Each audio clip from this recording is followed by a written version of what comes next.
Leo sticks, 86, hit the switch, we taking flight. Real world flows, checklist tight, cockpit glowing through the night. General aviation, props to the heavies, yeah, he flies it all legit. 10K up, boom, boom, boom, chat already getting Leo sticks, 86, hit the switch, we taking flight. Real world flows, checklist tight, cockpit glowing through the night. General aviation, props to the heavies, yeah, he flies it all legit. 10K up, boom, boom, boom, chat already getting. Push back on the ramp, yeah, the stream's about to roll. Flows like a pilot, but the rhythm got that soul.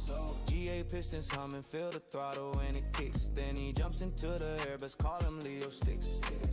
Biz jet sleek, 737 on the climb. Checklist reading clean, every switch is on time. IFR mine with a V and far swagger, but a landing's on deck. He don't bounce, never stagger. Yeah, Leo sticks, 86, hit the switch, we taking flight. Real world flows, checklist tight, cockpit glowing through the night. General aviation, props to the heavies, yeah, he flies it all legit. 10K up, boom, boom, room, chat already getting Leo sticks, 86, hit the switch, we taking flight. Real world flows, checklist tight, cockpit glowing through the night. General aviation, props to the heavies, yeah, he flies it all legit. 10K up, boom, boom, room, chat already getting green light in the chat, steady sipping on it, yeah. Trying to keep it level, but he almost spilled it in his lap. Laughing as we cross check out to meter looking right. Rock say sticks, that boom boom room hitting different tonight. Captain Will rolling in, always dropping that support. OG in the tower, giving love from every port. Community strong like a crew on a long haul. Everybody locked in when Leo makes the call. Yeah, Leo sticks, 86, hit the switch, we taking flight. Real world flows, checklist tight, cockpit glowing through the night. General aviation, props to the heavies, yeah, he flies it all legit. 10K up, boom, boom, room, chat already getting Leo sticks, 86, hit the switch, we taking flight. Real world flows, checklist tight, cockpit glowing through the night. General aviation, props to the heavies, yeah, he flies it all legit. 10K up, boom, boom, room, chat already getting peg, VF arm, Leo's dialed into the flow. Cross checking every column like it's running ATC control. FMC low decided lock, perf data tight. Flex him said he launches heavy birds into the night. Intercept the localizer, needle split, then a line. Need a slope alive, he calls it out before the diamond shine. Windshield warning bar, but he rides it like a king. Correcting with precision, rudder inputs clean. Configure on schedule, flash notch by the book. V-ref nail, perfect, come and watch this approach cook. Touchdown stove, stable, main gear kiss with finesse. Leo's landings hit different, auto brakes handle the rest. Yeah. Flight levels climbing, vibes aligning, turbulence ain't stopping nothing. Boom, boom, room, open wide, engines roaring, bases thumping. Vatum sim, skies lit, and the chat stay fly. Leo hits that autopilot, let the stream glide by. Yeah, Leo sticks, 86, hit the switch, we taking flight. Real world flows, checklist tight, cockpit glowing through the night. General aviation, props to the heavies, yeah, he flies it all legit. 10K up, boom, boom, room, chat already getting Leo sticks, 86, hit the switch, we taking flight. Real world flows, checklist tight, cockpit glowing through the night. General aviation, props to the heavies, yeah, he flies it all legit. 10K up, boom, boom, room, chat already getting lit.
Yo, big ups.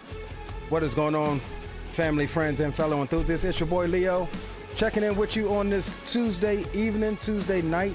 This is gonna be a longer one, but we're gonna just cruise it out, right? Another contender has entered the hangar. This is the Skyward Simulations Cessna Citation 680. I think it's Sovereign Plus. But this thing is pretty doggone epic, if I do say so myself. Mid-sized jet. Kinda in the same class as the Citation X, but it's not though, right? This is the smaller cousin of the Citation 10 or Citation X. Not as fast, can't go as far. This one's short by about 300 nautical miles. But you can see where the inspiration came from. Highly efficient wing design. Allows this thing to cruise way more efficiently than the Citation X. But this thing is packed with goodness. Freaking sounds are on point. If you haven't seen, the sounds are done by BarraCuda Audio Works. Which, yeah, I mean, that's enough said right there, is that the sounds are done by BarraCuda Audio Works. So yeah, this will be another jet card flight. We'll load up here in Cancun. Take some high rollers back up the East Coast.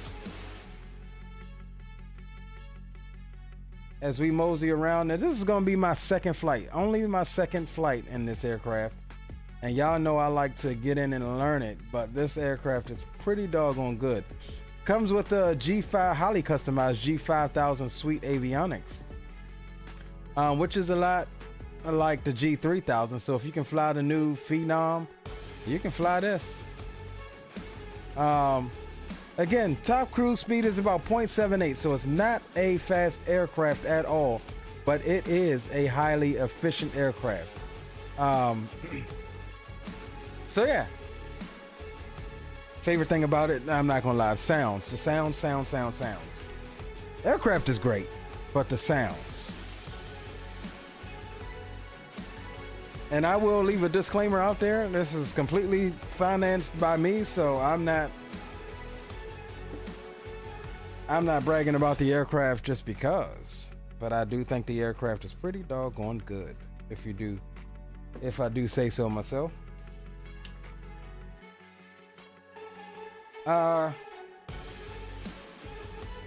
So yeah, gents, let's see. We've got a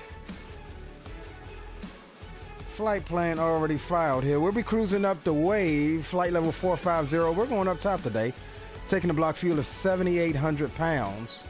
And it looks like we have 4 high rollers going back up to Boston this evening. Looking for a zero fuel weight of 19.7. We'll get all of that loaded once we get into the aircraft. And that is about all I have as far as NOTAMs for you for right now. Again, this is going to be a slightly longer one, so we'll take some breaks. 4.5 hours on this leg. This will be the one and only leg. No second leg tonight. This is actually longer than I wanted to do anyway, but it's what we had. We did the flight out of Teterboro coming down here yesterday, and I wanted to actually showcase this aircraft, so we'll get a nice little flight going back up to Boston. Good to have each and every one of you in chat tonight. Chime in as you step in, and do make sure that you drop a thumbs up for the stream as well. So without further ado, we'll get you my ugly mug on cam, and we'll get this party started. Before we do anything else, I'm gonna go ahead and handle this off screen really quick. Our jet card stuff. We'll get our fuel order. We'll request the GPU and catering, and then we'll get the passengers loaded up as we are ready to get everything started. So yeah, we'll come down on the tunes here for right now, and we'll come up on the sim sounds, and we are in what you call it, avatar mode. So we'll come around and get our stuff. I do have a setting that handles both sides of the covers. I have that setting turned on. But we'll just do a little quick half walk around right quick. And we'll get all of our covers and stuff off. and that's also going to get the right engine cover as well. That's not default again. That is a setting in the EFB.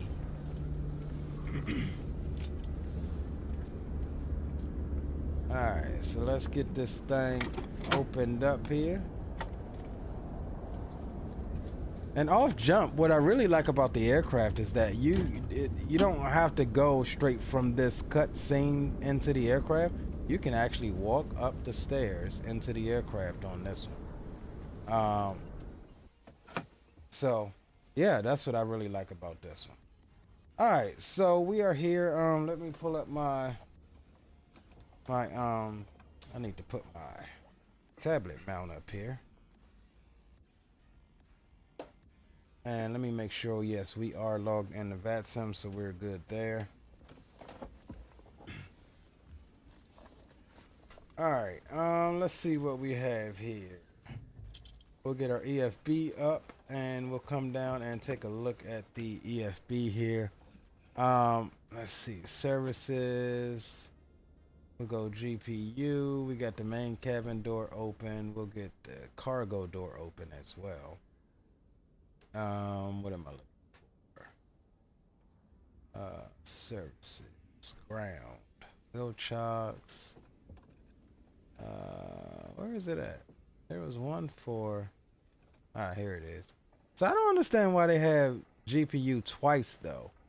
You got GPU here, but then if we go access, oh, that's the GPU door. Okay, makes sense. I got you. Let's see, payload. Where's my?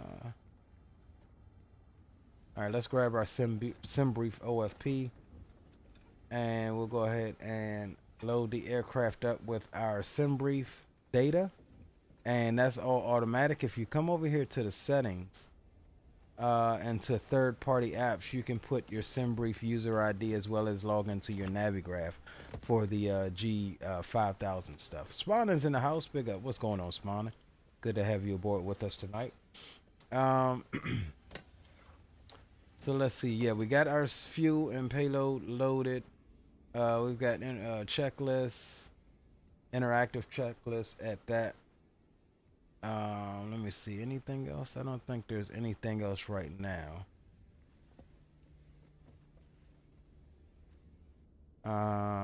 Yeah, I think we're good. All right, cool. So let's go ahead and get some power established to the aircraft, and then we can.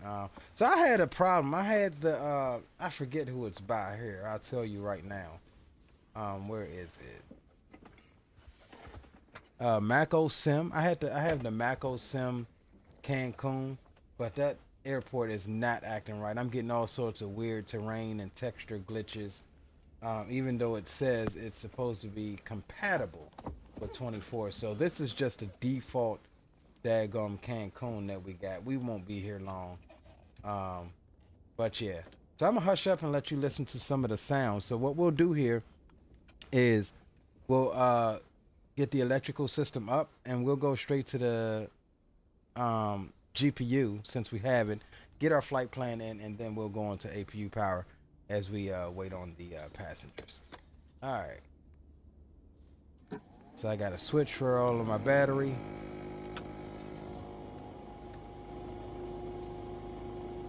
Oh yeah.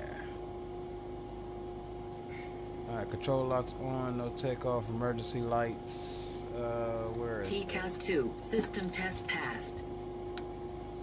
Emergency lights are armed. That's fine. We'll come down here and go systems, and we want exterior lights.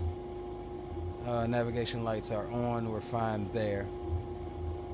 And let's get external power should be on. The door is open.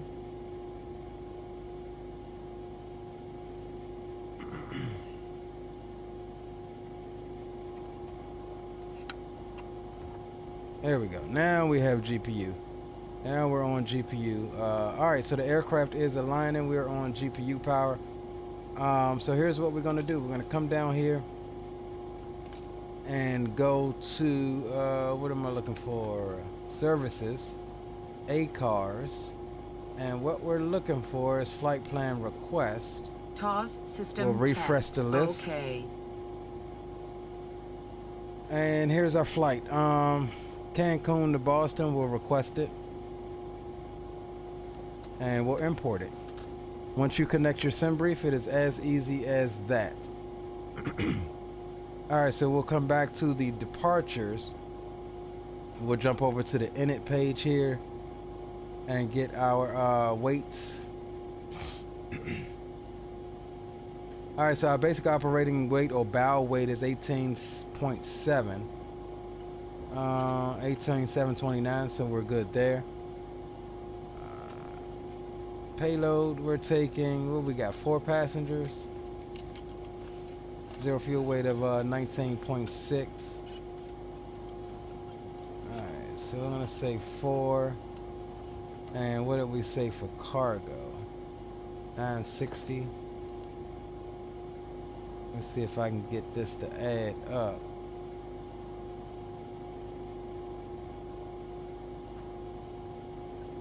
We'll sink our fuel on board and let's see what it said. Our reserve should be, what is our reserves? Reserve 1704.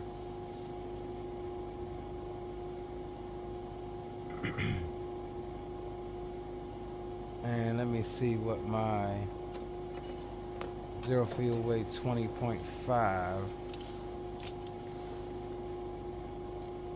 19.7. 19.7, so we're a little over here on our calculation.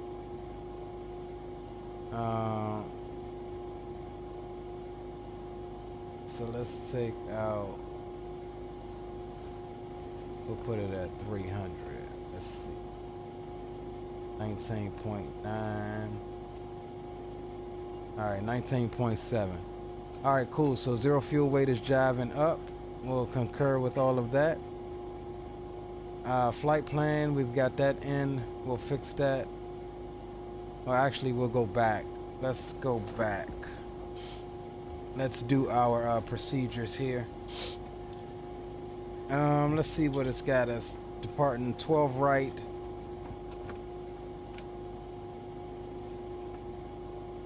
Alright, we want procedures, departure 12 right, OMSU2 alpha.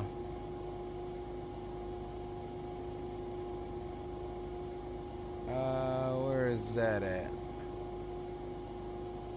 There it is. Just saw it. There we go. Transition, that's fine. We'll load it. Alright, cool. We'll go procedures. Our arrival coming into Boston is the Roebuck 3, looking for 22 left. So we'll select 22 left. And we'll just put this in for now. Transition is going to be Kennedy. 22 left, and we'll load it. And we'll just say tentatively our approach is going to be the ILS for 22 left.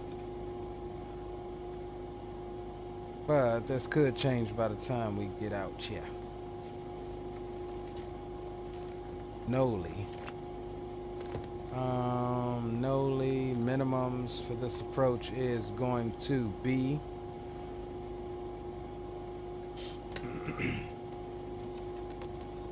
216 feet. V-Pilot, what's going on, V-Pilot? Welcome aboard. Peter, what's going on, Peter? Welcome aboard. I'll get to your comments here in a second. So we'll load it. Cool. Let's see. Where's our en route waypoints? Airway. All right, this is all that. All right, here we go. En route. So we'll just say flight level 450 because we're going up to 45.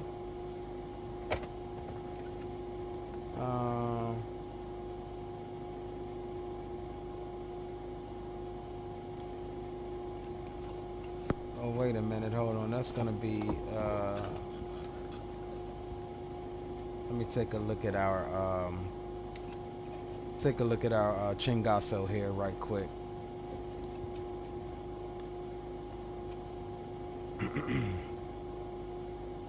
Stand by, gents. And the beauty of this G5000 is that it's really quick to get planned up and out. But I'm moving slow because I'm not familiar with the departure.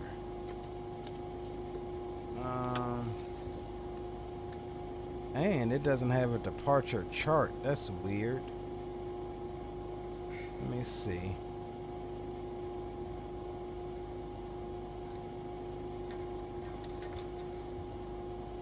OMSU2 Alpha.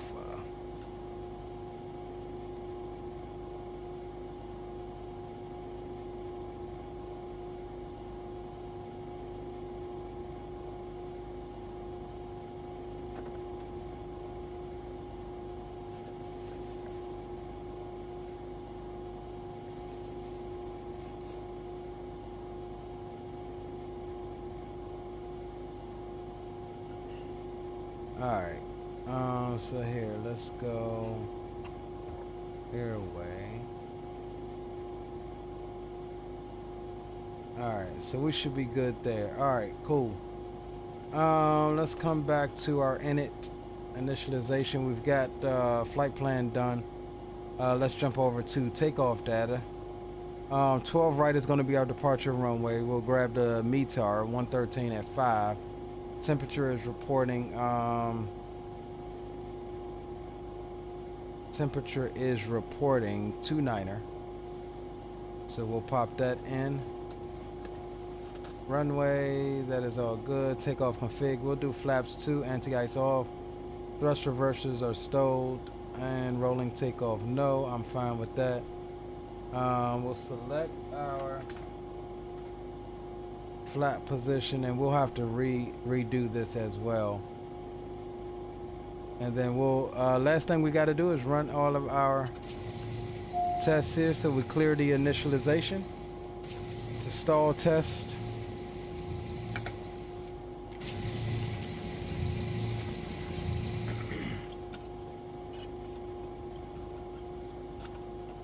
Left engine fire. Right engine fire. Left engine fire. Right engine fire. Left engine fire. Right engine fire. Oh, it failed. I canceled it too soon. Alright, there we go. Smoke detection. Baggage fire. Baggage fire. Baggage fire.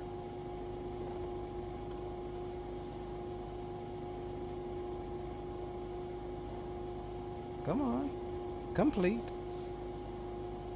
Annunciator. It's all of our lights here. Make sure all of our lights are working. That's good. Traffic has already been done. Over speed tests. That's fine. I'm not sure what HF1, high frequency one. It's the only thing I can think of. Only thing I can think of. Peter says I was watching Citation Max videos and it's plane and the ITTs go about 2 o'clock position, doing full power, nearly peak. Yeah, I'm not sure. I'm still on V1. I done messed around and screwed around and accidentally bought the marketplace version of this aircraft instead of going to Orbix. So the Orbix version is like 2 versions ahead. We're just waiting on the marketplace to catch up. Should be today or tomorrow. So I'm pretty sure that whatever that issue is probably fixed. Pretty sure it's probably fixed. Alright, so we're all good there. Let's see, anything else we need? Nope, we'll accept the initialization. We're fine. We'll squawk 2000. Enter. We'll stay on auto for now. That's fine. Other than that, I guess it looks like we're good to go, gents. 290903. We'll get the passengers out, and then we'll be good to close her on up. 290903. It's literally 1 tick. All right, 290903. Let's get out of here for it looks like some daggum weather wanting to come in. To all right, let me request the passengers and jet card, and then we'll be good. Now, for some reason, this plane still hasn't. Or maybe they Boarding changed requested. it. Okay, it works now. So we'll just say. Yeah, yesterday when I tried, it said the plane wasn't recognized. So, glad to see that's working now.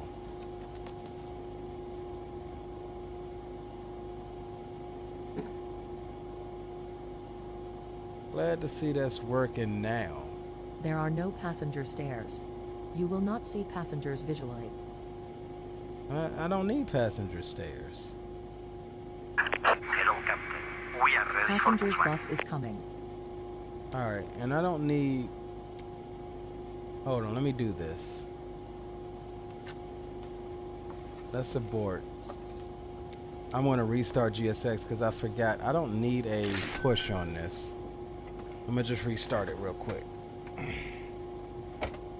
I don't need no doggone push.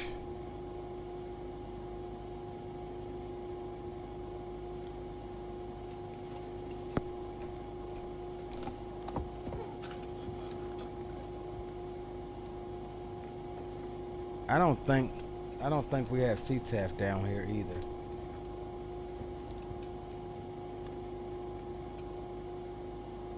Yeah, no CTAF, so it's going to be Unicom. And I'm also going to customize this position. And I'm going to just remove the tug because we don't technically need it.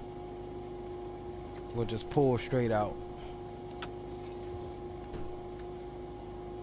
Peter says, oh, I'll check on that, thanks. I'd love to have it otherwise.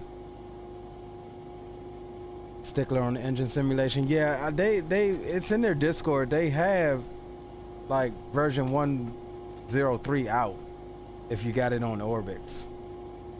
All right, let me do this real quick. Disable you, and disable you. All right, cool. Now let's try and see if we get Boarding requested. some passengers. Even though I don't know that this thing will have seated passengers. We'll see. We'll see. It'll be nice.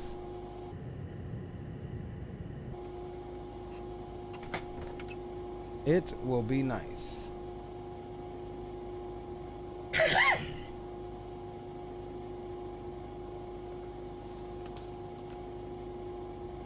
There are no passenger stairs. You will not see passengers visually. Okay, but are they gonna just spawn in the aircraft? I'm okay with that if they do. Passengers bus is coming. Here, let's do this since we won't see them. Let's just go complete it. I do like this feature of the GSX now. You can just complete it quickly. Do we have passengers back there? They also, no, we don't. Okay, I guess this aircraft, we gotta wait on seated passengers. Also, what was I going to say? I forgot what I was going to say. Let's get the APU on now, shall we? All right, we'll come down here. We'll get the control lock off. And I'll just be quiet and let us listen to the APU start process, which is pretty decent.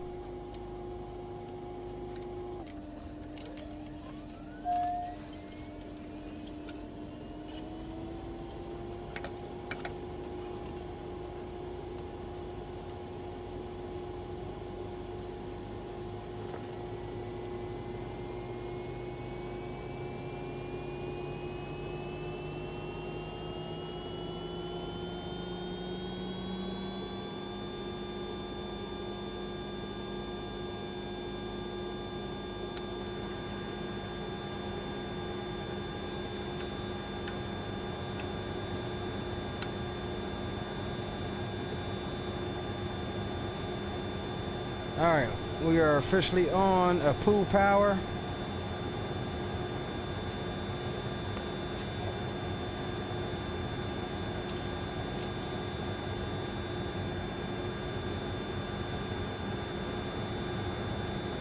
Let's see. Fuel boost pump on. No takeoff. Engine shutdown. All right, cool. It looks like we're about ready here. Let's see. What was it? Oh, 23,000 was our top, I believe. So we'll set 23,000.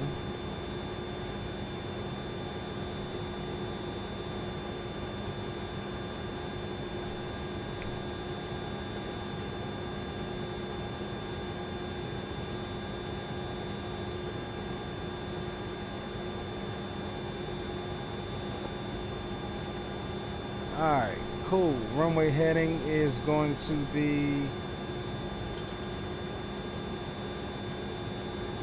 125.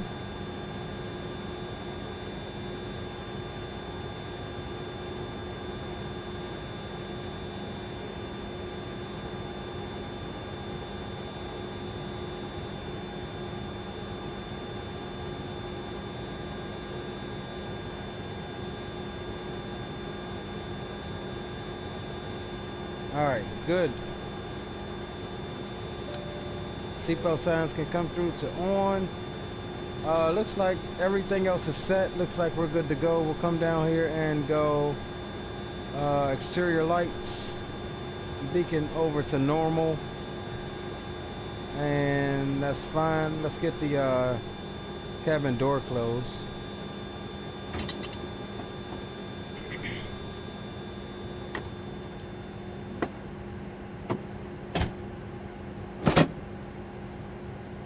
Cool. Cabin door is secured.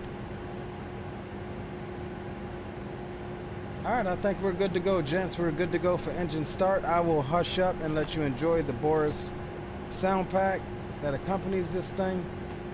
And then we'll get set for our taxi. Let's tune up Unicom here.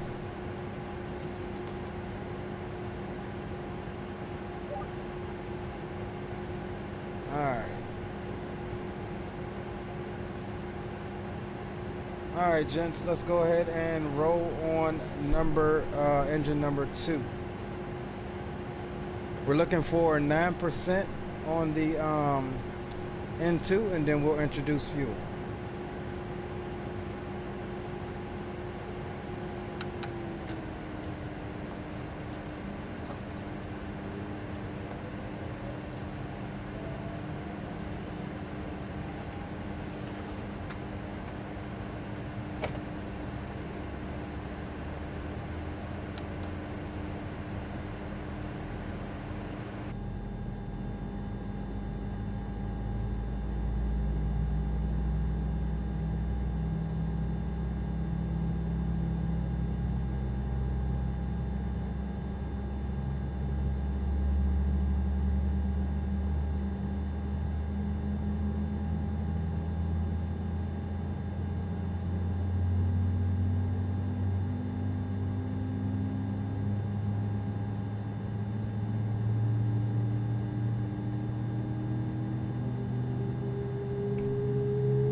Yes, Boris for the win-win.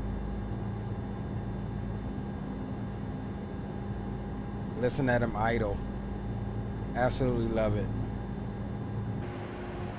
Absolutely love it. This thing's got the Citation 10 beat as far as the sounds. I promise you it does. All right, rolling on number 1.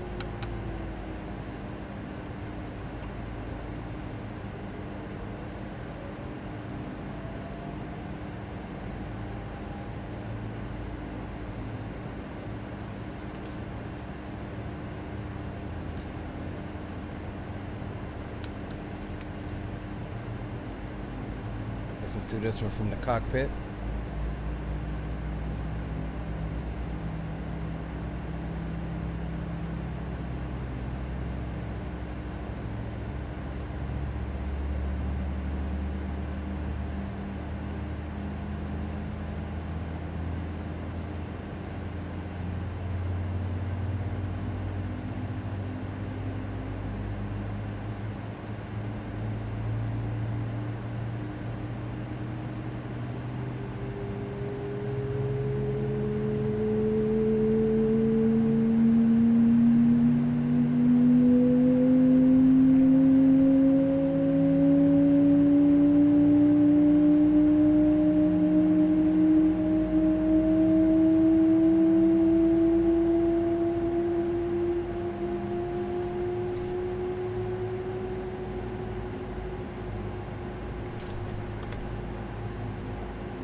man.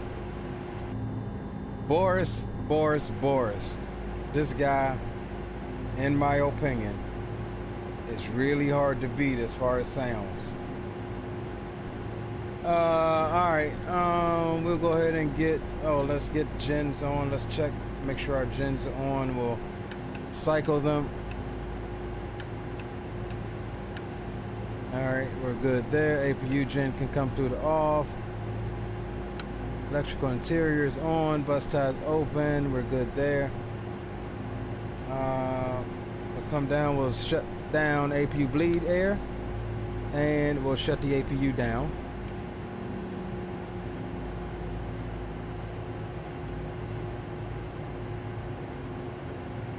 Pitot heats can come through the on, and otherwise than that, it looks like we're all set for our taxi, guys. Yeah, I think we're good. Park brake, and we'll redo our speeds too as well. V-Pilot says, got the plane today. Yeah, it's love, isn't it? Cannot beat the sounds, bro. That was absolutely sexy. Captain Will, what's up, bro? PZ Soul Man says, greeting from old Cleveland, Ohio. Captain Leo, roger that, bro. Welcome aboard. Squirrel's in the house. What's up? What's up, Squirrel? V-Pilot says, doing the test flight. Yeah, guys, don't be like me. Don't screw up and get it from the marketplace. I actually got it from the marketplace, not paying attention. It's available on Orbix. Get it from Orbix. They're ahead as far as the updates. This is version 1, so the performance and all of that jazz that you may notice has been fixed.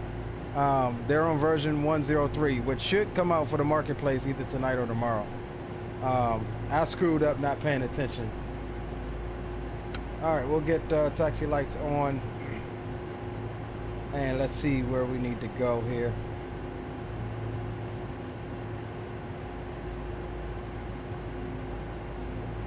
On this default airport. We can come out to the left. Okay. Yeah, there we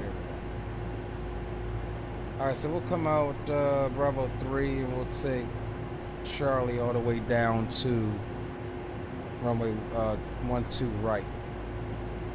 Cancun traffic, Citation, November 826 Lima. We'll be taxiing from the FBO down to runway 12 right for departure via taxiway Bravo 3, Charlie, down to Charlie 9, Cancun.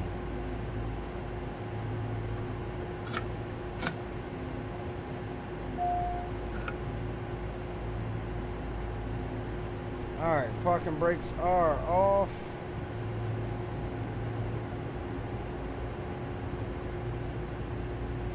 And this thing sounds good.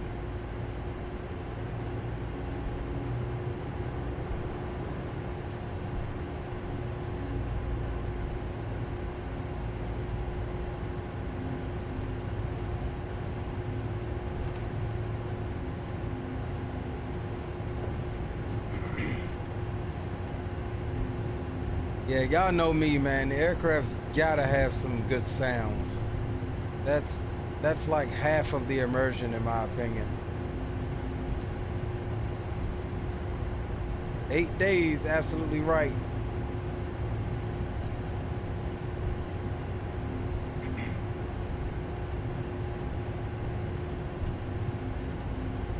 Absolutely right.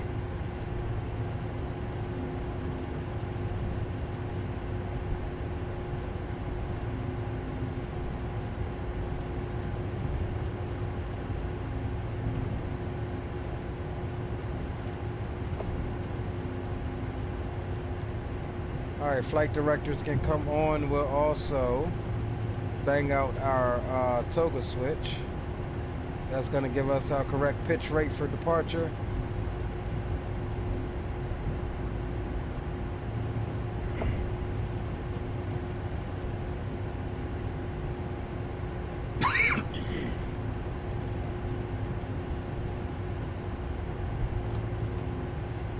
That done caught me a little small cold sleeping underneath that damn AC last night.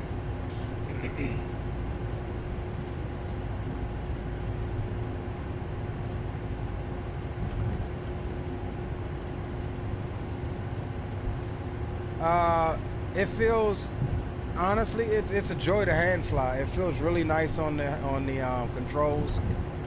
Now I did turn down my tiller sensitivity. The tiller's a bit sensitive, but otherwise than that, I put a pretty decent curve on my tiller. But otherwise than that, yeah, hand flying it is really nice. My first landing in here yesterday was, I think, a -60 something. Very first landing. So, and it felt really good.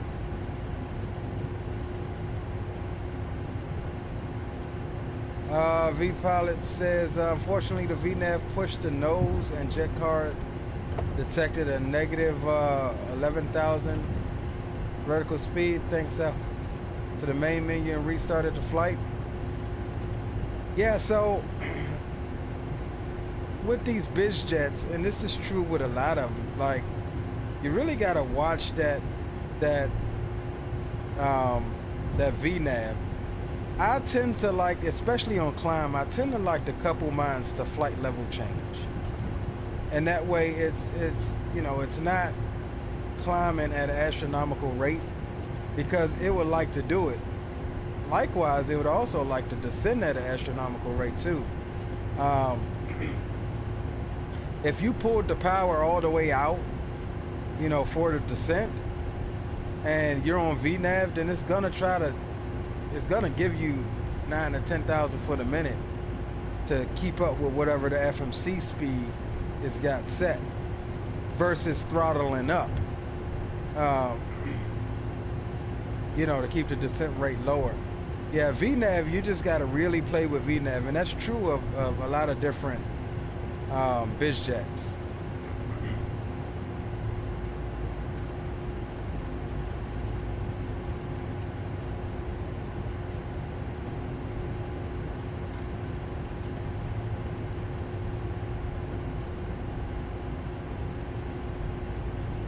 Like we'll be sneaking through Houston Center's airspace.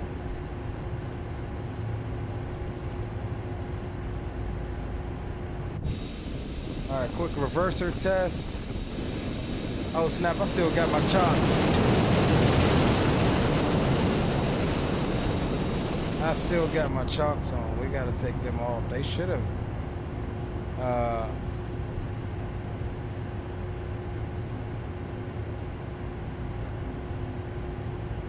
we're gonna have to figure out how to.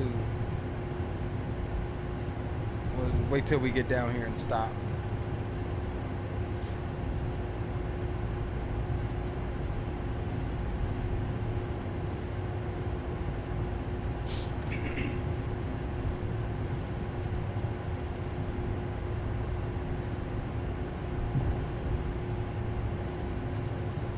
I do like how the yoke automatically goes down when you look down that way, instead of having to toggle it on and off.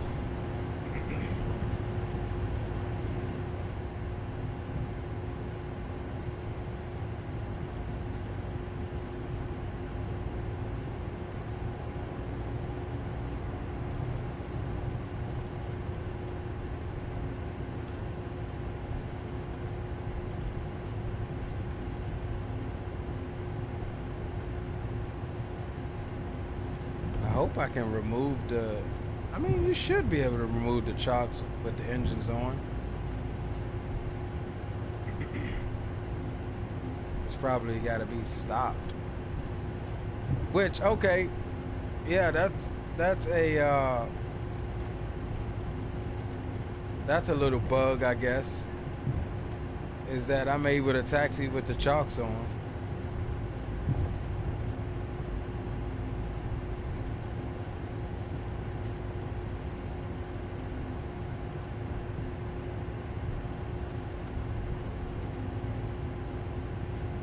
All right, let's get over here and holding short. Get these chocks off.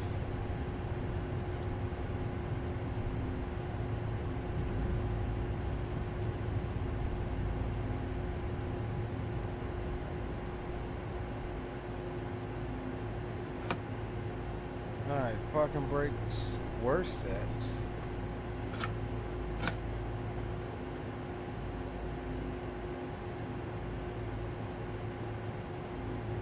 Alright, parking brakes. Why is it still saying that? Why are they on, but yet? Okay. Alright, we got the chocks removed. We're good there. Anything else to, oh yes, I wanted to redo our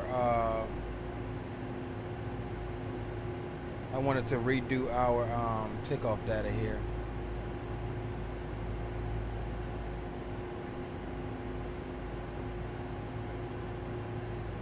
Alright, so rotation at 104 knots. That is good, and we'll give her about 3.5 nose up trim.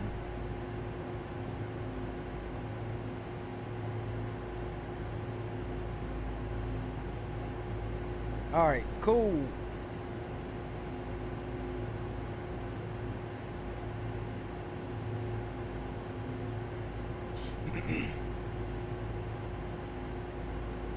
All right, gents, let's get it. Togas in chat if you got it. Cancun traffic, Citation November 826 Lima, lining up runway 12 right for departure. What is my departure?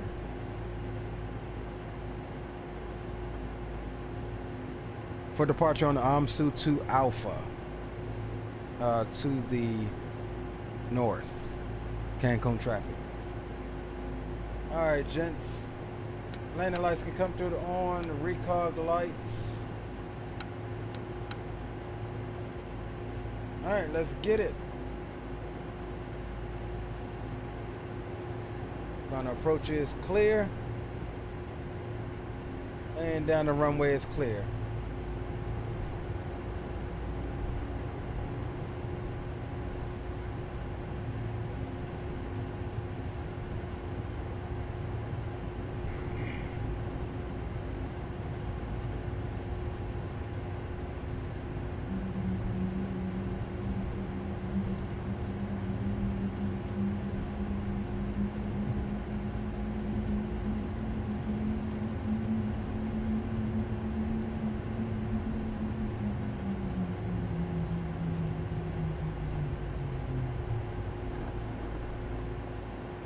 All right, gents, let's get it.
Alright, we just engaged auto throttle.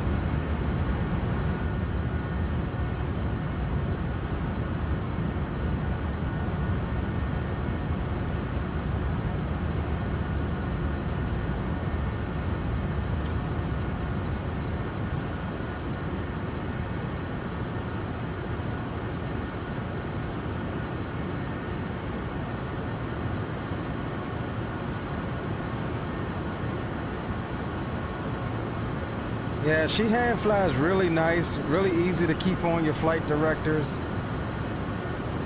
It's a sports car. but a stock sports car. It's not a supercar like the Citation 10.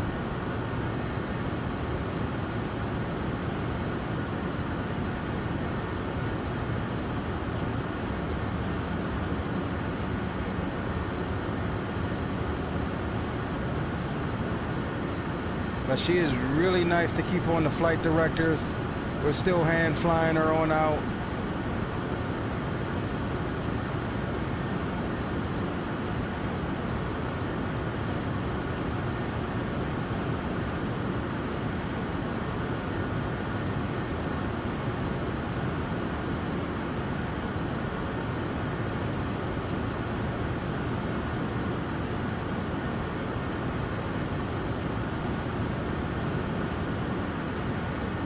We'll hand her over to the autopilot here.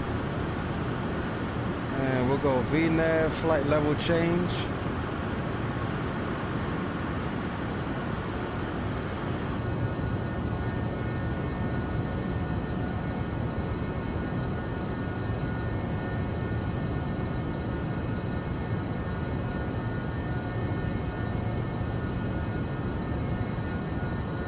Retired firefighter, what's going on, bro? Welcome aboard. Peter says, "Oh."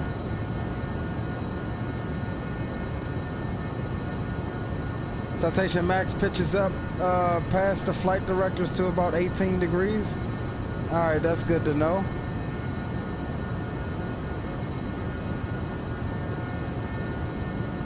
It's probably to keep that speed in check. This thing is a rocket ship on departure, just like most biz jets.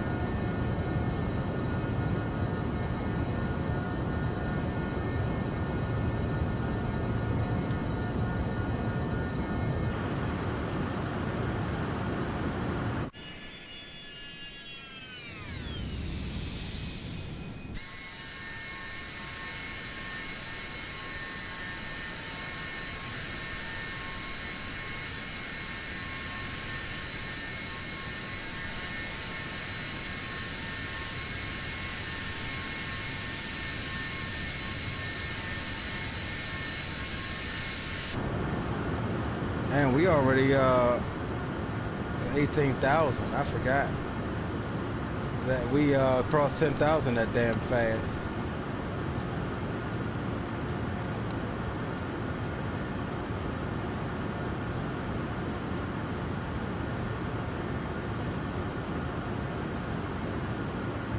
All right, let's bug on up to final of flight level 450.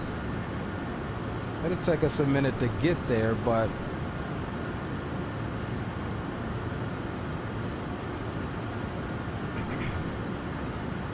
see, speed mode is via FMS, so that's gonna climb us at what? Let's see. What are we looking for on the climb? 4 turns at 8, sleep and get paid. Rich when I wait, I bet the bank. I set the pace. Guess what I make? 240 knots. Counting pockets, that's a trending topic.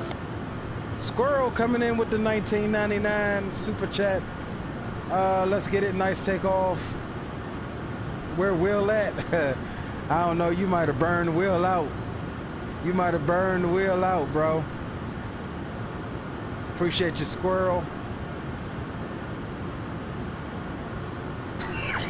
Will, where you at? Squirrel said, where you at? Captain Adam's in the house. Appreciate you stopping by, Captain Adam. We'll get you guys back over.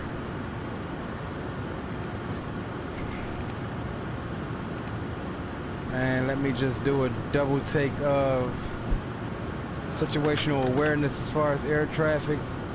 We got about a little bit before he may not even pick us up, because we're just grazing his airspace, talking about Houston Center. He may not even pick us up, but we'll see. We will see.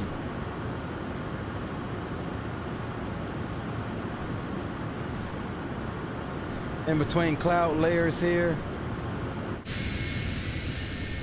Leaving out of Cancun, Mexico.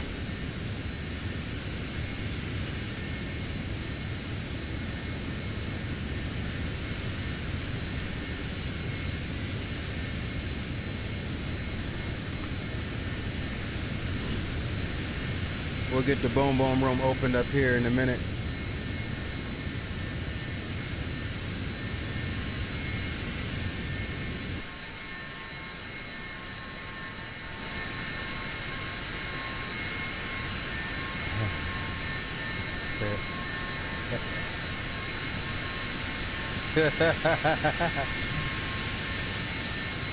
Fool me once, shame on you. Fool me twice, shame on me. If I got fooled once, I ain't getting fooled again.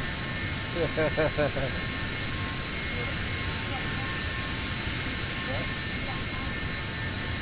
gonna live a while. That's alright. No, I'm good. I don't want nothing right now. I am, but I don't really have an appetite. I'm gonna probably get some of that spaghetti in a minute. Squirrel Will said you ain't baiting them in on this one. Will said you ain't baiting them in on this one. He says he does well with peer pressure, bro. He says he does well with peer pressure. You ain't getting them tonight.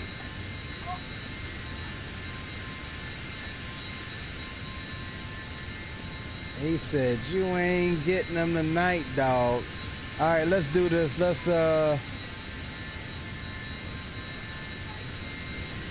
open up the boom boom room.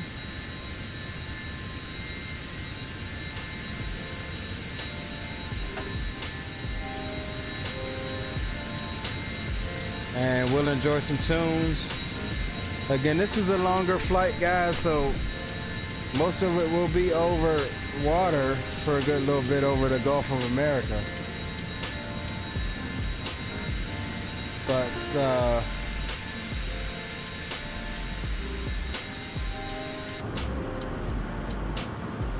I do gotta go up and grab me something to eat. I am hungry. I just don't have an appetite.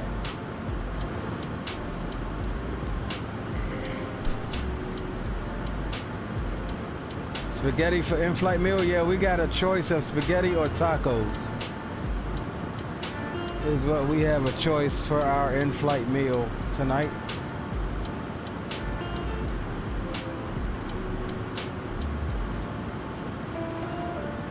Ashton's in the house. Big up Ashton. What's up, bro?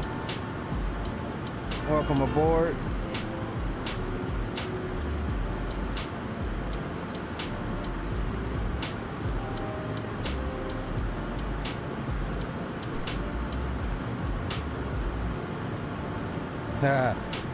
PZ Soul, man, I missed your comment. You said toga till the chocks come off.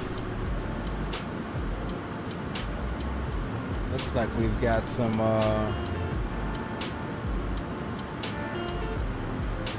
spotted rain in the area. We're already above it though, so we're good.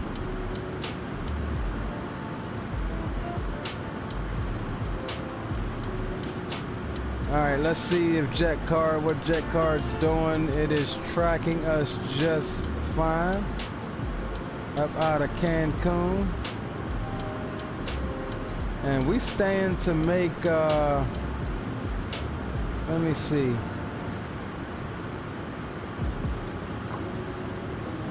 We stand to make about 22.5 grand on this flight.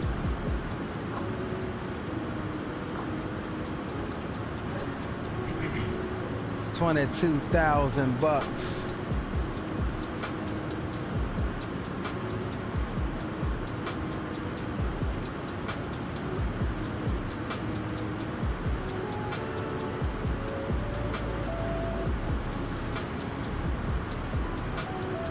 Where is the Gulf of America? The Gulf of Mexico? Oh, snap. What did I do? Oh, that's the window cover. Yeah. Hold on. We got Bay up front. Oh, what it do, shawty? Yeah.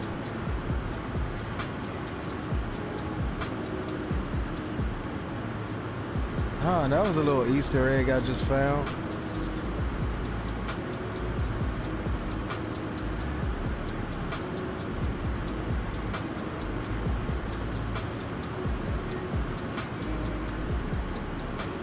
We're not gonna hit that latch. Yeah, I'm pretty sure that latch works. But yeah, all of the circuit breakers in this thing has complex electrical model. Over 600 buses are modeled.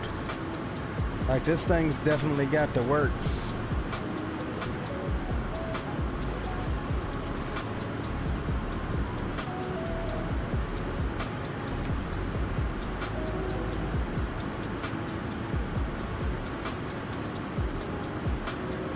All right, pressurization's looking good. We're at 4,300 feet on the cabin altitude. Coming through flight level 350.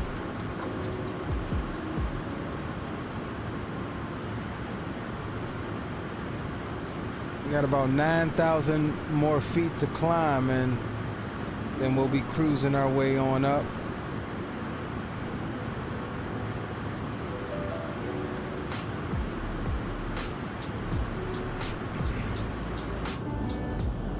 Only thing I don't like about the plane so far is the tinted windows. I mean, I guess that's true to life, but I like seeing the full scope of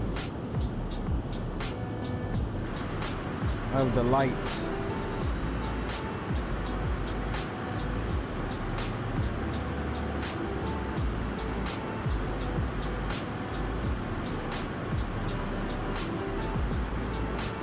Gulf of Mexico, right? Government's always trying to take stuff away from other nations and nationalities. 100% agree with you, bro. Google Maps already changed it. Yeah, they've been changed it. They've been changed it, dog. Yeah, they've been changed it. It's actually been named the Gulf of America for quite some time.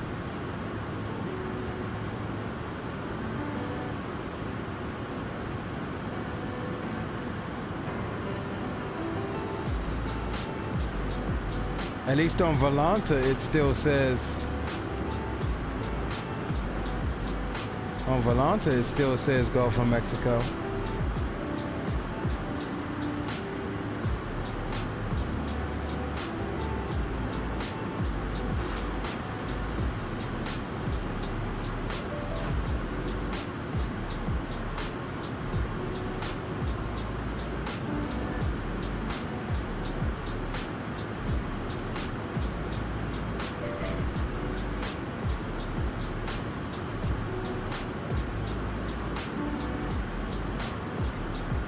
Says I'm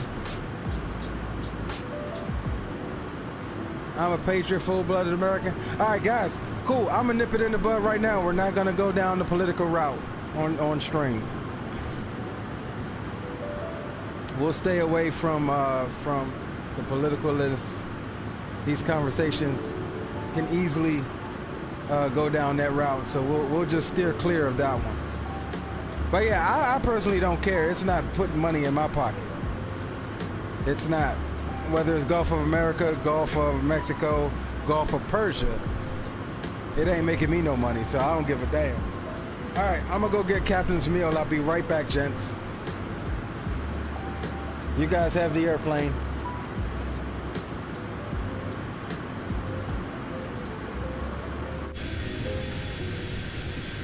I am starved. I'm starved, but I don't have an appetite.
All right, gents. We are back.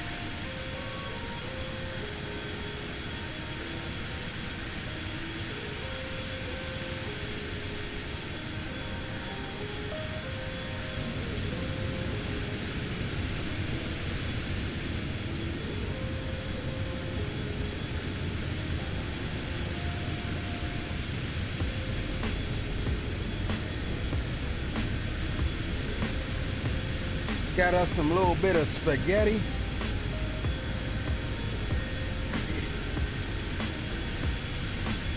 All right, what y'all talking about here?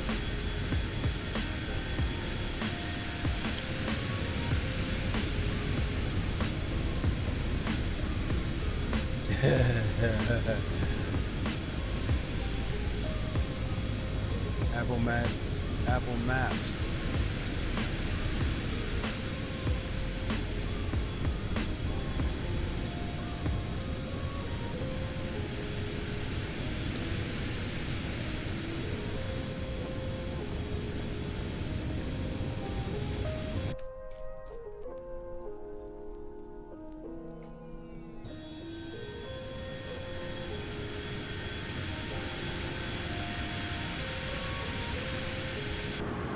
All right, let's see how we looking.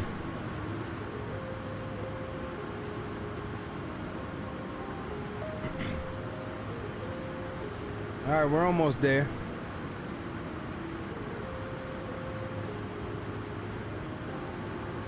We are almost there.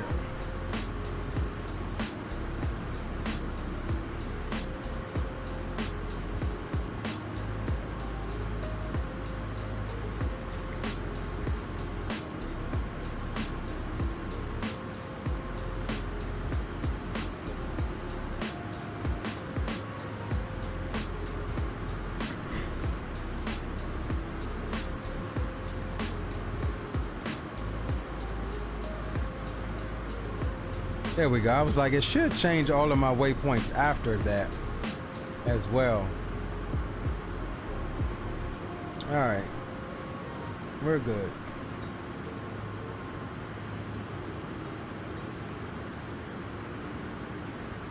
We good. We good.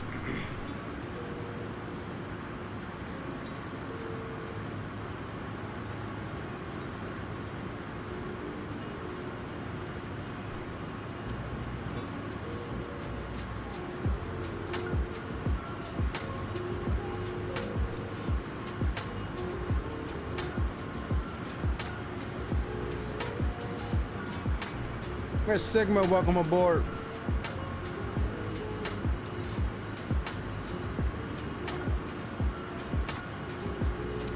Being an Apple or underdogs, I kind of agree with that. But yeah, I do use Google Maps, probably because I have an Android device.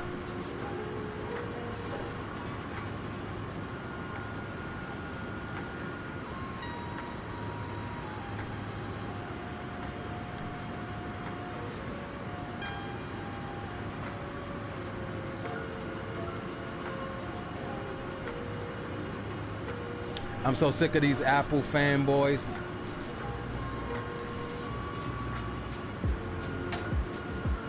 They're the only people that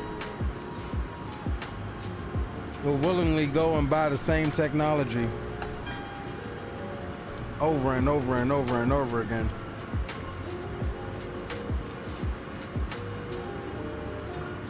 Damn, iPhones are a household name, boy, I tell you.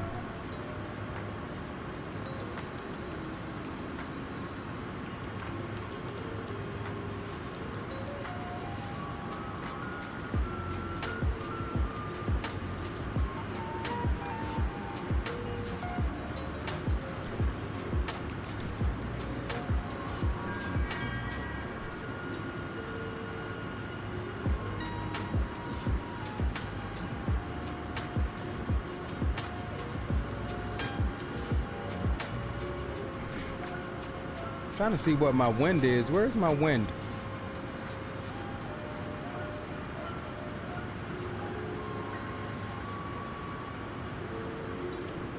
Let me see.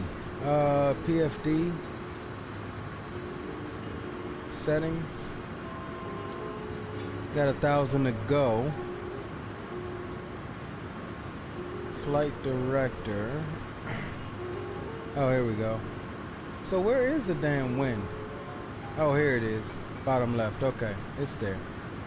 We're getting a quarter and 37 knot wind. So at least we got something on the tail feathers.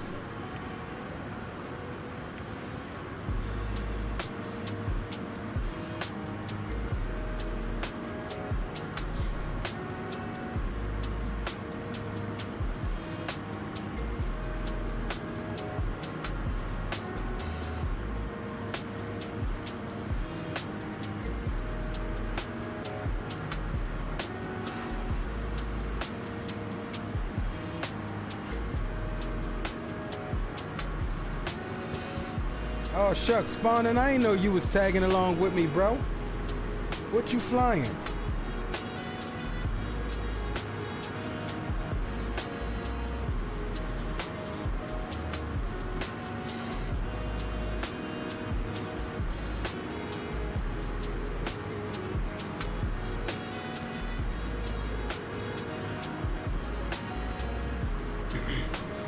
Are you on VATSIM? You are not.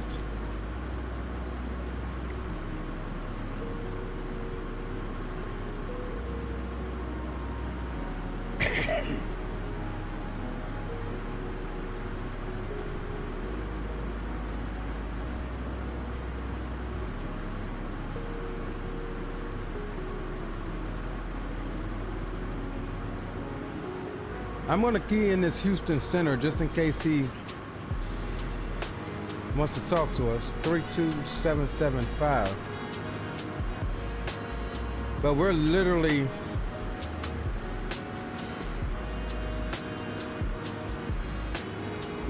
going to be skimming his airspace, like the skinny section. So he may not even want us over there.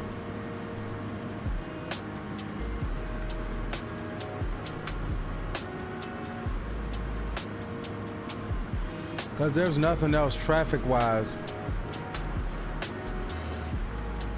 near me.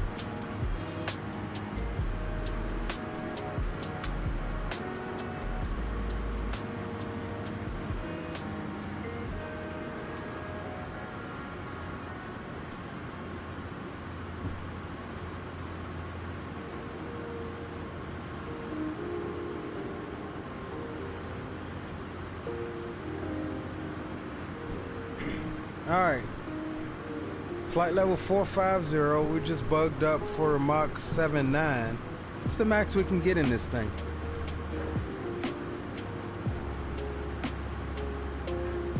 But remember, like I said, where this thing beats the Citation 10 is in efficiency.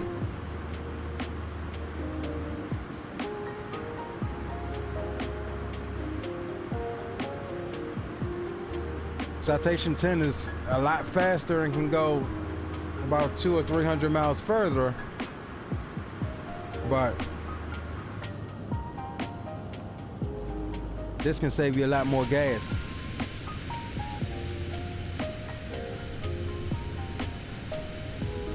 Green, what's up, bro? Feel you on the Apple.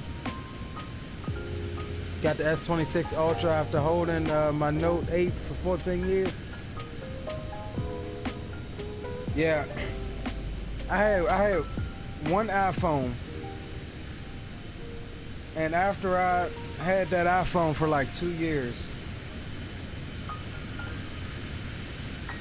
I was like, bro,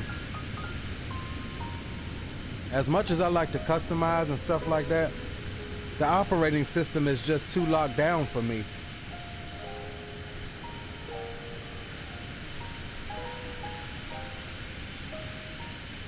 The only reason I have this iPad, bro,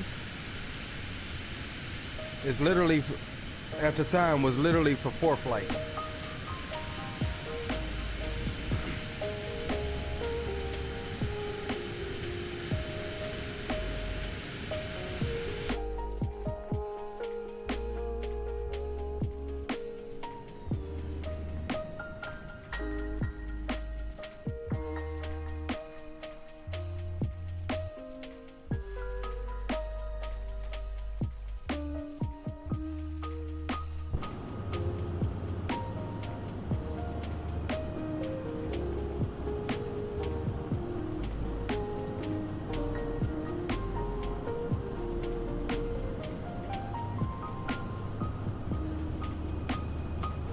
Mr. S Pen on your fold.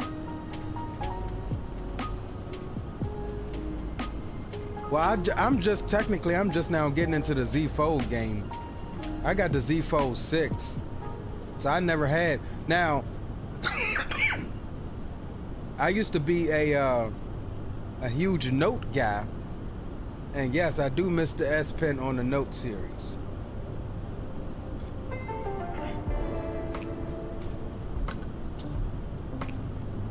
The Z Fold remind me of a foldable Note.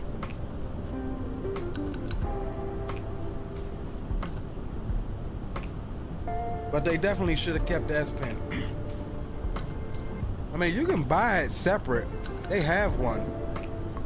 It just doesn't come with the phone. Popo wants to speak to us.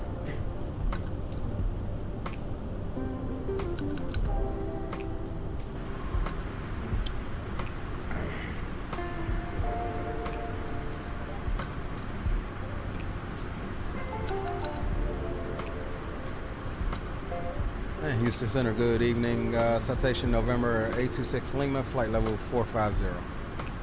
Citation 826 Lima, Houston Center, good evening. Radar contact 30 miles north of Midia and squawk 240. I'm sorry, I heard squawk 240. What was the fourth number? 2401 for 826 Lima. Squawk 2401, 826 Lima.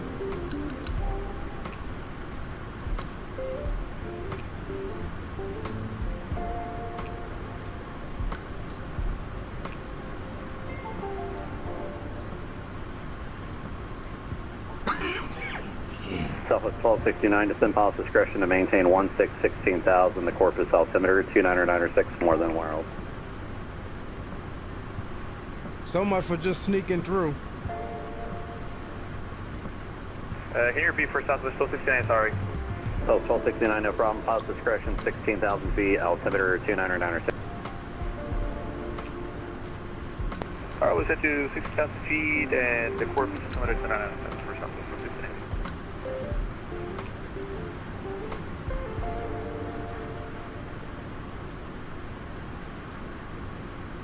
Thrive 680, descend pilot's discretion, maintain level 240. Discretion 240, Grain says, I wanted the Z Fold was concerned. Then I'll be right back up. Screen might split over time. No, the screen won't split. They've actually, the first generations of Z Folds, yes, but these ones are pretty decent. Now, what you gotta watch out for though is like stuff getting in between your two screens and causing it to crack that way. But yeah, I mean, if you got the insurance on your phone, the hell with it. I haven't had any issues out of mine.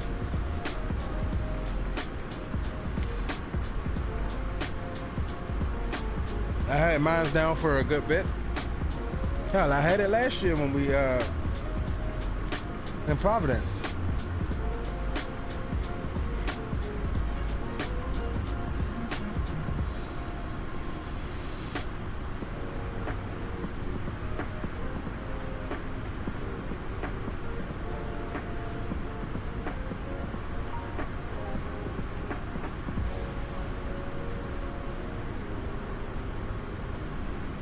Yep. Right there, one after that short commercial break, Houston Center's up. JetBlue 1842. Yeah, I agree. The S26 is JetBlue 1842, a reborn off Note. the tower, fly heading 150, wind 090 at 5, runway 18 left, clear takeoff. Sorry, read again. But I knew that they was gonna. 1842, fly heading 150, 18 left, clear for takeoff. When they said that they were discontinuing the Note, Fly heading 150. pretty much the Z Fold. The Z Fold took over as flagship. Took that spot from the Note. Thrive 680, go ahead and start your descent now. Descend to maintain flight level 240, and I'll need you level in 4 minutes or less, please. Alright, we'll go down to 240, Thrive 680. And 4 minutes or less, please. 4 minutes or less, sorry, 680.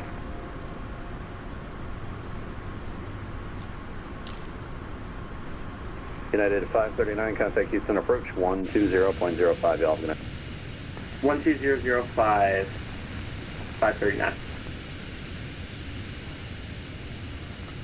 826 Lima, I'm depicting scattered areas of light to moderate precip. East of your position, maybe about 30 miles, but that's about the edge of where the weather radar works. So you guys may be seeing some weather down there that we're not seeing. If you guys need deviations, just give me a call and let me know. All right, sounds good. 826 Lima. I don't know what's going on with this.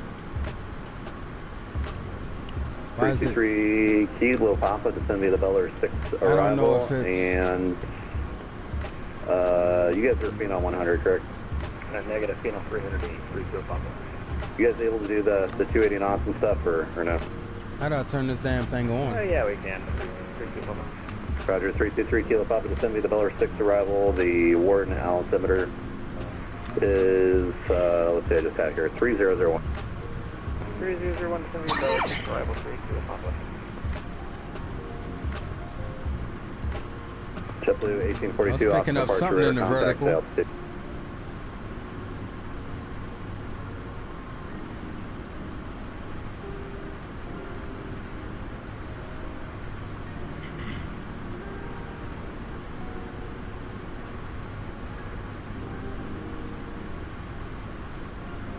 Acknowledge radio contact, JetBlue 1842. I ain't picking up nothing right now. I need your altitude leaving, please. My altitude is 2300. JetBlue 1842, roger, turn left heading 060, climb maintain 2000.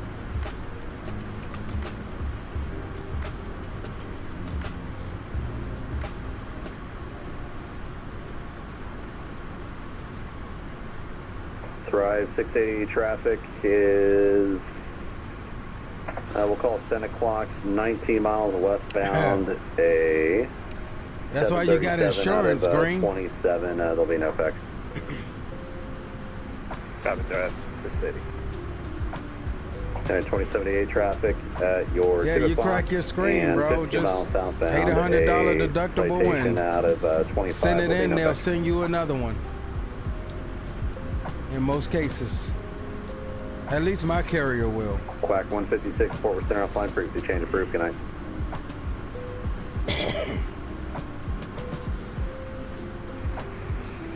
Frequency change, thank you for the service, and goodbye, sir. JetBlue 1842, you there? What carrier you with, Green? Copy that, I'm here, JetBlue 1842. Yeah, we gave you instructions. JetBlue 1842, heading 060, climb maintain 2000. 060, climb maintain 2000, JetBlue 1842.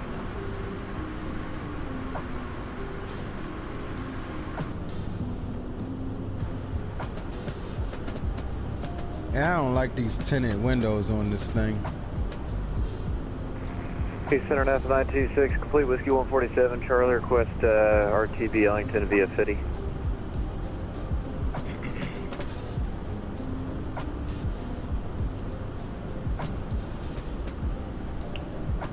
NASA 926, roger, stand by.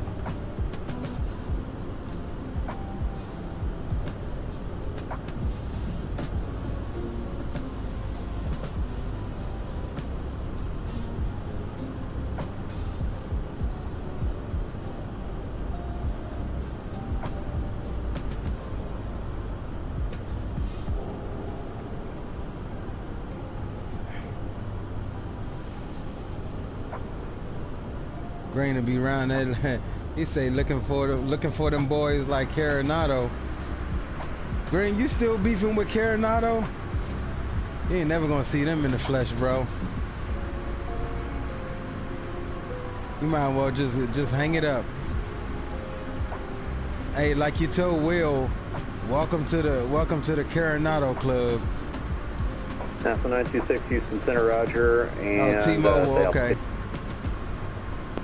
Yeah, I don't know how T-Mobile does it, but I know AT&T In most cases, I just pay like a $100 or 926 $200 Roger, radar contact deductible 35 miles south to east of flashes. if I need a replacement or And something like you're that, clear to Houston which is a lot via better than paying position, $2,200 for a phone. The flashes altimeter is currently 2996. Go to Ellington, V-direct, Betty direct, and what was the altitude we need? NASA 926 again. Yeah, I was just thinking about that. NASA 926, you can descend miles discretion to maintain 10,000. PD 10,000, thanks, NASA 926. Houston Center, 2078 requesting 360.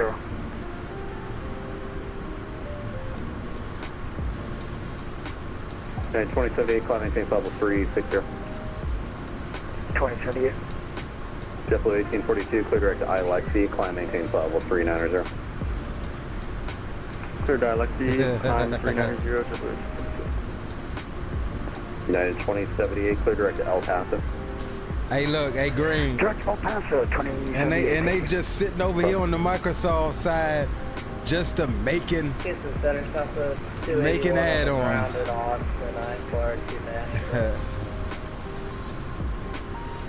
Kara, no dough, absolutely. Give me 1 sec.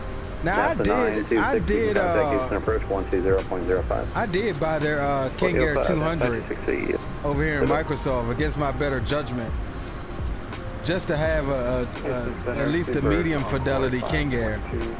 Flight level 2604240. But it definitely was against my better judgment. Beaver Concord 522, Houston Center, good evening. And maintain level 240. Maintain flight level 240, Beaver Concord 526. You guys are RNAV equipped, correct? Ooh, my man is in the Concord. Yes, for Lian, Zulu, I believe. Yes, we have basic RNAV. Roger, thanks. Houston Center, good afternoon. It's Walker 60, or correction, good evening. It's Walker 6786. I love to learn how to fly that Concord, man. Flight level 360. I ain't gonna lie. And Thrive 680, descend via the Cuervo 3 arrival, San Antonio landing south. A lot of damn switches and in you can that make thing. the crossing restrictions at or above, that's approved. Hey, down via the Cuervo 3 landing south. Sorry, I think we have no. Thank you. I don't know what's going on with this version of the weather radar. Is currently 29905. Connext radar. Roger, 29905 for Southwest 3250, and let us know we can step further that's down. fugly. Yeah, I'll blow it here shortly. Roger. So 281, your clearance is coming out now. Field Cell Center. Yeah, it's Walker 6786, flight level 360, approaching Nate. Walker 6786, Houston Center, good evening. Welcome, maintain level 360. Maintain flight level 360, Walker 6786. Green says get major discounts for being 20-year customer T-Mobile. Even more dollars on my service bill. Yeah, I mean, ain't no reason to switch at that point. Xfinity Mobile, 50 a month, no slowdowns on data. That ain't bad. And Southwest 3250, you can plan the ILS to 18 right. One able, you are clear direct to the Zipid intersection that's on the approach. Roger, we'll plan for 18 right, the ILS. Green, just get in line with the rest of us, bro. Program that in Southwest Just hang it up. Just come to terms with the fact that you've got Coronado like the rest of us. 1269, maintain 250 knots. 250 knots for the Southwest. You got Coronado, bro, like the rest of us. And Southwest 1269, for now, maintain 17,000. Those are what we like to call pipe dreams, bro. So 3250. They sold your tail some pipe 3, dreams.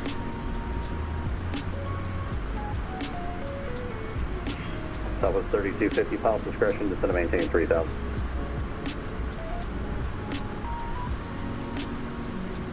Say again for Southwest 3250. Southwest 3250, descend pilot discretion to maintain 3,000 and direct Zypid. Roger, direct Zypid down at 3,000, pilot discretion Southwest 3250. Until 3250, maintain 300 knots or greater in the descent.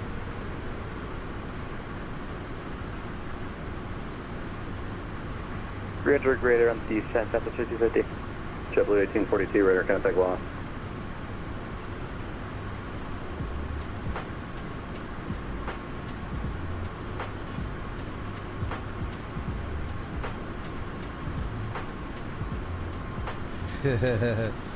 Gotta accept you got. Yeah, you got Caranado'd, bro. And don't feel bad. They're still out here Caranadoing people.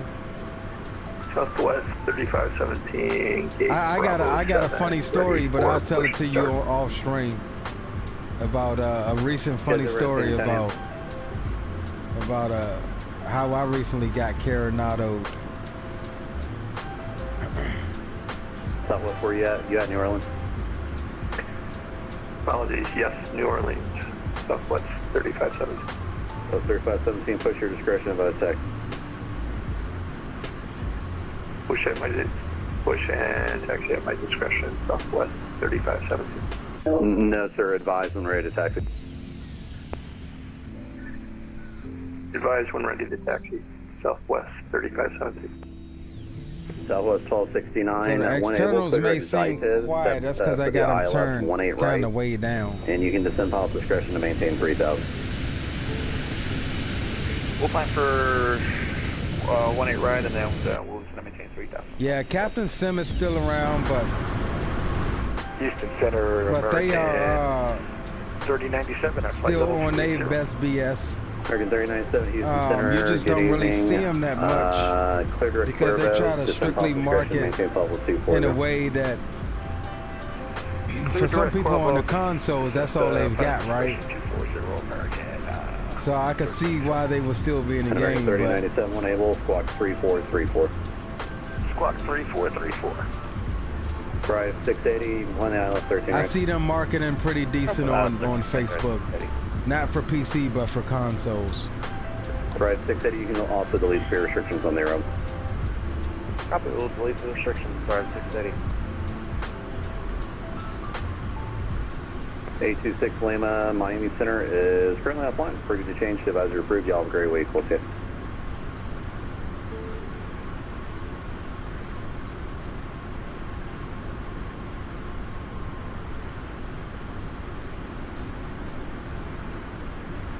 $826 Lima, Houston. Go ahead for 826 Lima. Yep, Miami Center offline. Frequency change approved. We'll see you. Have a great week. All right, thanks. Over to the dark side. 826 Lima, see you.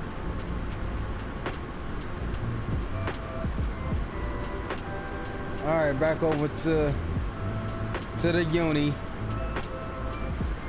We can chill it out, fellas. Let me see. Do we have anything else? I mean, DC Center will be our next, but they'll more than most likely be off by the time we get up there.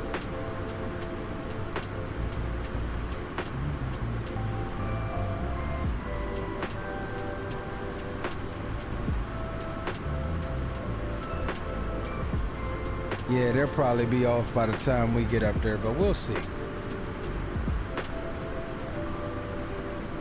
We shall see.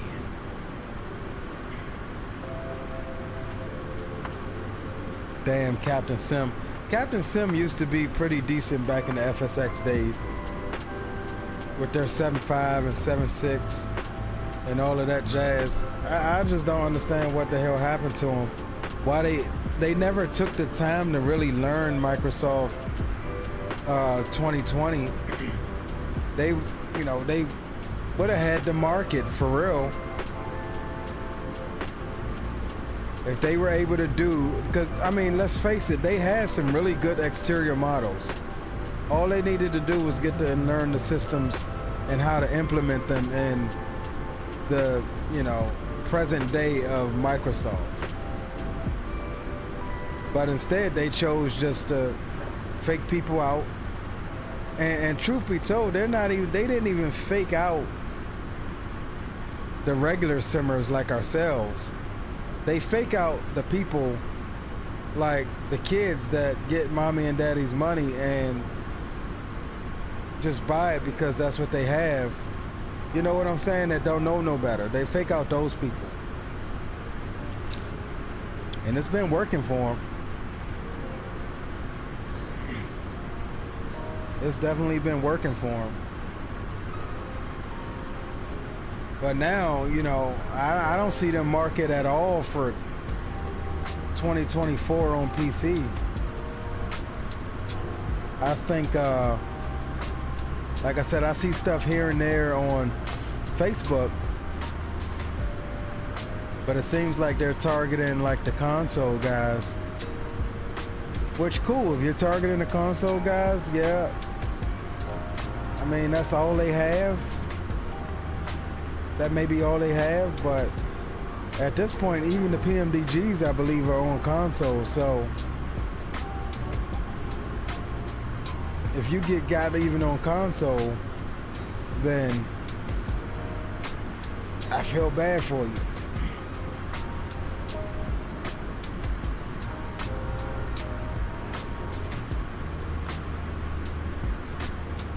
So you think you had to do with reputation? A lot of people that they were horrible? Yeah. Bad reputation, yep. But you can have a bad reputation and turn it around. I mean, look at FS Labs. You can have a bad reputation and prove people wrong. You know what I mean? It just requires work from your part, from your end. If they would have dove in head first and really learned how to code and dive into the systems of 2020, because we'll start at 2020, I think they could have produced something like what they had in the past, in the FSX days, like the 7.5 and 7.6.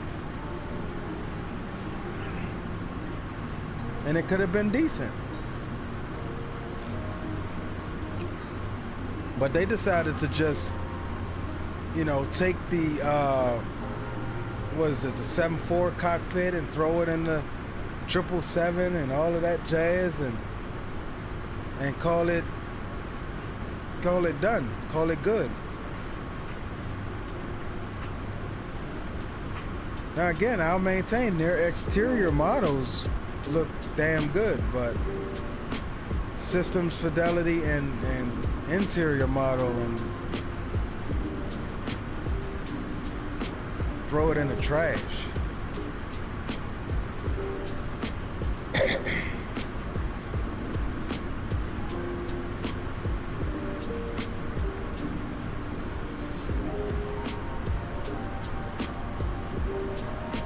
Yeah, they has great products, but they also had a bad reputation.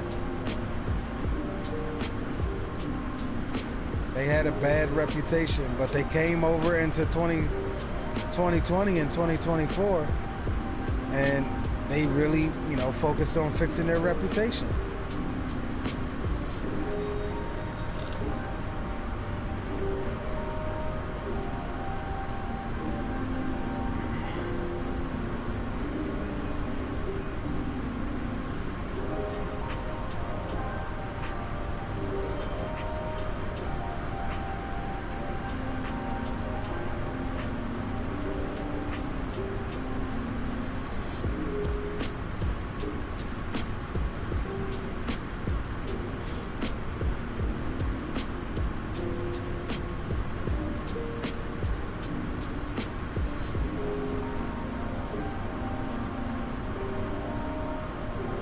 Spawning took a slightly different path than I did. He's coming in over Key West and the Florida Keys. We're coming in a little more north near Tampa.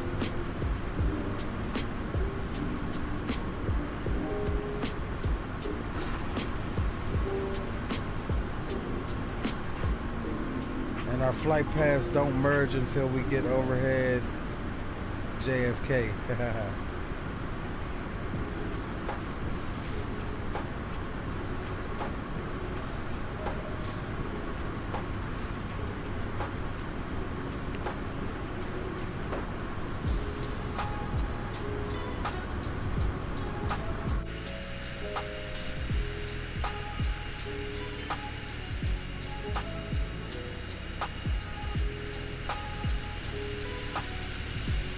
This thing's got that Falcon kind of tail.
Take a look at active sky right quick and see if we get a clearing at all. Oh yeah, actually we do. It clears up once we get here in a little bit actually. Once we get about to the coastline, it should clear up a bit for us. I want to see some sceneries.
You know what? Oh, let me see here. What?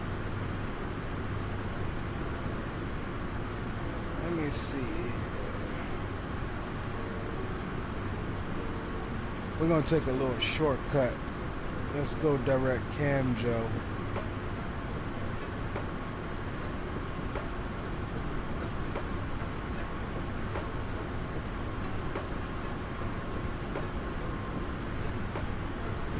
That way we're not flying that wide arc. Give ourselves a wee bit of a shortcut.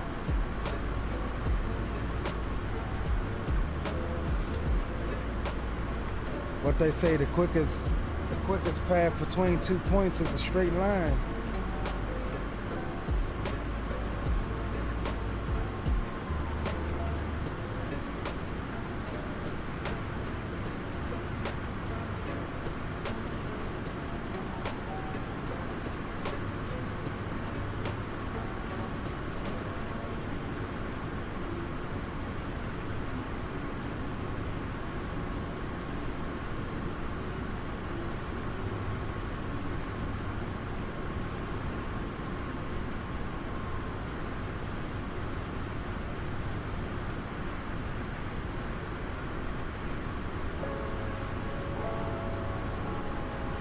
Yes, Peter. Handles RNAV approaches just fine. Flies the ILS just fine.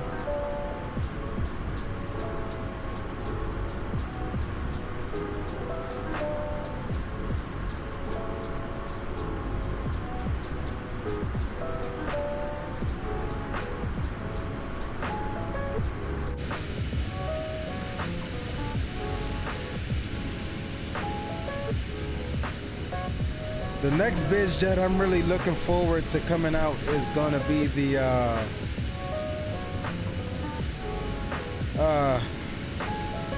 Contrail Falcon.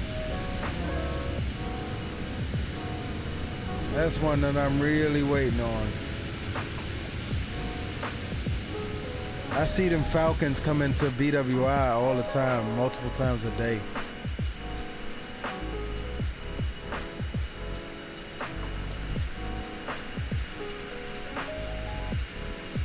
Muscle Man, what's going on, Muscle Man? Welcome to the stream.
I really wish that somebody would do like that boy AKD did in X-Plane and develop a Gulfstream for Microsoft.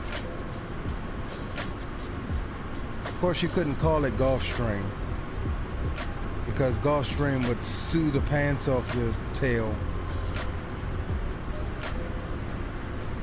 But that'd be a jet I'd like to see over here in 24.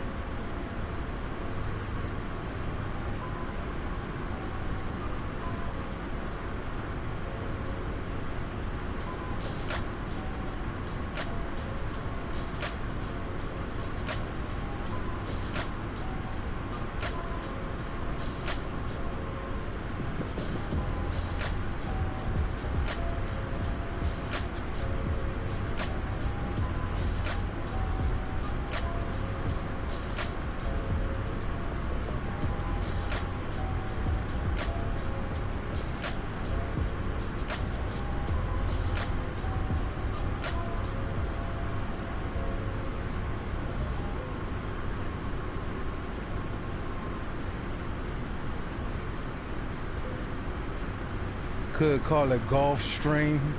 I mean, yeah, you could. I think the way that boy named it in X-Plane was I don't know, how did he name it? Hold on, let me see. I thought it was like GLF 550 or something like that. And then GLF 650.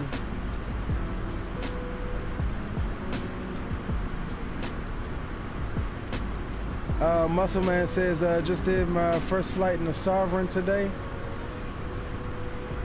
Still learning the G5000, but I like how she fly. Yeah, I agree. This is my second flight.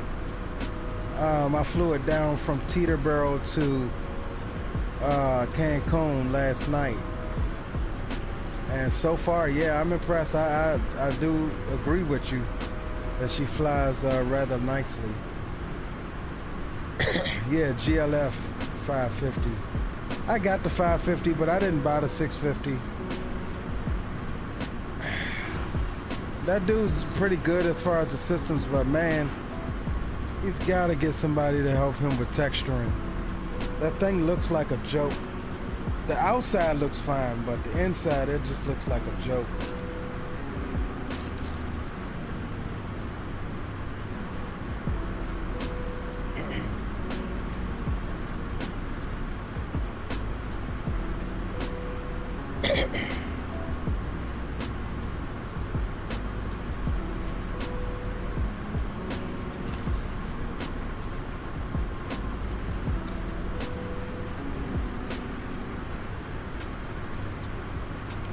Do like any does and just let the community brand it? What do you mean the community brand it? I'm not sure I know what you mean on that one, Peter.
Says painters, just but the Airbus logo and the A350. Got you.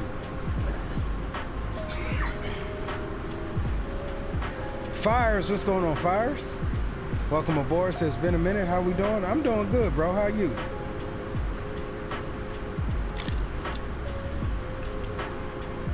How you making out, bro?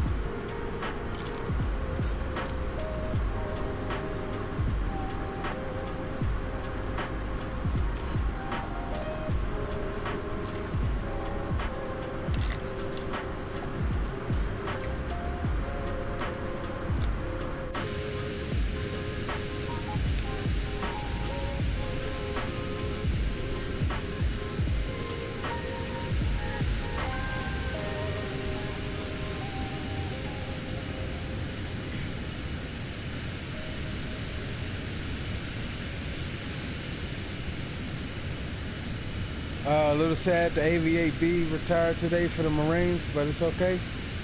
Yeah, I think they're gonna replace it with the F-35, right? The vertical version of the F-35.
It's crazy that this thing only does 0.79.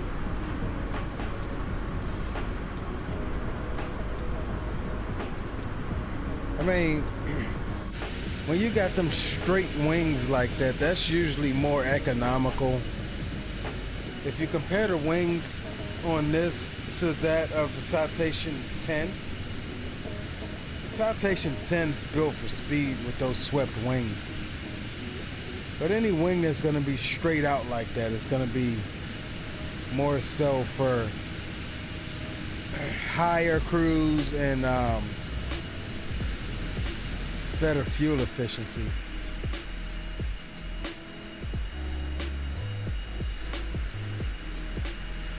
Got a patch wall now from Cherry Point Air Show in North Carolina, thinking about coming up to VA for Oceana. Nice, do it, bro.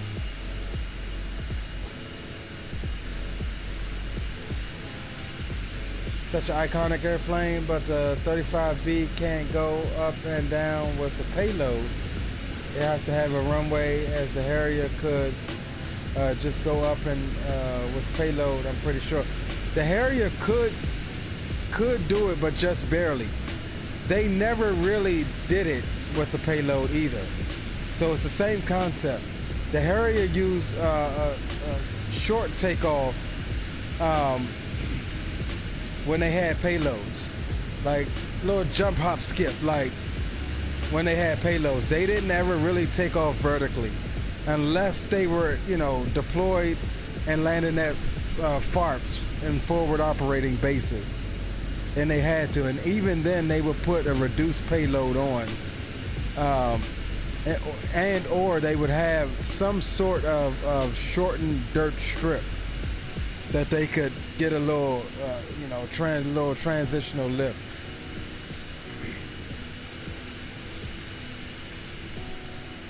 So it's the same concept with the Harrier. You know, you use up pretty much all of your water trying to take that thing off vertically with the payload.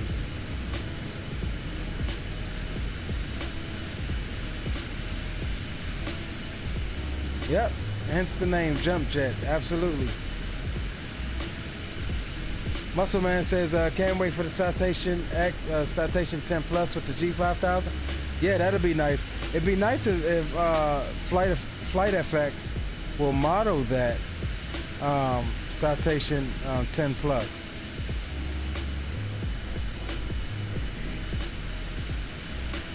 I mean, you already have the airframe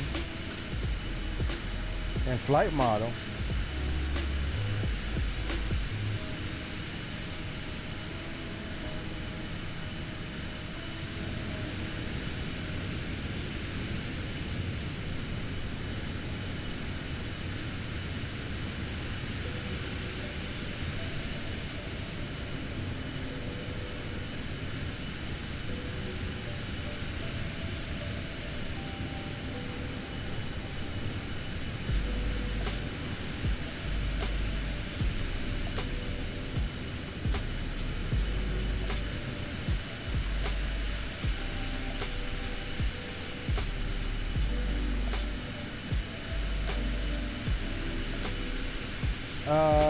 I love the Tab 8B, the trainer.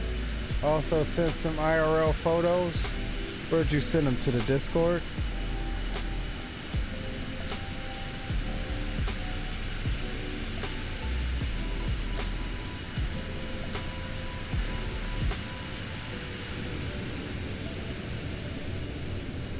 Okay, here we go. And let's pop these up. Fire sent in some Harrier photos.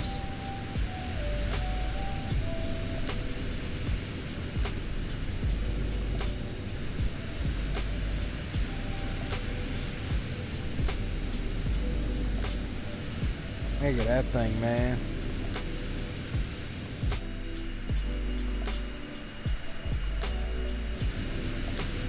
Yeah, freaking classic aircraft. The other one bites the dust. Well, maybe it'll get the F-14 treatment, and 3 of them will get put back into service in another 30 years. I like the patch wall, bro. Yeah, the Harrier is the icon, man. Absolute icon.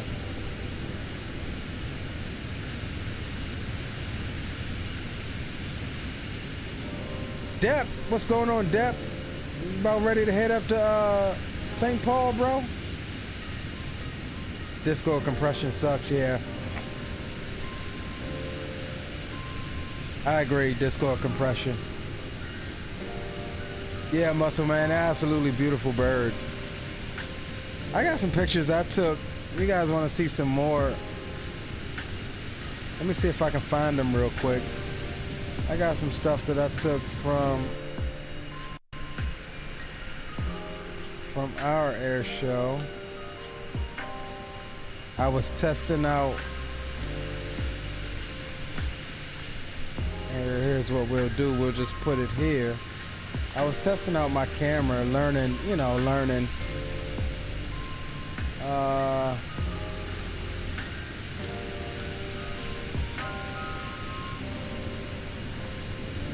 I'm just kind of scroll through them. Skywalk Man.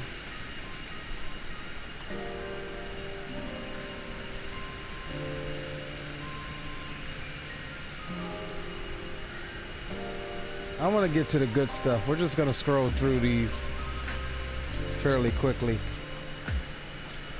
B-25 Pachito. I've been seeing this aircraft, bro, for the last 20 years of my life, probably more, at air shows around the world. You could actually go and fly on this thing, man. It's on my bucket list.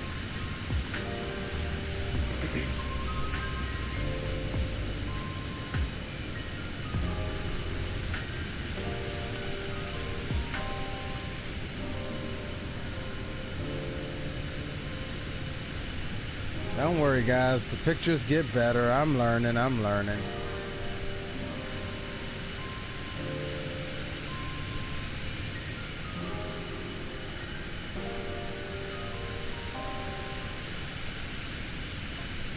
So I did, on my Instagram, I do have some of these pictures. The very best shots that I've taken. So you can go and check those out at your leisure.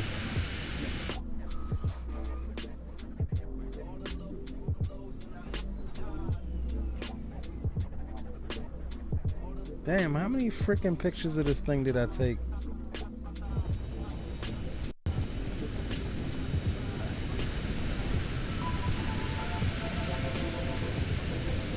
Oh my God. Oh no. How many?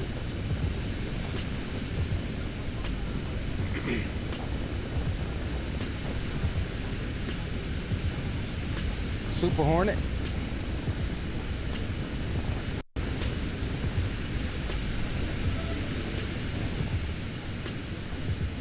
There was one I got that's in that list of that thing nearing the sound barrier, and I caught the shockwave.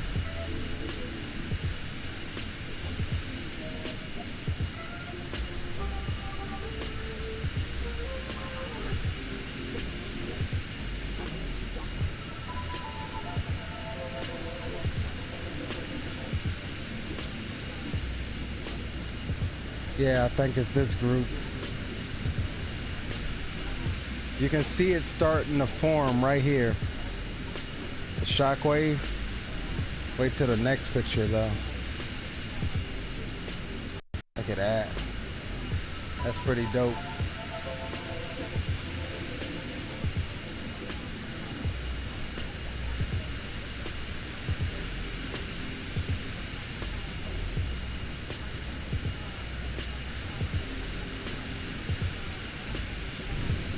Dep says, so ready.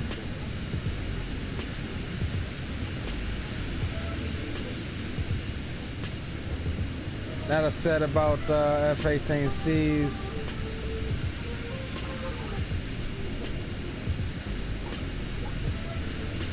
Yeah, I agree. I love the Hornets, bro.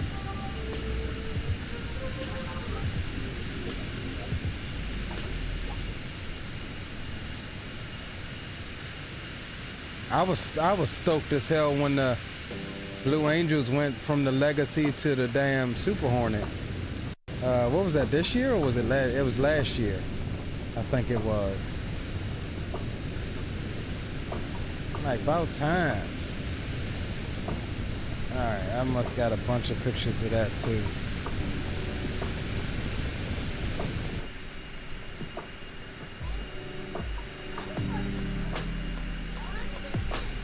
C-47.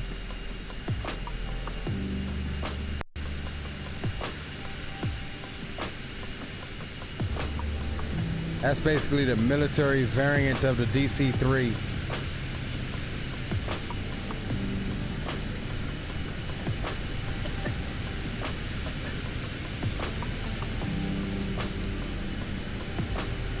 It's that P-40.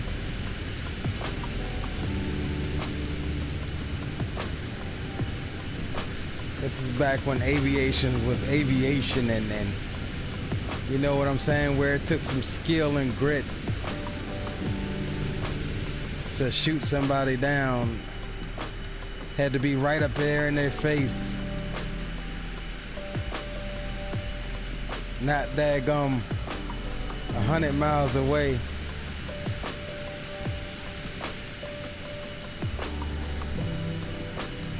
Let's see, what is this? Oh, another little acrobatic airplane. So this is one of our DC Air National Guard Vipers.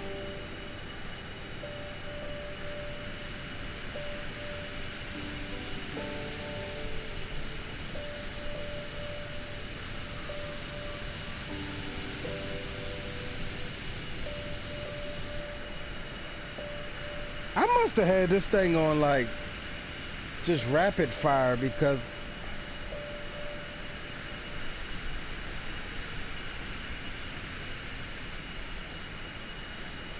love the Super, but nothing beats the Legacy Hornet. Nah, dog. I mean, the Legacy Hornet's alright, but I love the Super Hornet, bro. It's just something about those square intakes that I like. C5 Super Galaxy.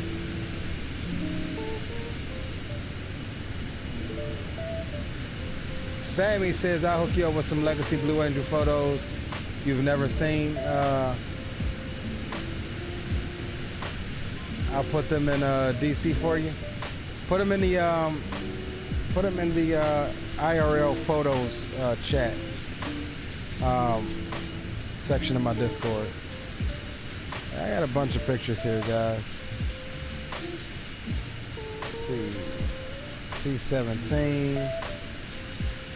Got some more warbirds. My favorite World War II warbird, the P-51 Mustang. Get that thing, man.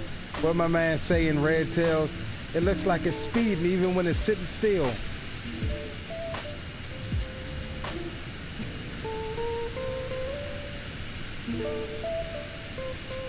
Jacqueline.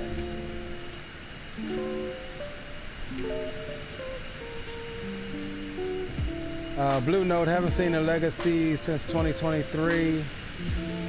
Demo is absolutely awesome. If you've never seen it, yeah, I've never seen it. T6.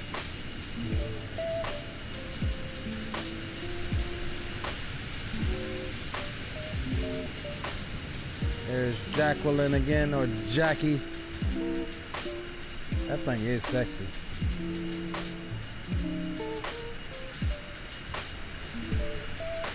Where's Zato at when you need him? There's his DC-6.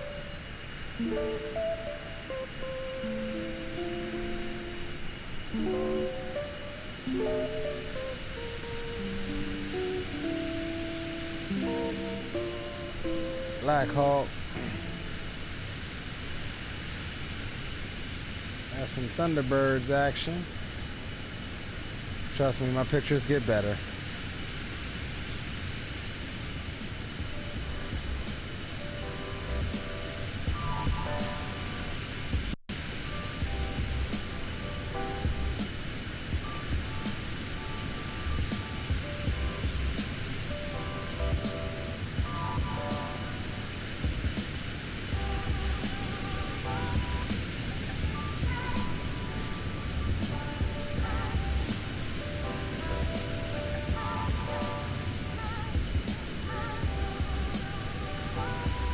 I'm just scrolling through them real fast, guys. You gotta look quick. There's a lot of pictures. I don't know what that was.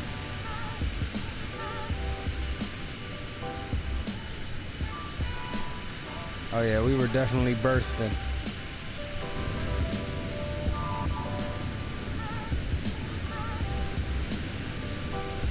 Let me see here.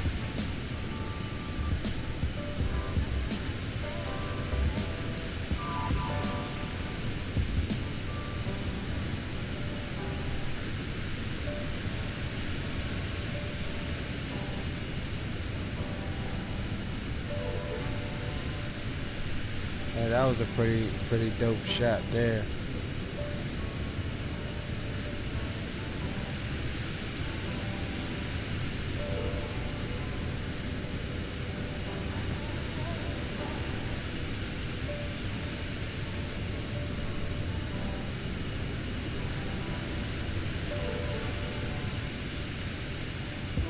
High Alpha Pass.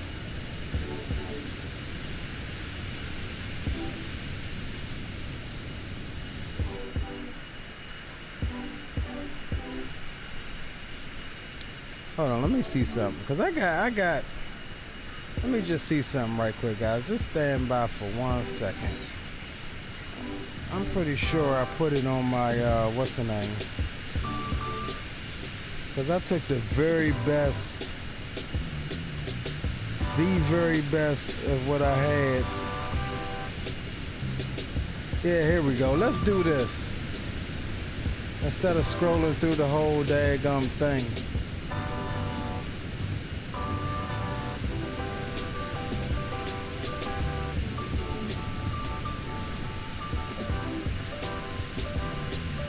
Here we go, gents. Let's do this. I put the very best of some of those photos on my Instagram. So there's one of the shots that we were just looking at with the Thunderbirds. That was another one. There's that F-35.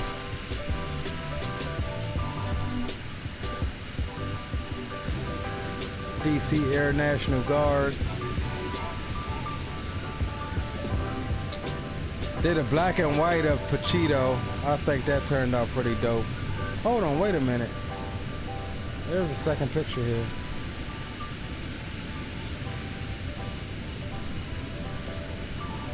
Look at that thing. Now that thing do look sexy from the front.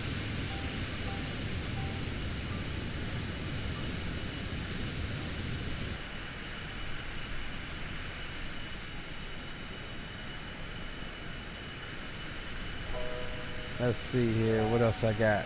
What else did I upload? Oops.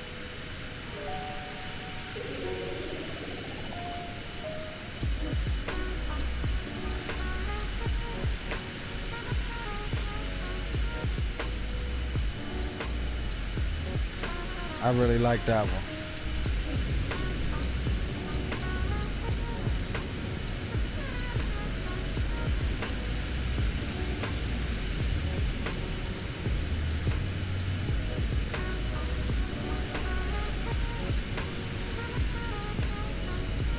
Do love some F-35s, yeah.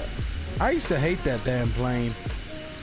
It was a piece of shit when it first came out, but it's kind of growing on me. It's still a piece of shit, but it's kind of growing on me. Those are all those same photos in color. Here, there's that Shockwave.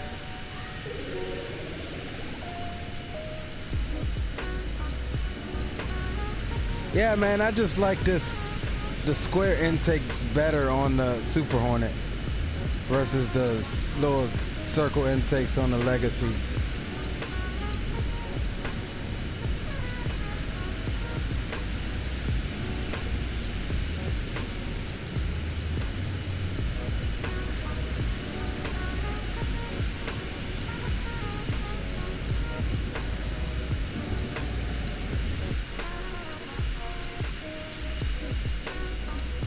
Yeah, these are some of my favorite shots. I was really surprised at myself for some of these shots.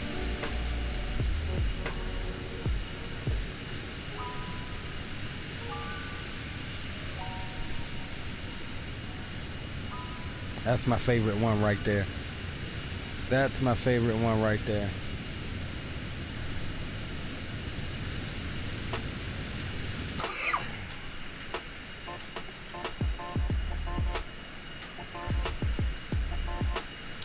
Freaking owls. So yeah, that's a little bit of put a little bit of something up there. Y'all ain't done so already. Go follow me on Instagram, TikTok at LeoSticks86.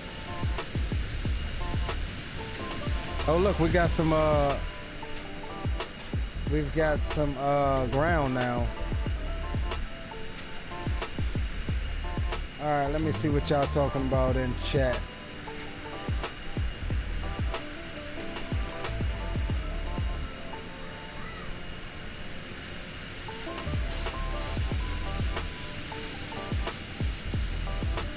Last command, did you only shoot portrait or landscape or all of these crop? Honestly, I shot a little bit of everything, bro. I didn't crop in much on any of those pictures. It was the lens that I was using.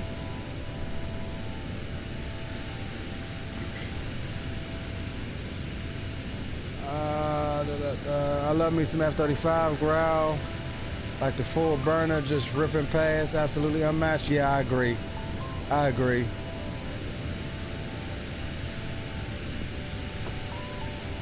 God help it if it gets into a turning battle. Goal of new planes never make it through the merge though. Yeah, the F-35 sucks, bro. A 16 could beat that damn thing in a turning battle. I mean, but that's just it. It's never supposed to make it to the merge. Whatever it's up against should never make it to the merge.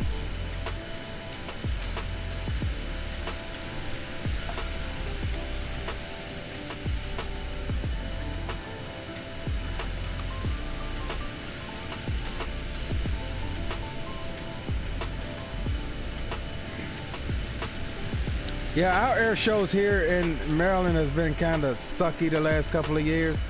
And for like the last 10 years. See, back when I was coming up, every year would alternate. One year it would be Thunderbirds, next year it would be the Blue Angels. One year Thunderbirds, next year Blue Angels. Then one year they did both of them. That was when they was touring with both of them. And then they went back to the Thunderbirds. So I haven't seen the Blue Angels fly in a really long time. However, they having this America 250 thing at the end of the month. They having this big thing in Baltimore where they're bringing in a lot of the warships, a lot of sailing ships, a lot of, you know, ships from different nations and stuff like that. And they're gonna have the Blue Angels at Martin State Airport, which is Air National Guard base right up here by me. And they're gonna be performing there. So I'm gonna head over there. That might be my first time going there to check them out. It's not gonna be, I don't think, a full-fledged air show, but the Blue Angels will be there performing. But yeah, stay tuned for that because we're gonna get, you know, get some pictures and stuff for them too. It's been a minute since I've seen the Blue Angels fly, man. And they were here actually a couple weeks ago for the Naval Academy graduation. But it's always just a flyover and they're out, you know. They don't stay long.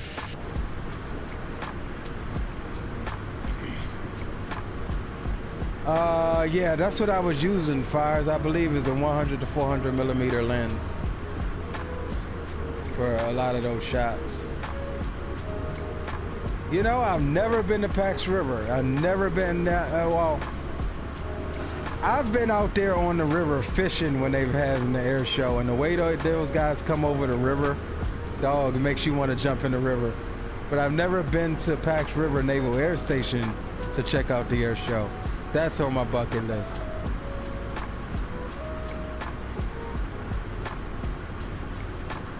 Yeah, Pax River is about 45 minutes from me. The Naval Air Station, that is.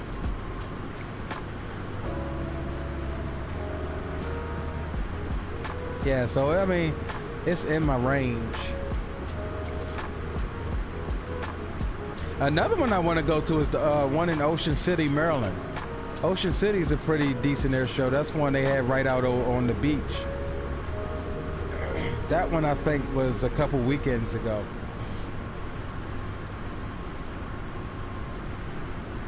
Come down to Jacksonville, let me know, take you behind the scenes. Oh, hell yeah, dude. I'll actually be in Florida, albeit Orlando,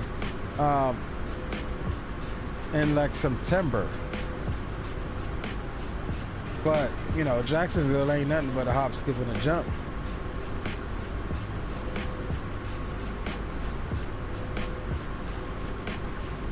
There's one this year, it seems pretty lit. Statics are pretty lit. Impacts River, yeah, I'm gonna have to look that one up. Maybe try to check that one out.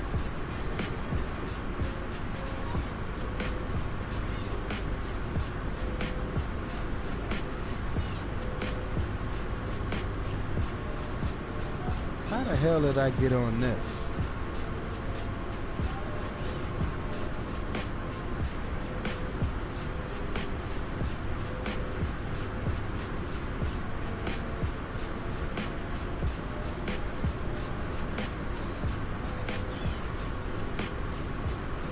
I'm gonna just leave that be because I don't know how I did that.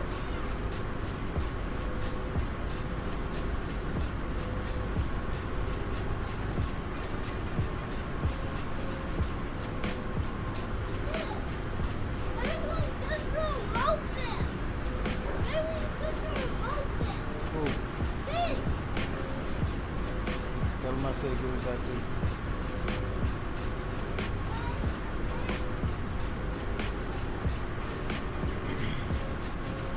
All right, let's see whereabouts we're at. Oh snap, we done already crossed into Georgia.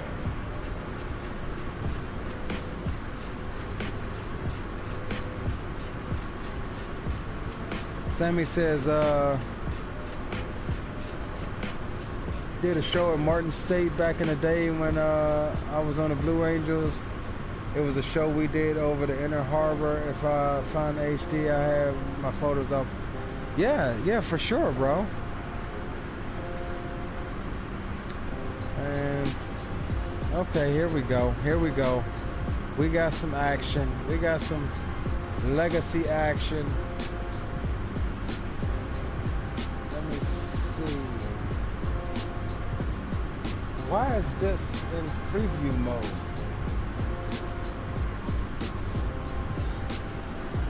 I don't know how I did this, guys. Hold on, stand by.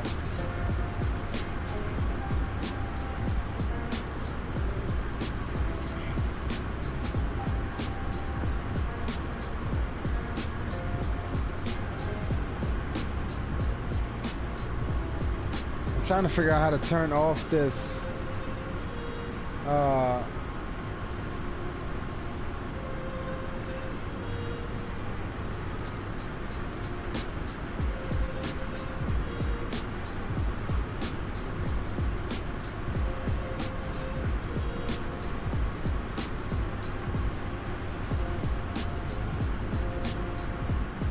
I must have hit something.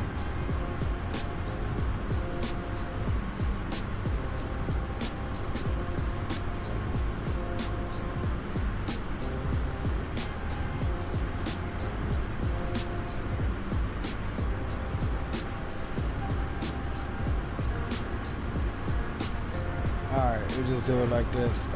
Yeah, here we go. We got some Legacy Hornet business. Oh no, these are Super Hornets, aren't they? Looks like square intakes. Look at that.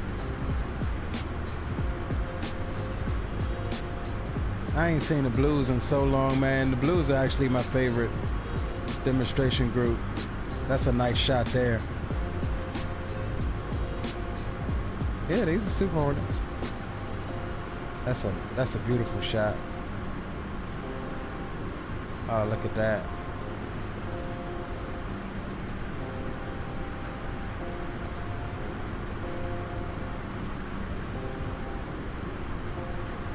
What I would do to get a ride with the Blues or even the Thunderbirds If y'all can get me up to a couple 100,000 subs, then they'll look at me. Then they would look at me. I can apply.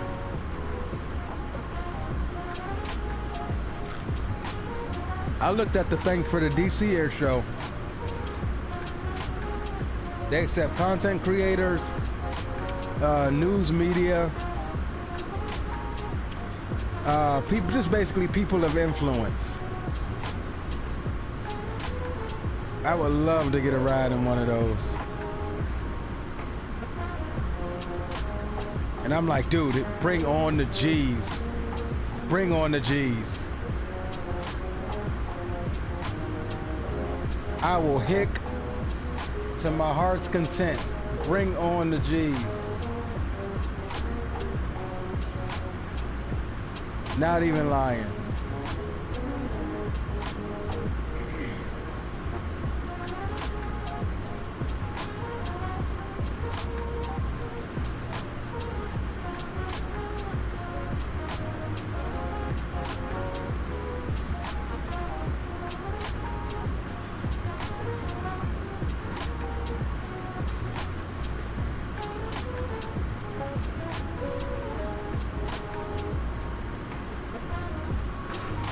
I really don't know how I got this.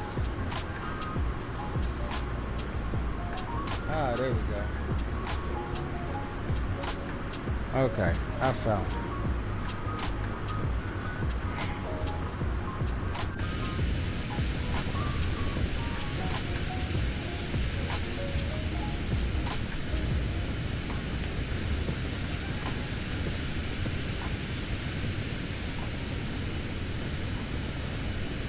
Okay, fires.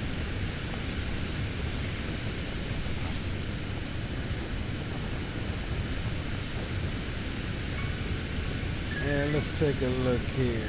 Let's see.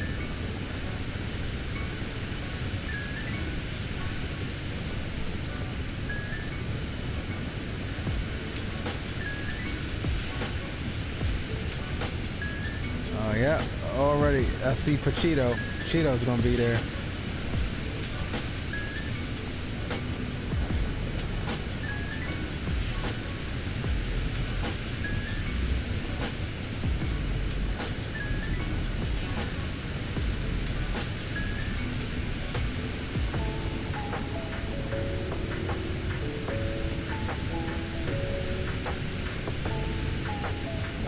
When is this?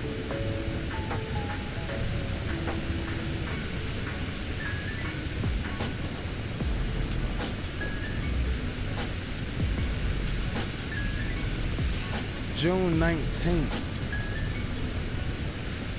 That's military day, kind of like it is here. Base access day, practice performance, yep.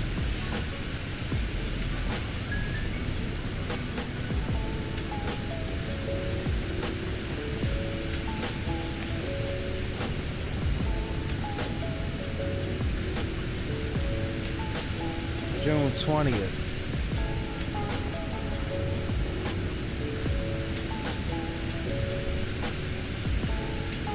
Sammy says, greatest time of your career flying in a few demos. Basically works two ways. One way is a team member will ask, all right, let's read this. Yes, that is basically, it works two ways. One way is a team member will ask to fly you with the team, and the team will reach out to said person. The second way is you reach out to them as a PR gig. Roger that. Yeah, I would love to do it, bro. I don't think I'm big enough though. My little 4,000 subs. They want somebody that's bigger, that's gonna spread the word a little bit more.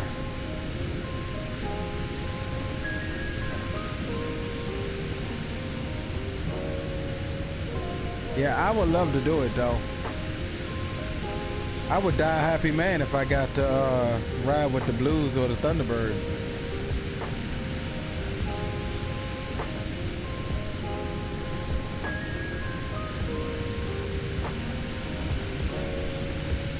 And I may just try to go to this one, man,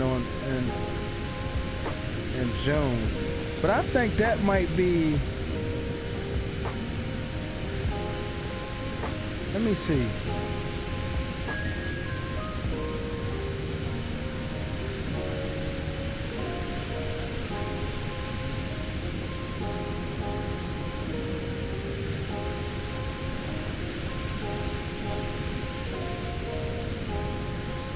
That might be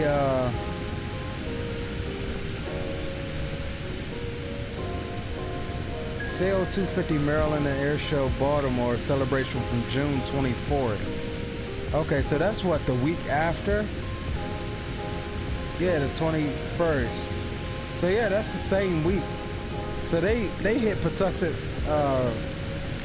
NAS Patuxent, and then they come right down the way to here.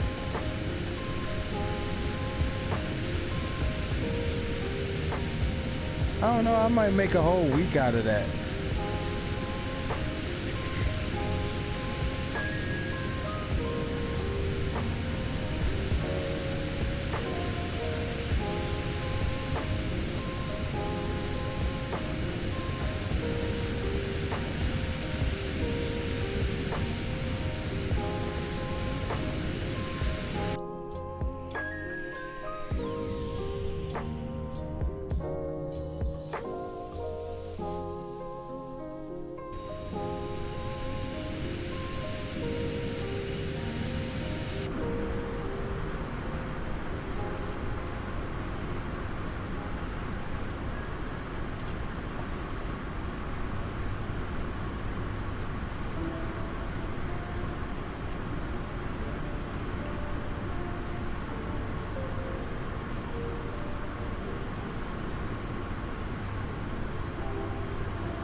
All right, we looking good. We are, let's see,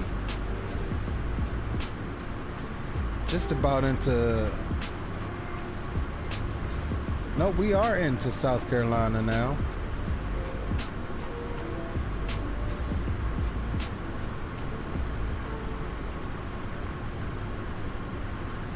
Yeah, we are into South Carolina now.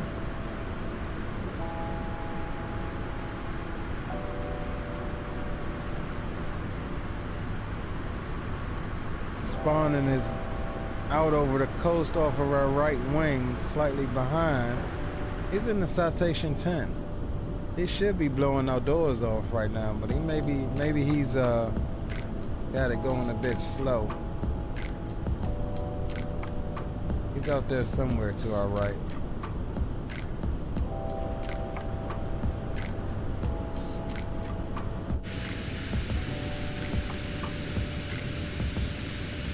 Posted a few photos from work a few years back in DC, still rounding up my blue photos. Quality not great, took them with my phone. Roger that, bro.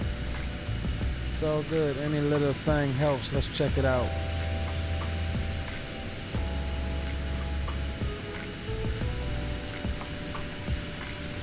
Here, let's give you guys look see.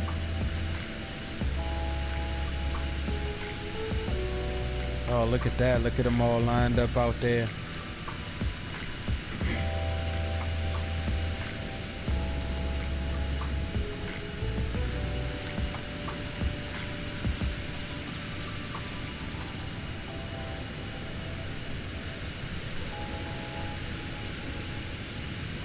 Okay, those are bags. I thought those were J-Sows for a minute.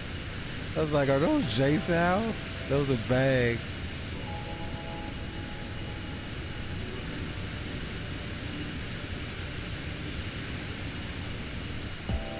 Man, I love me a Super Hornet, man. That's nice. Look at the sky. You can see the stars. That's a nice photo there.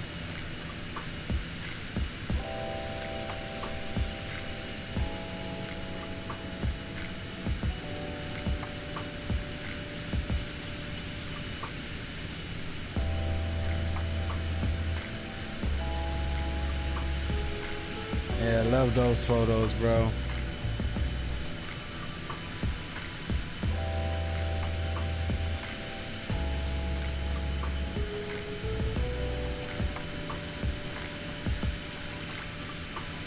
Quality was pretty decent.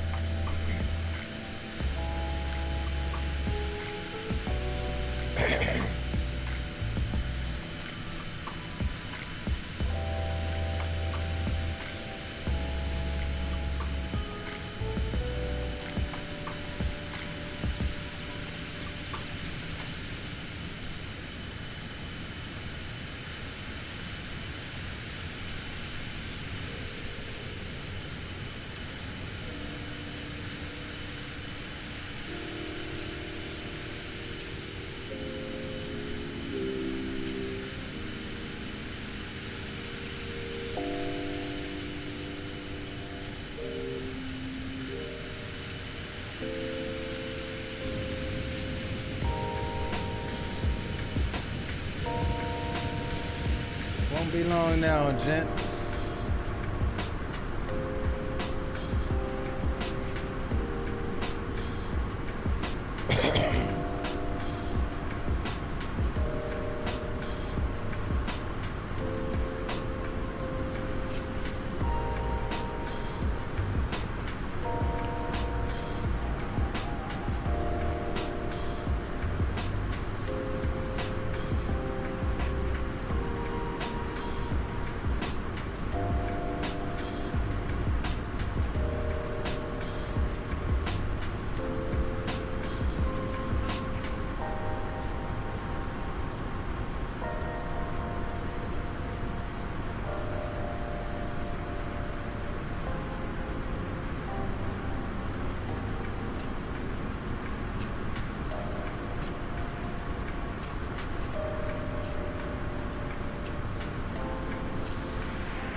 Hour and 8 minutes until top of drop.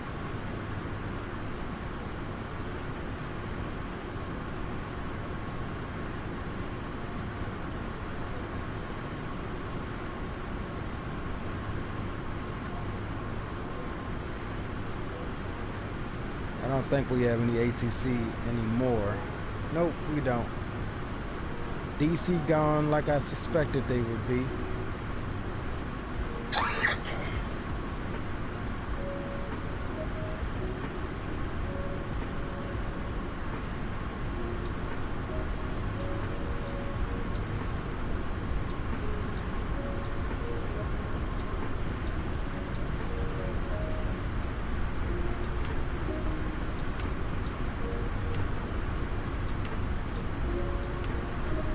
It's spawning, blowing my doors off now.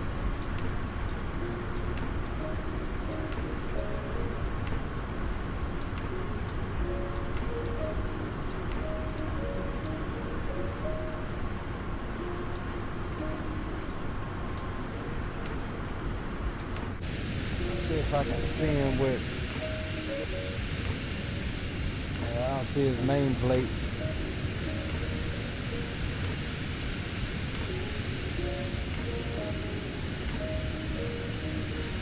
Down south, what's going on down south? I said you suck a cock for Airbuses.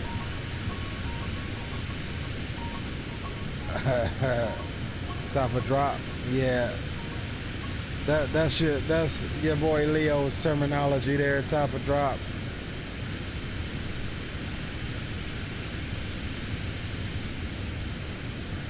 Down south, let's not be weird down, bro. Sit back and enjoy the stream.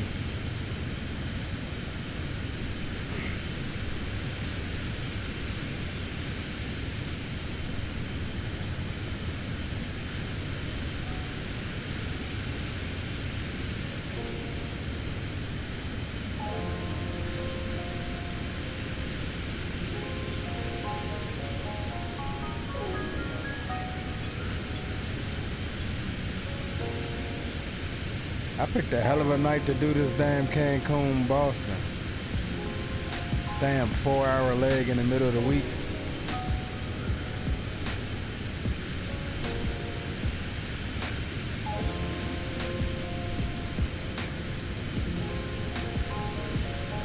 And I gotta get up and go to a funeral in the morning.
All right, right back, gents. I'm gonna take about a 5 or 10 minute break. I'm gonna grab me some ice and something else to drink, and I will be right back with you in a few moments.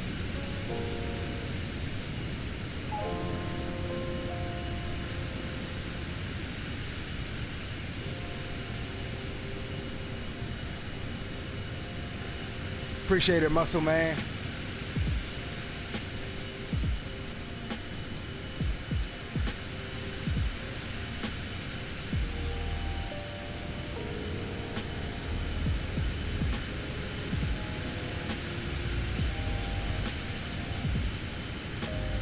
All right, right back, gents. Real quick, Sammy says, found an old article from Martin State. So funny remembering those memories. Yeah, I've never been to Martin State Airport.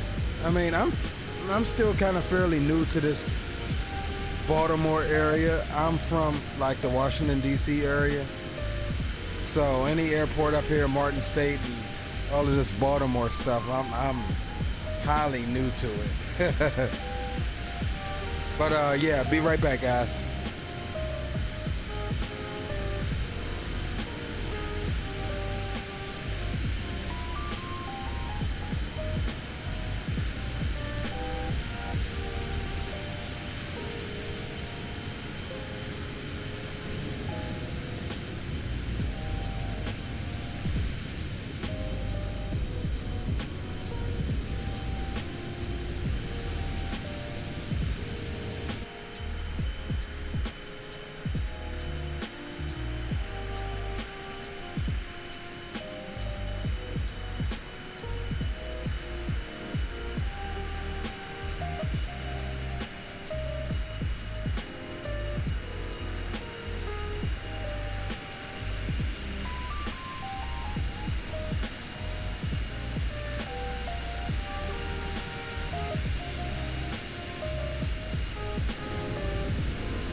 We're still with you guys. We're just taking a little stream break. Stretching the good old leggies of ours.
Hey, Fires, I was just thinking, you know what aircraft would hurt, is gonna hurt more than seeing the Harrier go?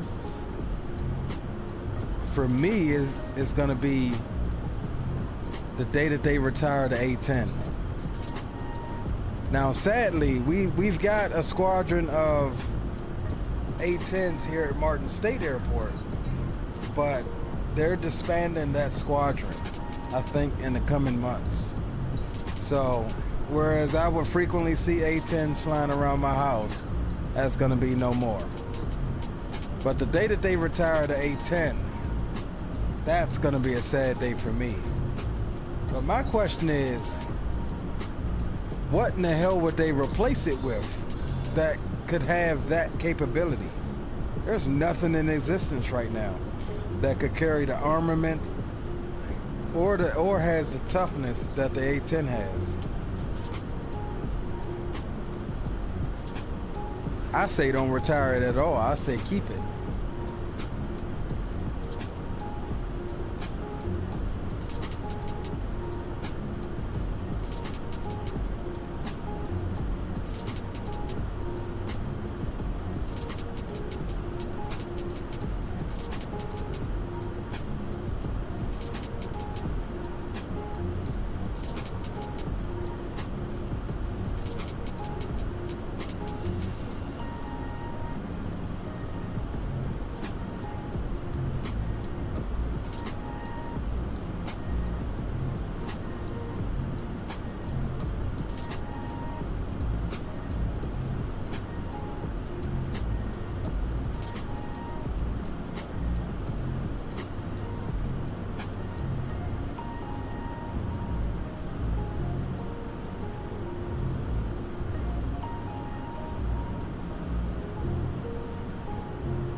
Yeah, they're not gone yet. They've extended the life into the 2030s.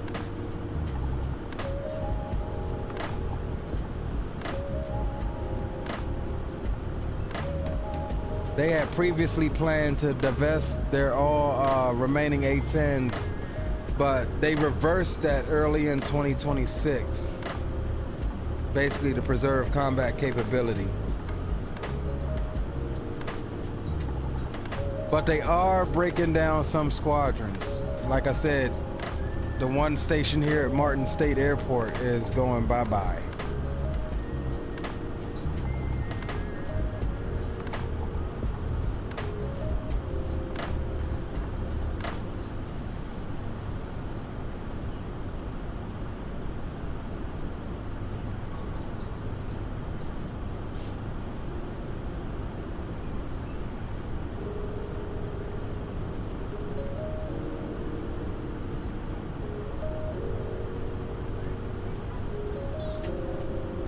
And actually, I stand corrected.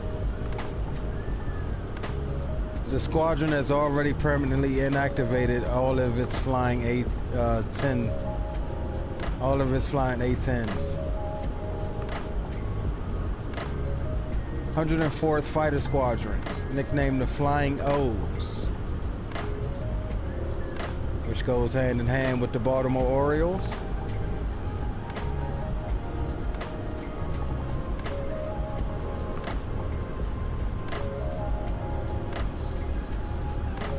Air National Guard unit is formerly the Flying Warhawks at Martin State Airport, is currently transitioning its focus. The Air Force retired all of its A-10s from the 104th Fighter Squadron, which is that of Martin State. The final aircraft departed the base and relocated to the Boneyard in Tucson, Arizona. Bro, that is absolutely freaking sad. So that Martin State Squadron is converting to a cyber wing. So they're probably going to be goddamn flying drones and crap. Is what they're going to be doing.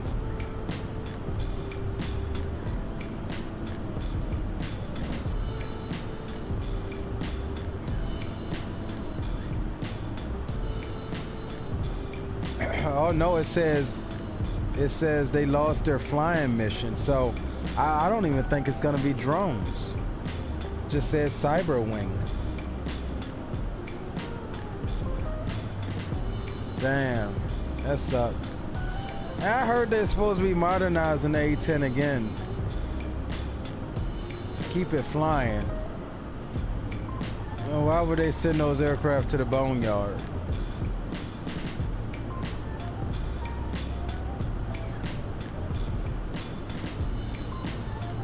Mike Jones, man, what's going on, Mike? It's been a minute, bro. Good to have you aboard.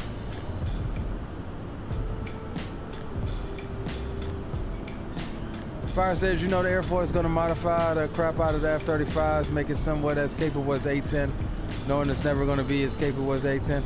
Dude, it ain't even going to be a fraction of capable as the A-10, dog. You know the amount of freaking iron that you can get on the A-10? You know the amount of freaking rounds and crap the A-10 could take and still make it back to base? Dude, F-35 could never.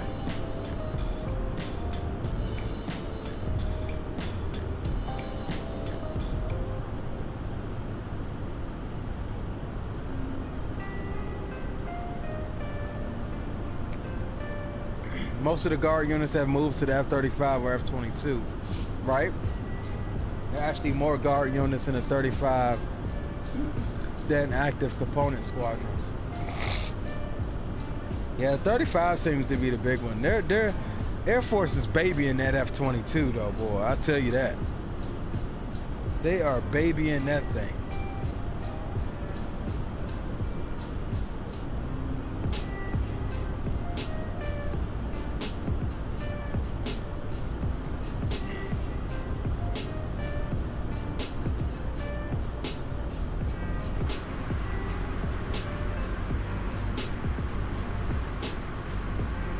They sent it out against a goddamn Chinese balloon,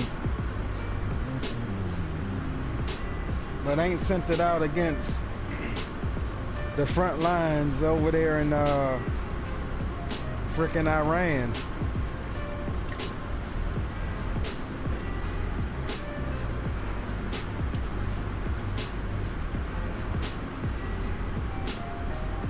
Damn it, I'm paying for that daggone plane. I want to see it put to good use. I want to see how capable it really is. Let's get it some markings on the side of its daggone fuselage.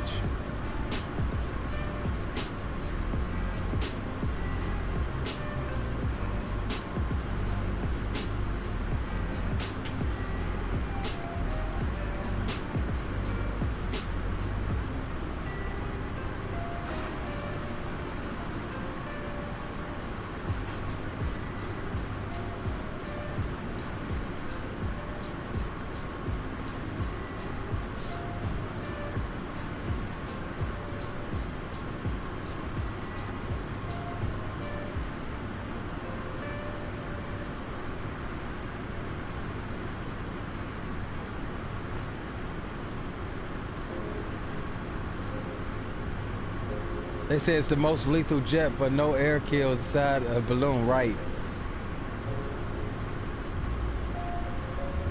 More balloon kills than the Raptor. I know, dog.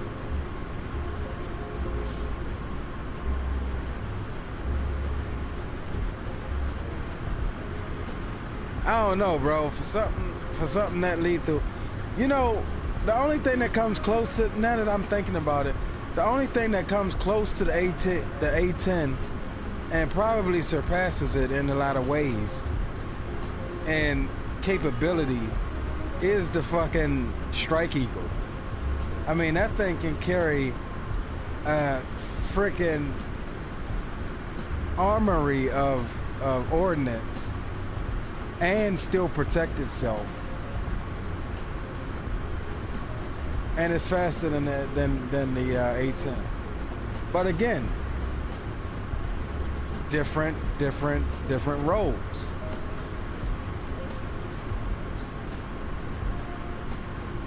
But I only bring up the 15 because that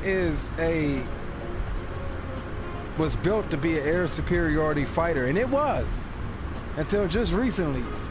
It had an undefeated record until it got shot down by friendly forces. I mean, put these 22s to good use, bro. Send them in there.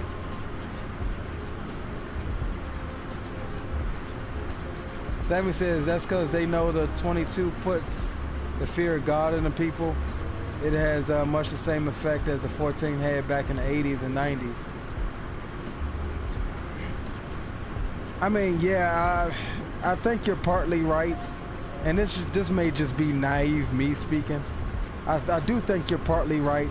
Nations are afraid of it, but I think that's becoming less and less the case as other nations develop and come into, you know, 6th gen era, like the Chinese and stuff like that. I think it's gonna be a point where they're like, yeah, we're not afraid of that thing, bro. We got crap of our own.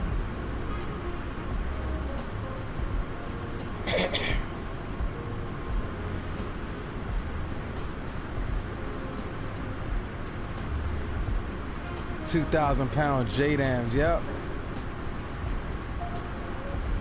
Oh, it can carry more. It can carry more freaking aims than that.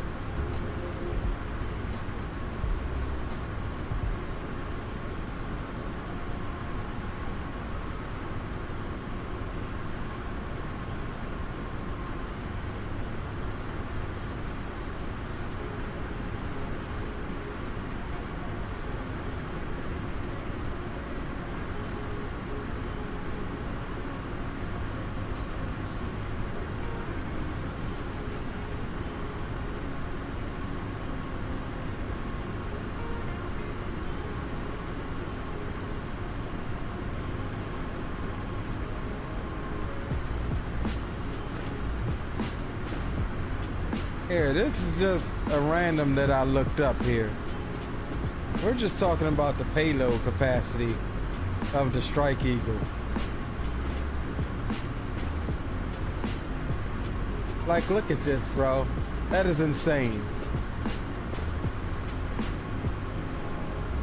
That is absolutely insane.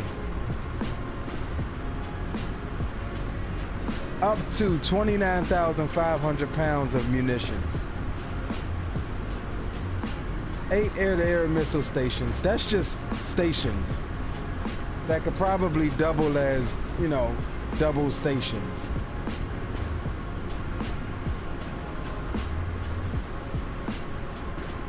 I mean, just look at this. And still carry 2 bags.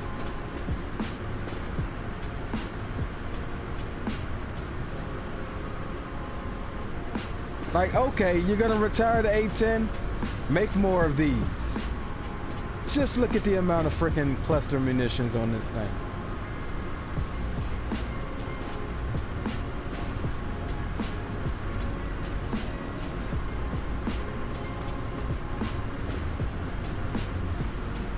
You want to retire the A10, make some more of these. Because ain't nothing got the capacity of this. Can't nothing do what this thing can do. And that includes the undefeated record. You can throw your punk ass stealth in there all you want. That's fine. But dog, I'm a 5th gen man myself. That it kind of reminds me of when they let me come on cam for this one. You know, this whole freaking this whole doggone 6th gen stealth and all of this reminds me of a time where they forgot or they neglected to put a gun on the F4 Phantom because they relied solely on, you know, the longer ranges. And the Phantom took notice of that too. Just like, oh, well, we don't need payload capacity, or we don't need this, we don't need that, we have stealth. That's fine and dandy until somebody else develops a way to detect it. I'm just saying, I don't know, I'm brainstorming. Don't listen to me, I don't know nothing.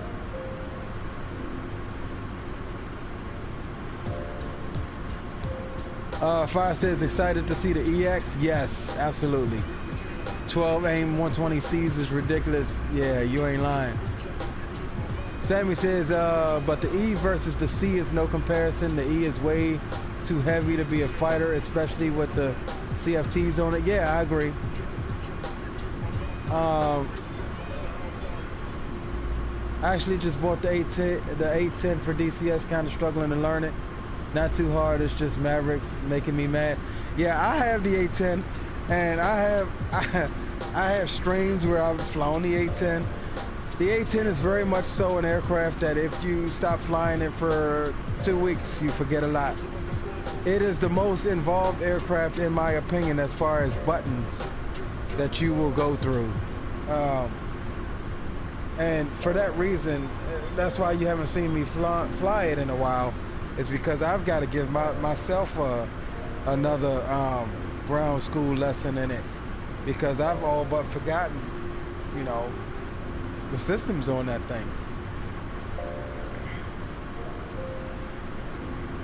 Can fight if it needs to, but it's not meant to. Same as the Growler versus Super Hornet. People think they are the same, but yeah, they're not the same, nowhere near. No, I 100% agree. I think that the Strike Eagle can protect itself better than the A-10 can protect itself.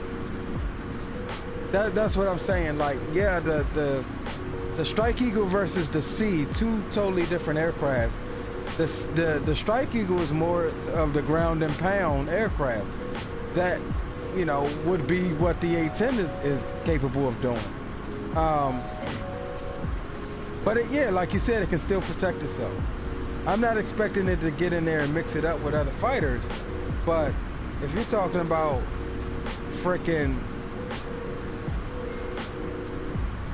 getting warheads on foreheads, I mean, the F-22 and the F-35, in my opinion, is too expensive just to sit, you know, behind the front line and just loft freaking AMRAMs at people. I mean, yeah, that's the name of the game, but man, I don't know, bro. I'm not for this digital warfare. Like I said, if we can go back to pistons and having to get within a few hundred yards.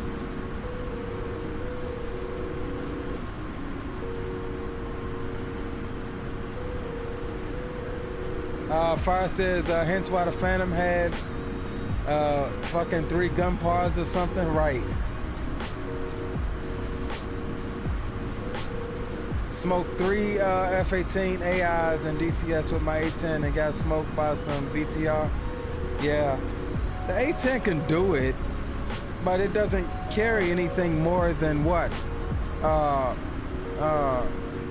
Sidewinders?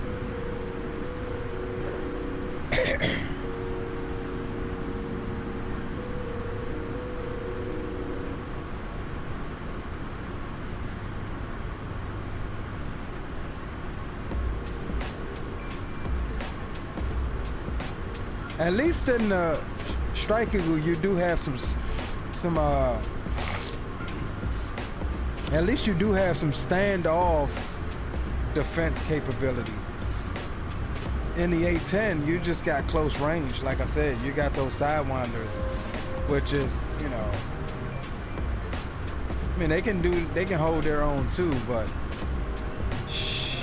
I'd rather the AMRAMs than the sidewinders, bro.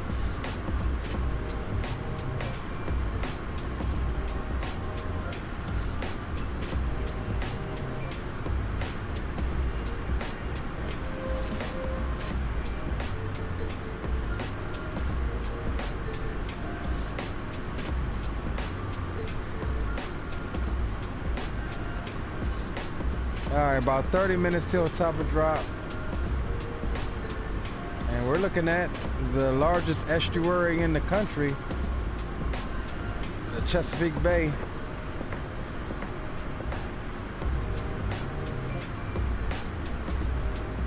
Just south of Richmond.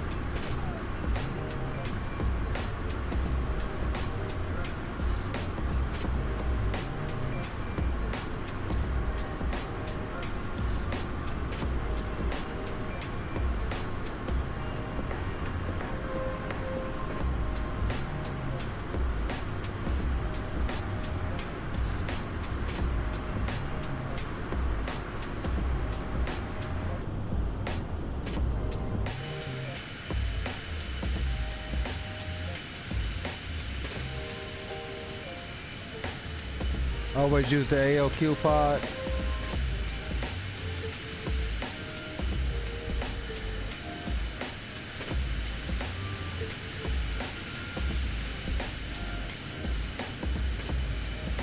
Sammy says, I'm from the ground and pound area of our military.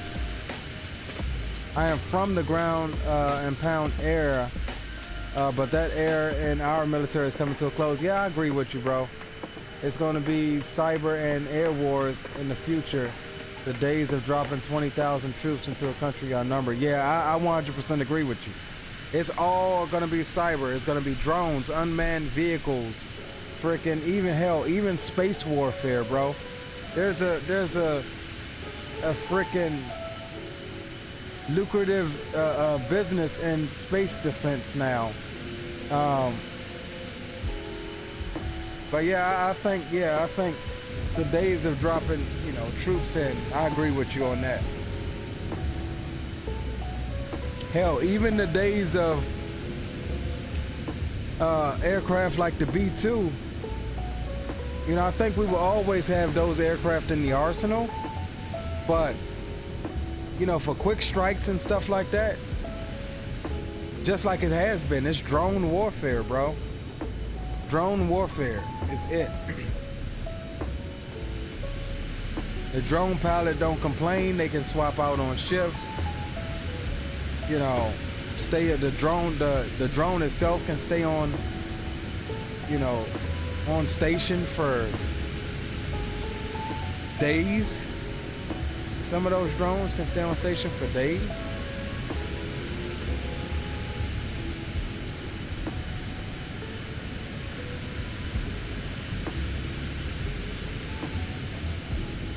Sammy says, I got maybe an hour till top, flying from Dayton to Barbados in the longitude. Nice. Are you on, do you use Volanta? Do you use Volanta at all?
think my playlist ended. Let's check it out.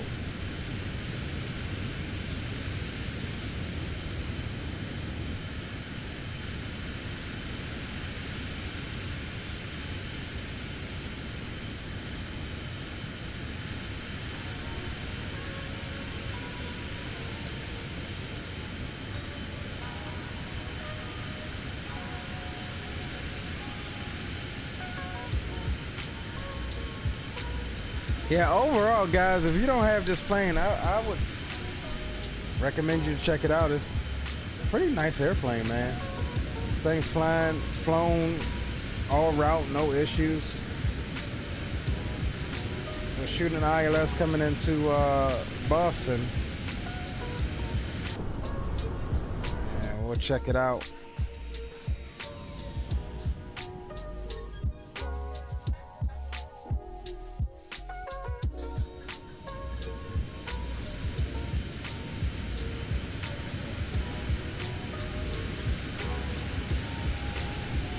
Okay, roger that, Sammy. Fire says, can't wait for the A6.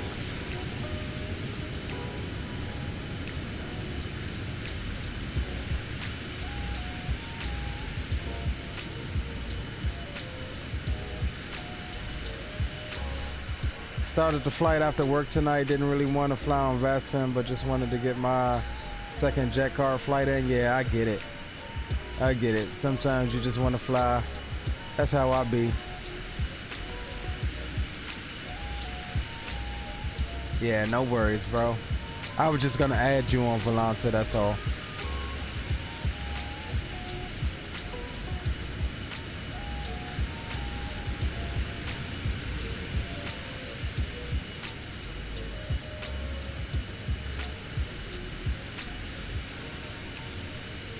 Man, this thing is a nice looking aircraft.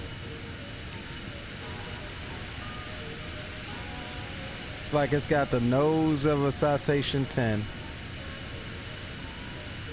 The wingtips of a, I don't know. It's like it wants to be a Citation 10.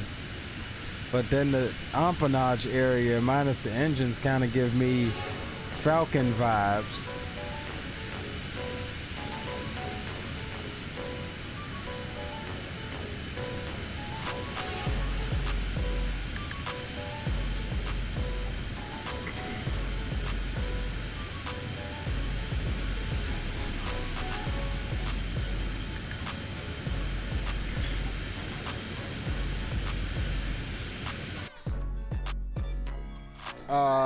Yeah, it definitely seems similar to the Longitude. Longitude is just can go farther. That thing can cross the pond easily, and it's faster too.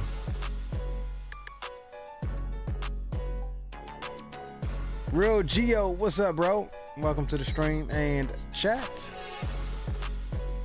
Even the interior looks damn near identical. Yeah, I mean, they're all Cessnas, right?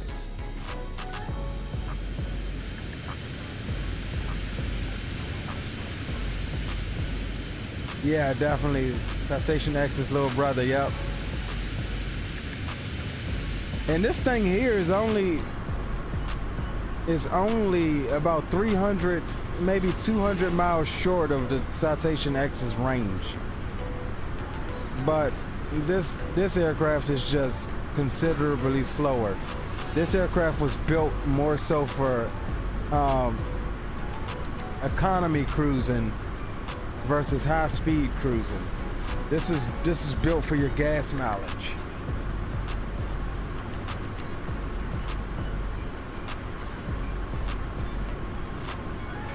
But I think somebody said it earlier. I'll be glad when we get the Citation with the upgraded avionics, the G5000.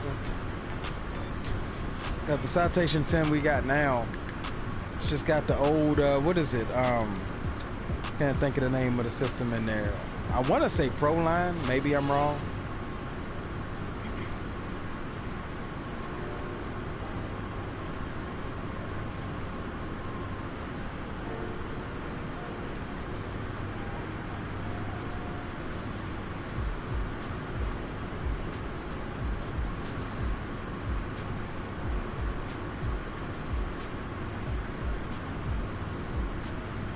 We should have about 25 minutes or so until top of drop.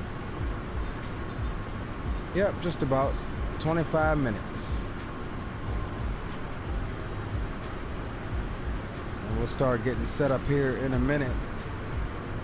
Take a look at what it's doing in Boston here.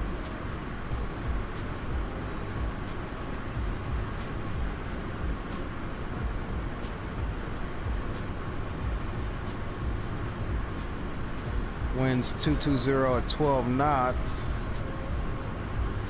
Temperatures 18, dew point 4. Altimeter is 3014.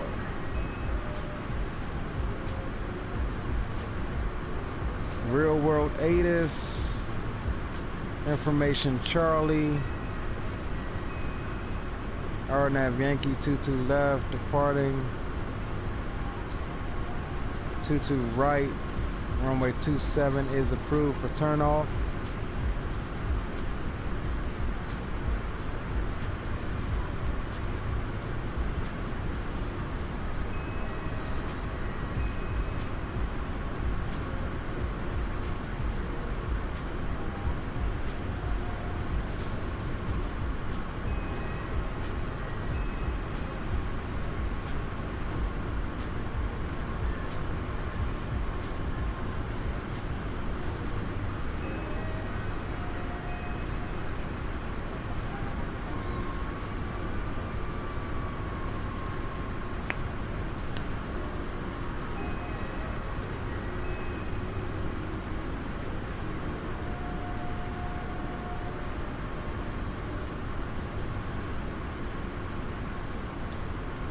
Real Geo says Honeywell Primus.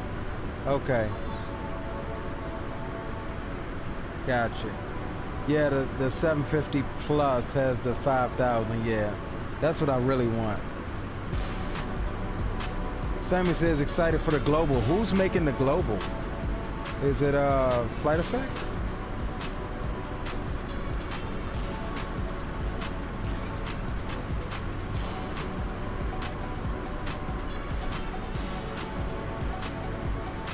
Yeah, the Global will be a nice one. I know Flight Effects is also doing a Challenger 300 or 350. I can't wait on that one. Yeah, 350.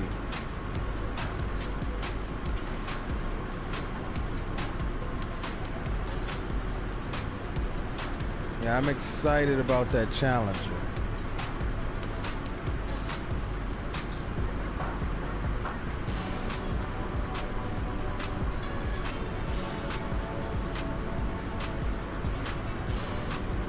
Yeah, I don't see anything here about the Global. Who's doing the Global, Sammy?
Real Geo says heading to Brazil in the 777, American 885. Find you on Valance. All right, let's see where he gets at.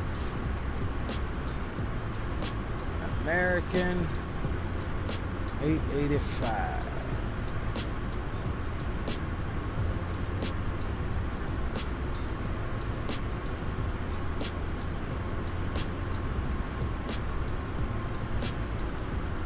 Oh hell, that's a nice little leg there. LA to Rio, what is that? Rio de Janeiro?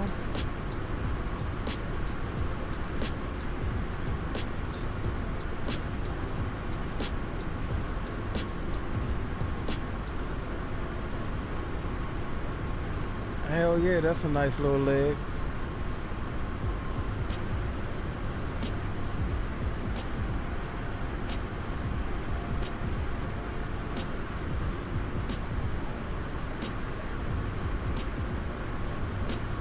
Got a couple of friends going into Boston.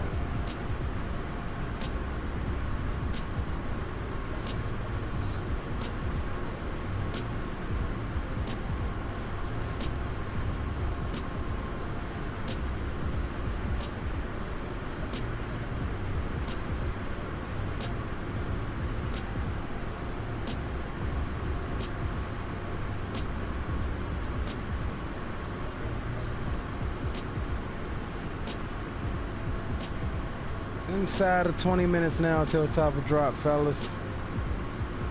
We are cruising nicely. Still got 3,300 pounds of fuel on board.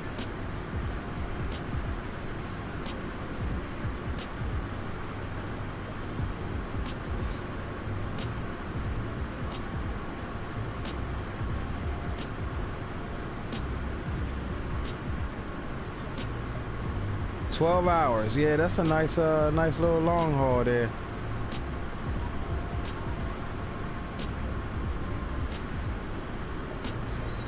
If you like the long hauls, man, get with us sometime. We typically do a Saturday night long haul, myself and the fellas. Sometimes we'll do them during the week like now, but typically it's Saturday nights. We'll put up a long haul and fly somewhere. Usually about 3 or 4 of us. Sometimes more. And we don't do it on VATSIM, we'll do it with just multiplayer on so we can still see each other. But yeah, if you're ever interested, man, let me know. We try to do it every Saturday night.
crossing through Mexico.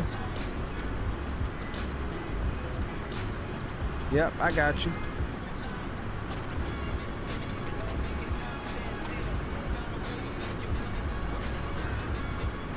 Says flew from Phoenix to Heathrow and back in the 200. Yeah, that's not a bad leg. I like going to Heathrow. Typically I go to Gatwick though, since it has better performance. I'll do Gatwick, you know, somewhere to the United States.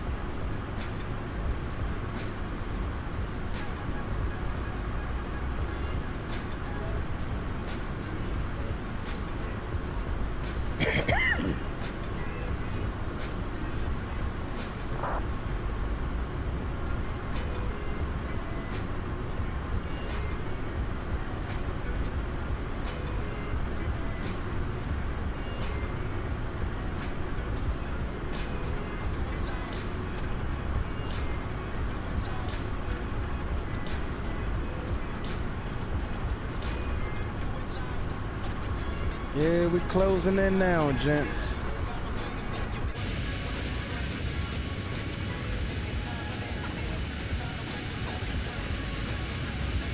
Oh, I've been putting it off for the last couple of years, bro. I've been putting it off for the last couple of years, Fires. Sammy says just popped up on Volanta. Got you. What's your call sign? I'll send you an ad.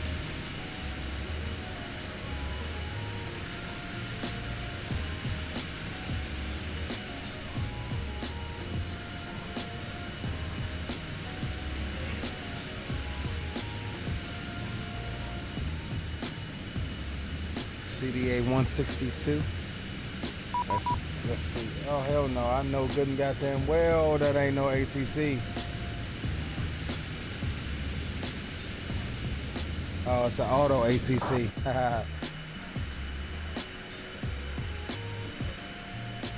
Oh no. Yeah. No. Yeah, it's an auto ATC.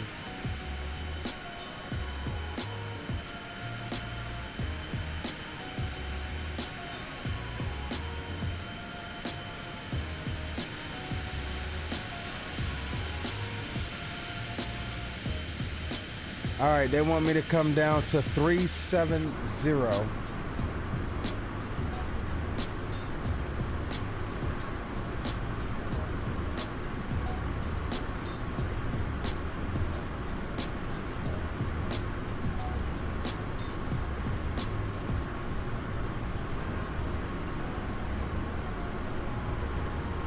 we'll start an initial descent now. Down to 3.7 via VATSIM's Auto ATC. CDA 162 is what I was doing before the ADHD kicked in.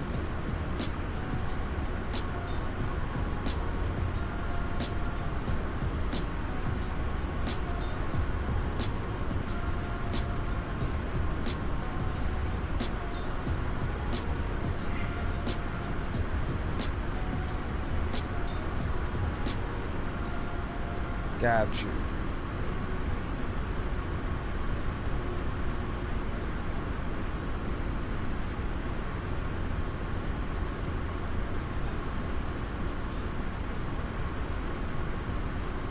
All right, got you added on Volanta.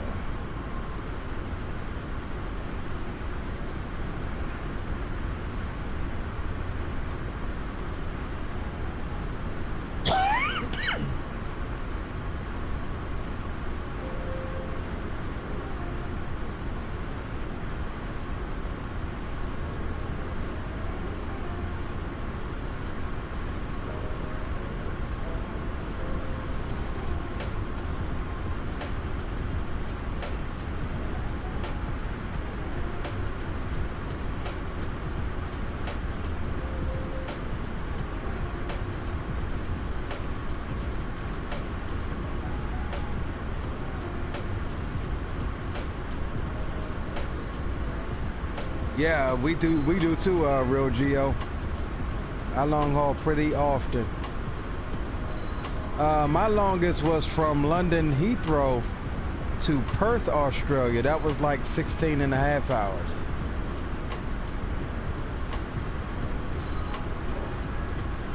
.300ER is not really my favorite, but I'm more of a fan of the 777. Fun fact, I flew on one in 2019 from DFW to Narita, 14 hours. Yeah, I don't like the 300 that much either. The 200 is my favorite. Never flown on the 777 yet.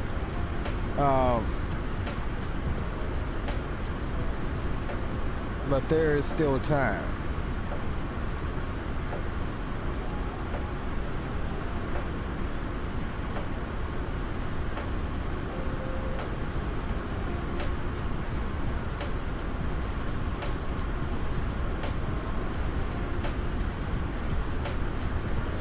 All right, we're going to dump out some boards to help us here.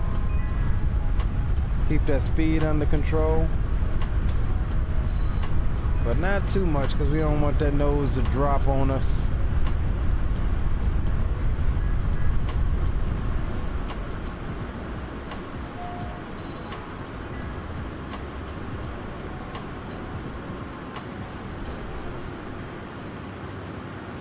All right, there's our 3.7. We still got 13 minutes until our official topper drop. And we'll ride it here at 3.7 for now.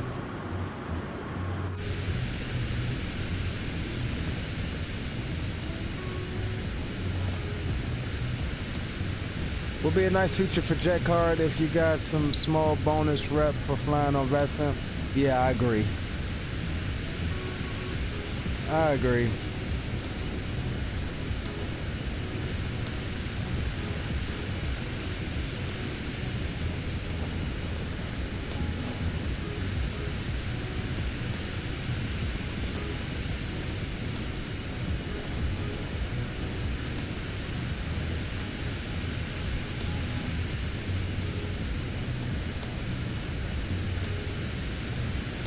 Flew first class on it? That must have been nice, bro. Engine roars from the Trent 800s.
Love when the Trent 800s howl on a 200, like when you're descending and the engine throttle decreases, you hear. Man, I love that, dude. I love that.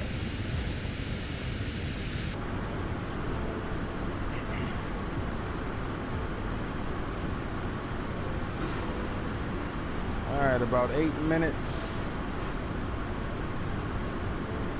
All right, so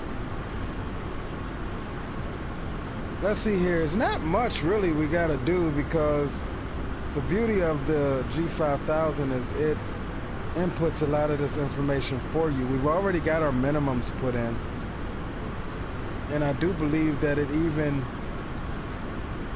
grabs our ILS frequencies and the final approach course. So we're looking for 110.3. And yep, it's got it in nav 1 and nav 2 already, so that's good. And I'm pretty sure it's got the course in there too.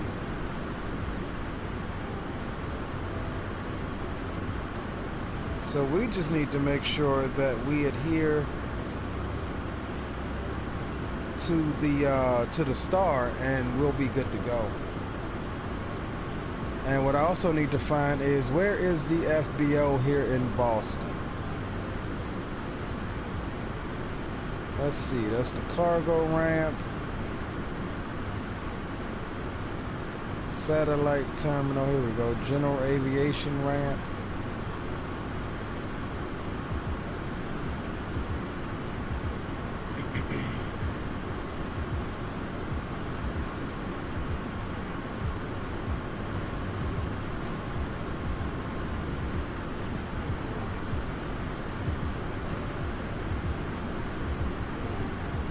Alright, so FBO is going to be over by 1-5 right.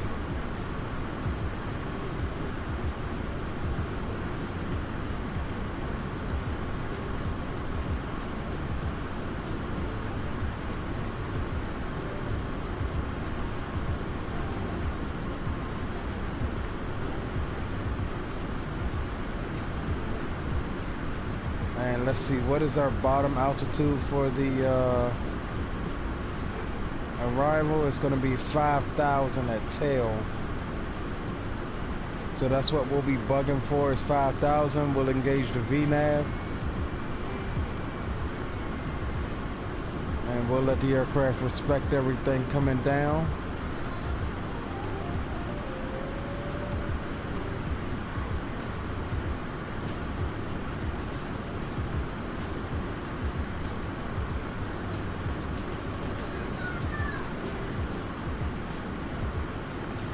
Alright, effects at 2-3, that's correct. Ryujin, that's good.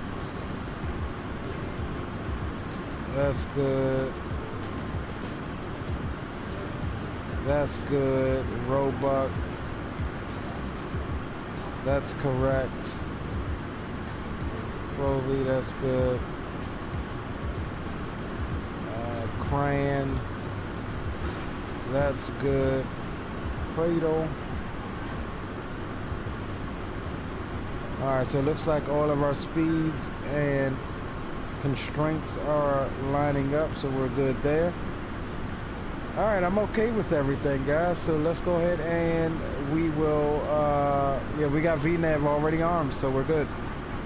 And what we will do is, once we get close to top of drop, we'll flip our speed back from manual to FMS, and that way it also respects the speed constraints on the arrival as well. I put it over into manual so that we can get our max cruise speed, but we'll give it back to the aircraft here in a few moments.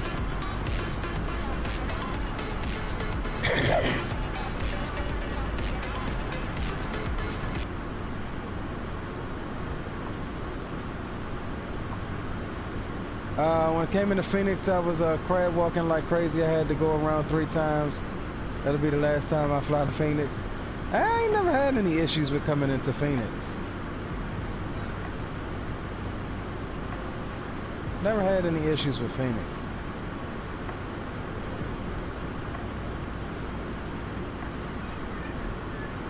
So when we get about a minute out from top of descent, we should get a vertical track audio cue that lets us know the vertical profile is being picked up.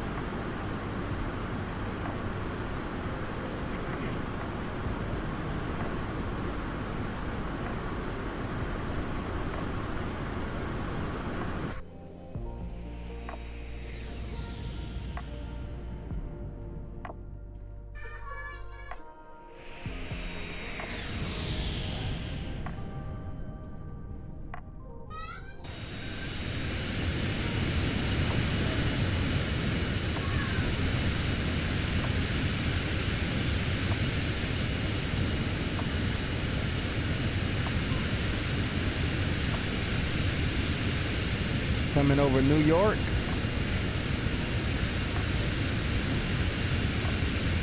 Hudson River there.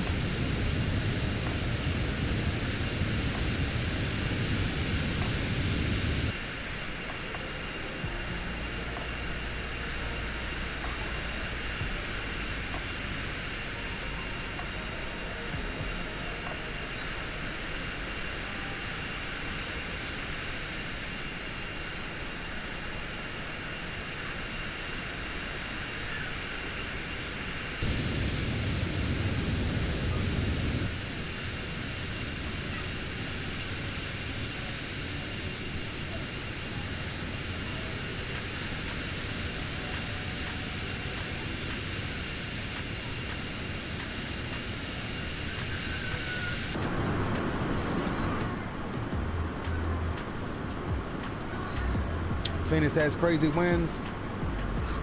Was on live weather when the crab walk started happening. Yeah, that's all I fly on, this live weather.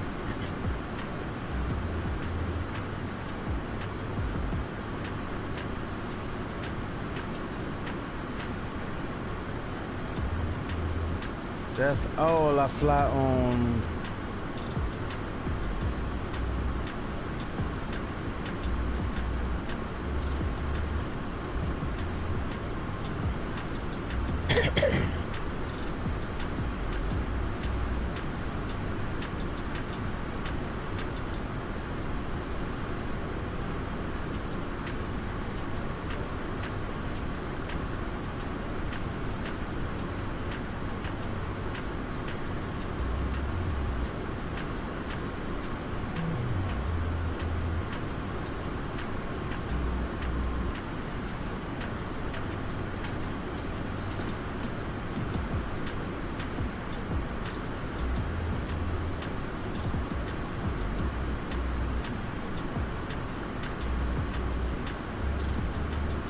Alright, so we do have our vertical track cue here, but we did not get the vertical track audio warning. But we're all set up nonetheless. VNAV is armed, so to respect all of the constraints coming down. And what we will do now is go back over into FMS speed. And that should respect the speeds coming down as well.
All right, that is Boston CTAF. We got in standby.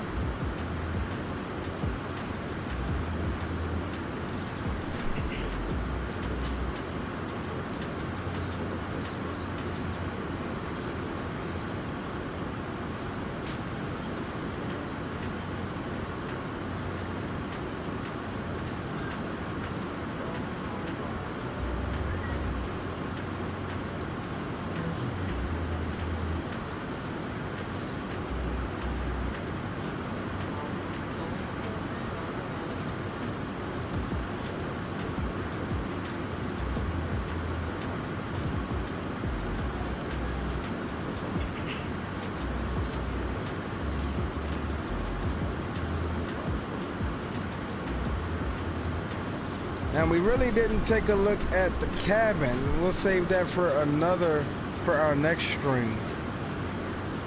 Definitely wanted to focus on flying the aircraft and checking the aircraft out.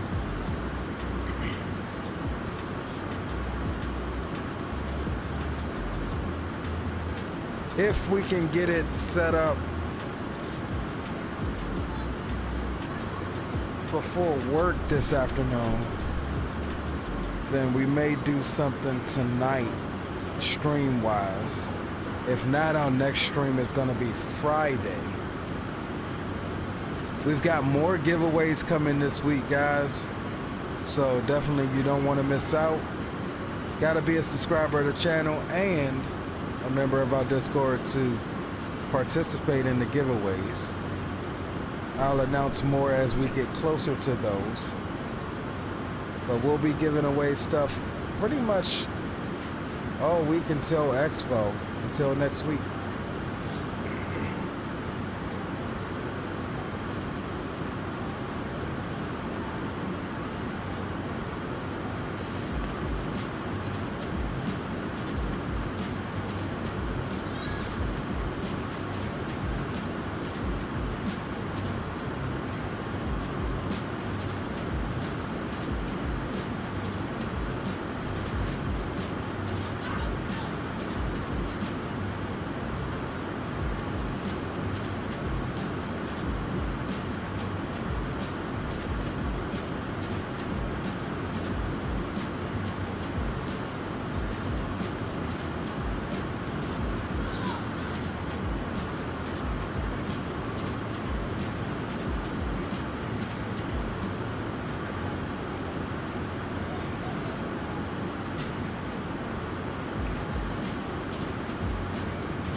Oh snap, who is that?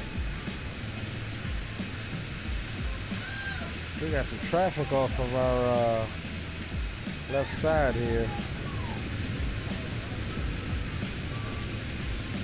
That may be FSLTL. I don't see anybody on Volanta.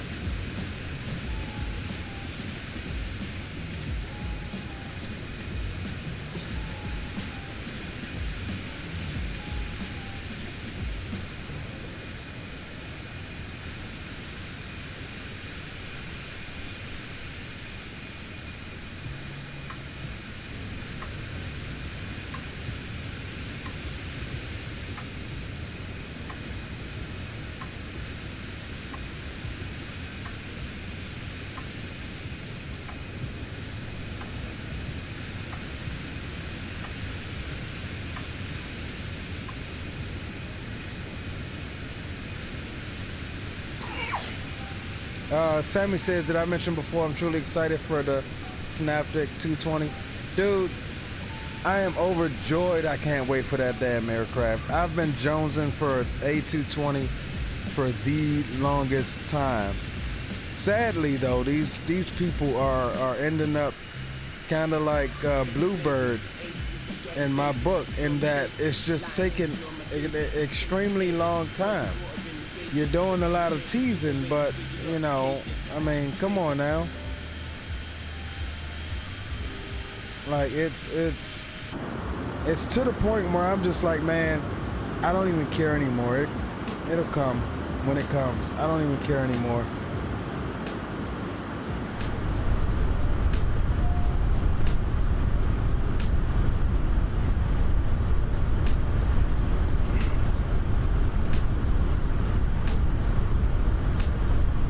It's a bit frustrating that all of this time has gone by and you're just trying to stay relevant enough to keep everybody hyped. But you know, I think people are getting tired of the hype. No fruits of the labor being shown here.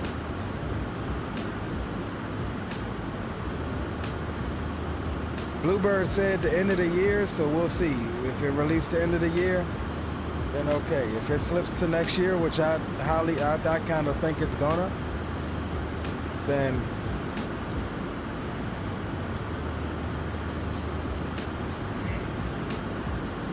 you know, most people are one simulator only kind of gamers. I'm not. I fly on multiple sims, so I have a good 7.5 that I can go to when I'm jonesing to fly a 7.5. I mean, we got the Flight Factor 7.5 over in X-Plane. I have no problem with going and jumping over there and getting my 7.5 fixed.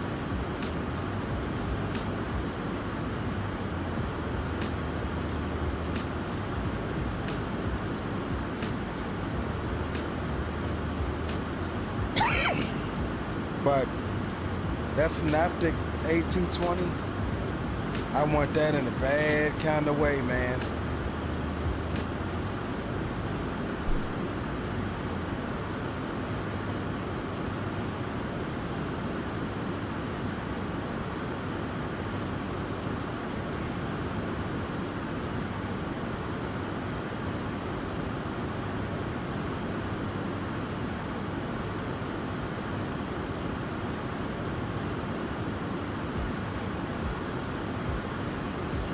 All right, so we do have a constraint here. That's why we're leveled off. At FX, we need to be at 230, which we are. 23.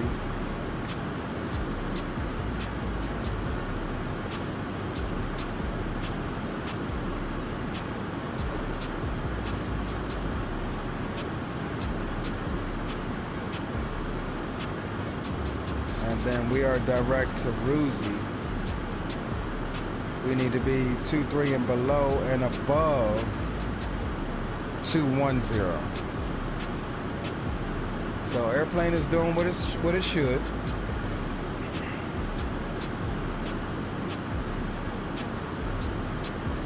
I hate how far behind and delayed development has been, but I'm ready for it. Yeah, I agree. They actually said it was being released early last year. Then they got tied in with any builds and has just stalled since then. Yeah. Well, from what I understand, the indie builds part is done. Indie builds only did the textures of the aircraft. That's done. They was at Expo last year, and that's what he said, was that any builds did the textures. Any builds portion is done. So whatever's holding them up now is completely on them.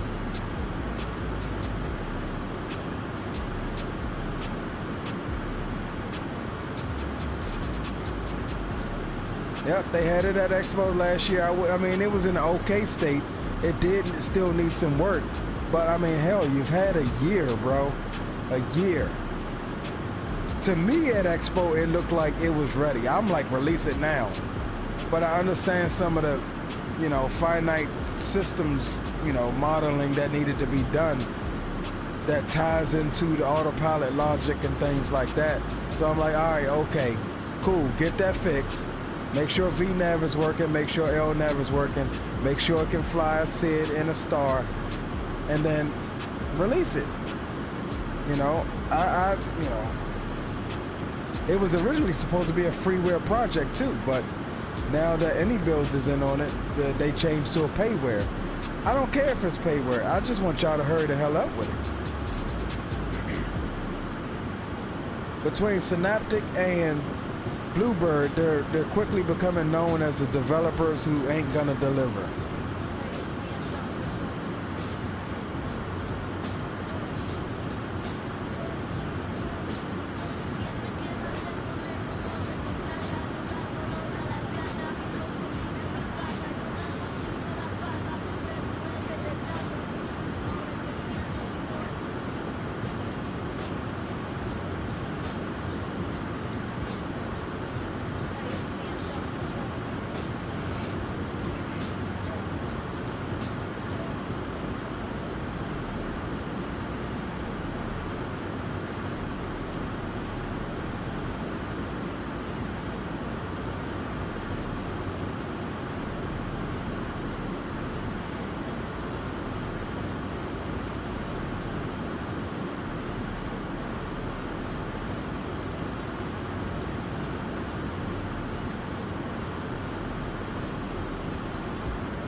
Alright, coming through flight level 190. Coming up quickly on the transition here.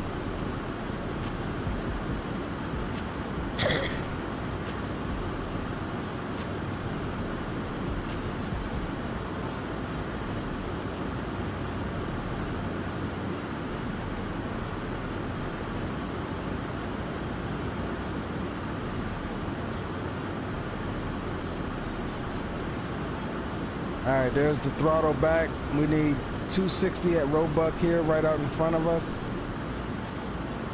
And we're looking at altimeter of 3013 for the transition. We'll get that in now.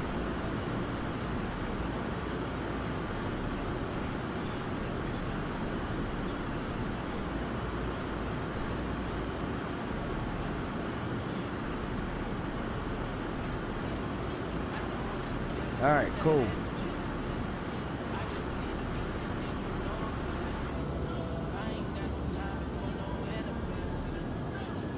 And here in a second, we'll close down the boom boom room. The music will go bye-bye.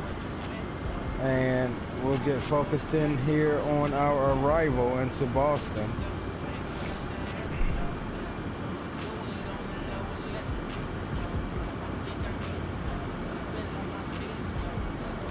Sammy says, I get that, otherwise it will be another FSS E-Jets disaster, right?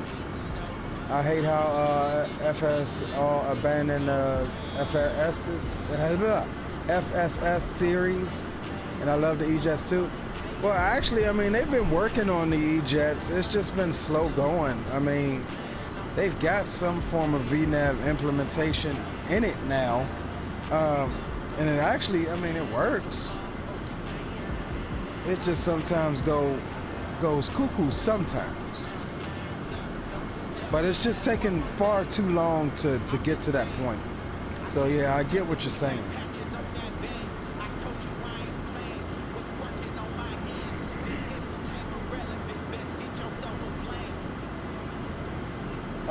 Mallet, welcome to the stream. Says you think that new developer doing the 787 Vector going to deliver on the high fidelity 7.8 by the end of the year?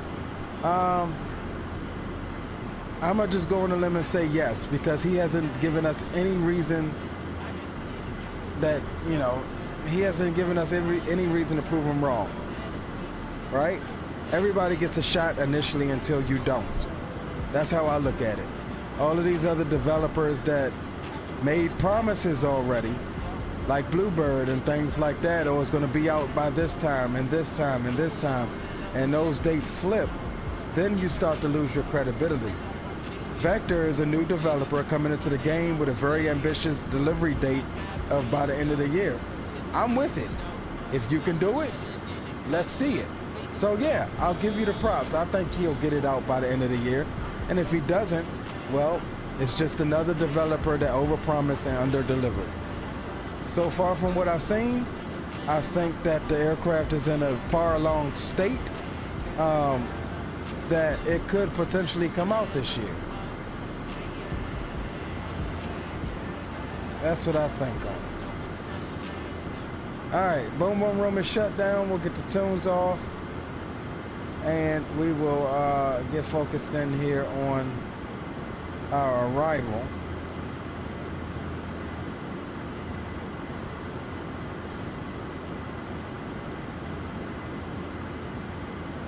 Aircraft is respecting all of the constraints and speed restrictions coming down, which I like. This is my first time flying a full arrival with the aircraft. There wasn't really much of an arrival going into Cancun last night, but it's good to see that it's working as it should.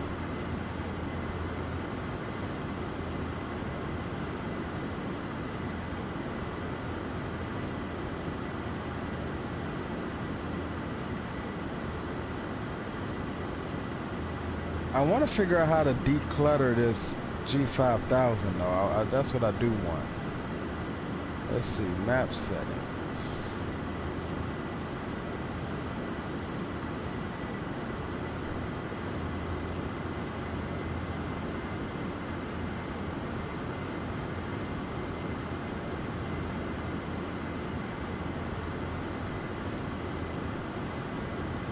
All right, here we go. There we go. There we go, gents. Yeah, that was a lot on there.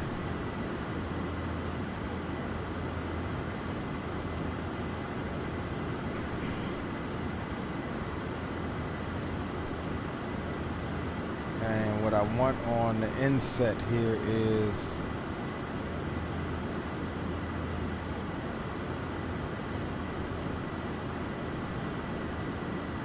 traffic on the inset. And one more thing we got to do. Let's go perf here. Landing data. 22 left. Weather will load the METAR. That's fine.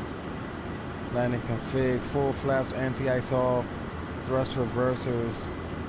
It should let us select max. I don't know why it doesn't. Auto throttle off. So that's going to give us an approach speed of 104. Let me see something here.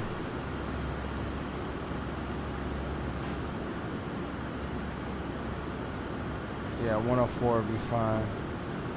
And we'll accept the speeds. All right, cool.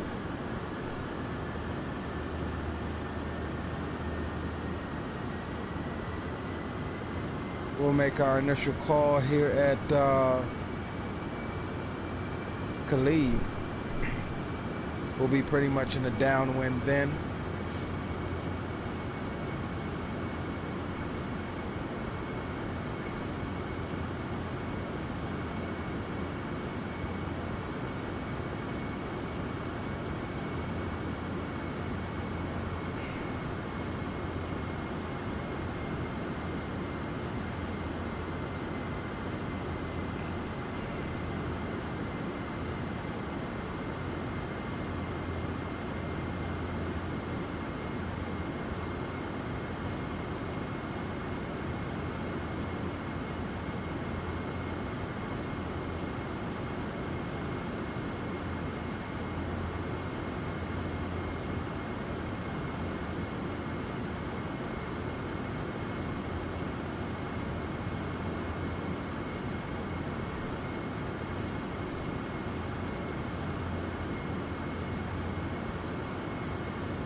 This is a long sweeping arrival into Boston here.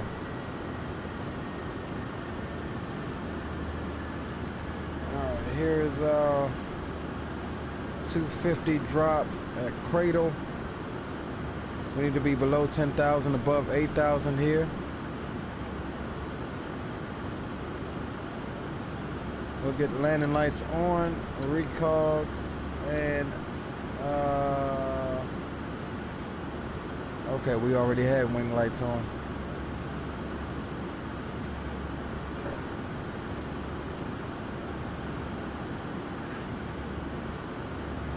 And again, we'll make our initial call at Cleve, which is this waypoint here. We'll need to be at 8,000 there.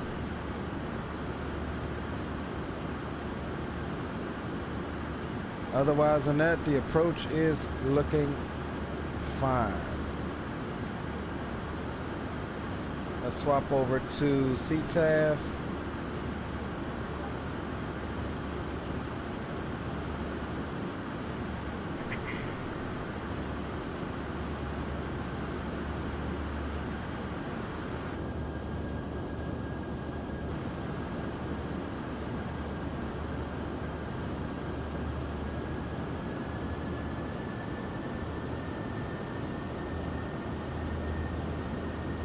Yeah, so far I don't have any issues with the aircraft's autopilot. Traffic, Citation 236 is clear, 22 right, passing 4,500 feet on Island 7, departing the area over to Helical, Boston traffic.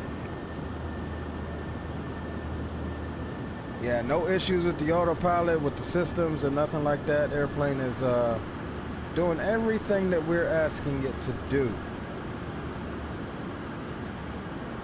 Which that's always good on the version 1 release.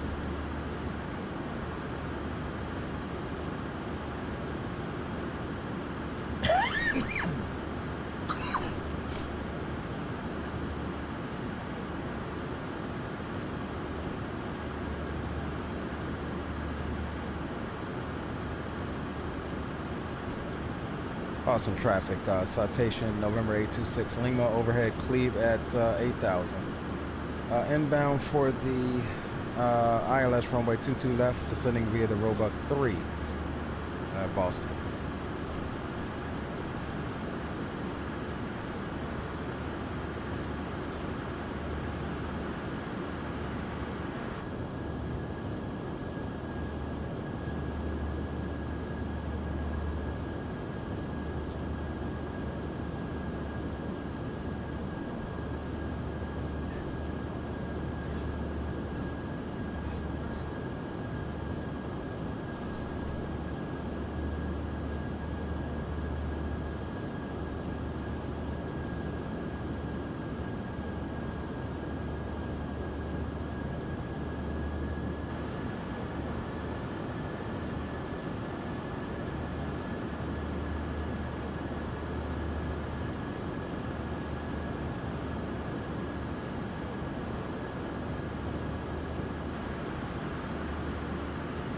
All right, looking good, gents. Looking good.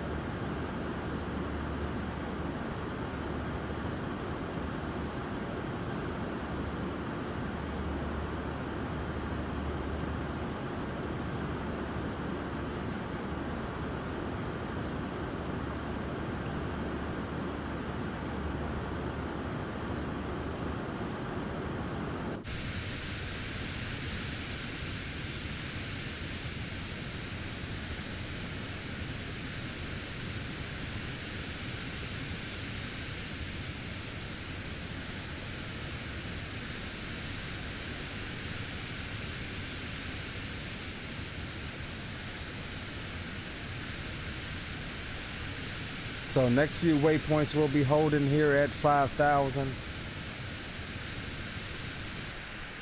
Pretty much until we turn base. At tail, which is our last waypoint, we need 5,000 at 210 knots. As we turn base towards Nolly to pick up the initial approach fix, we need to drop it down to 4,000. We'll maintain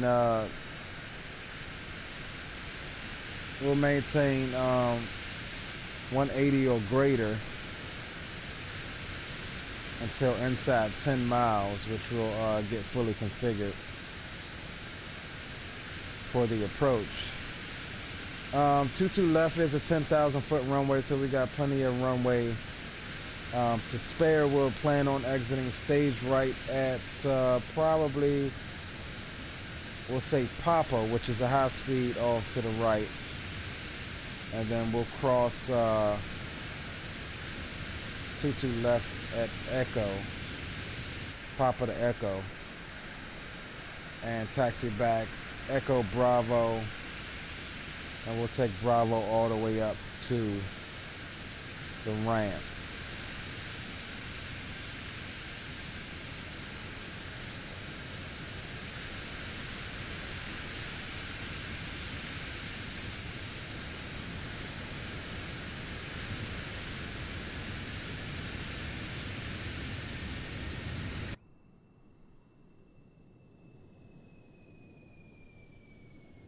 Beautiful. Absolutely beautiful.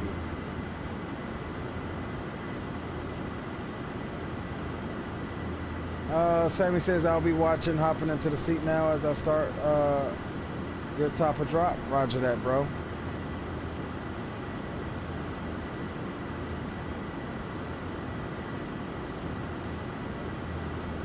Roger that.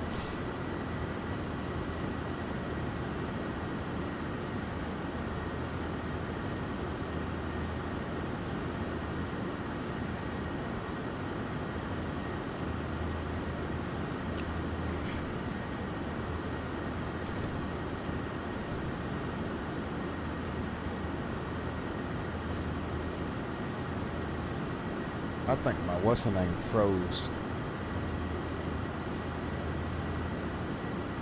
It did. Let me restart my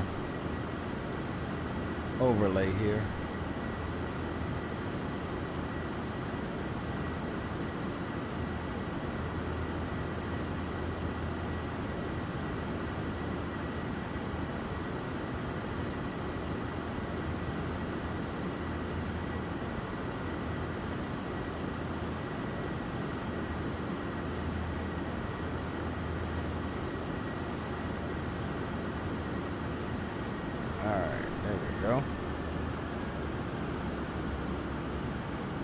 All right, this right turn is pretty much going to put us on a extended downwind here.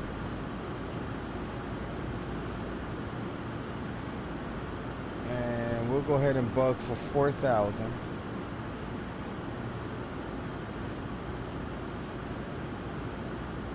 Speed's coming back to 210. Aircraft is doing a good job at respecting the speed constraints as well as altitude constraints. So VNAV is highly functional.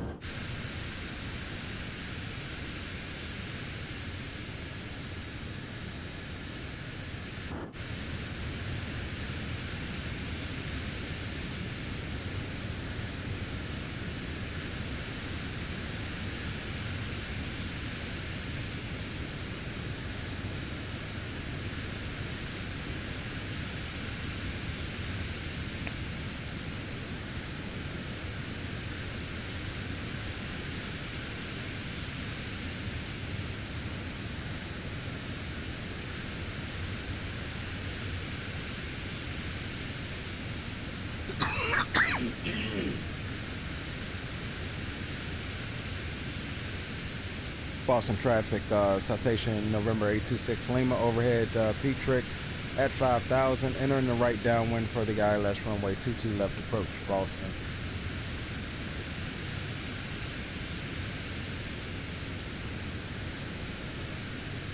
All right, here comes the right turn for the left downwind entry.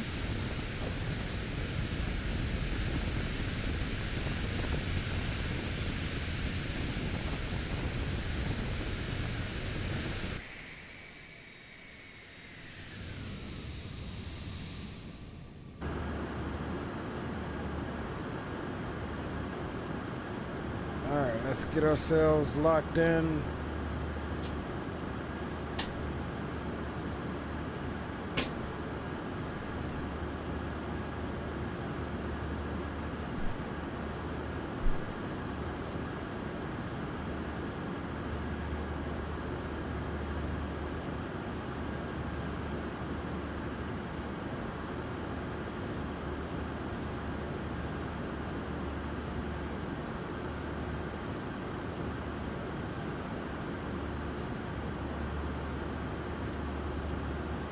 All right, we're gonna go flight plan and let's go ahead and activate the approach. And that's gonna bring us right around to Nolly. And I wanna go manual speed now, down to 180.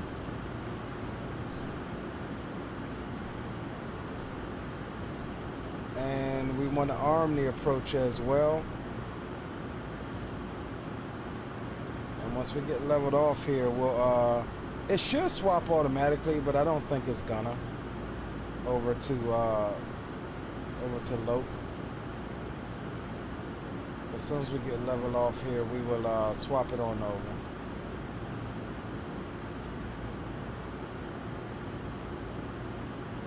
Boston traffic, Citation 826 Lima, left base to final ILS runway 22, left approach, direct Nolly. Boston.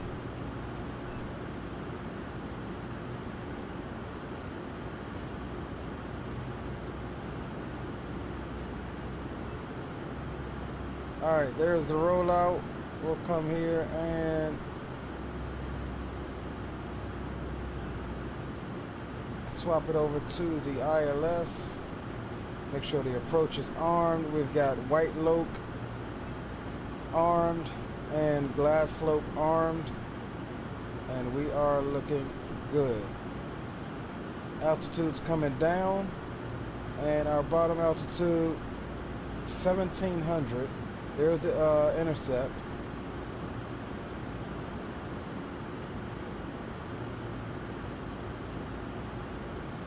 All right, 1700.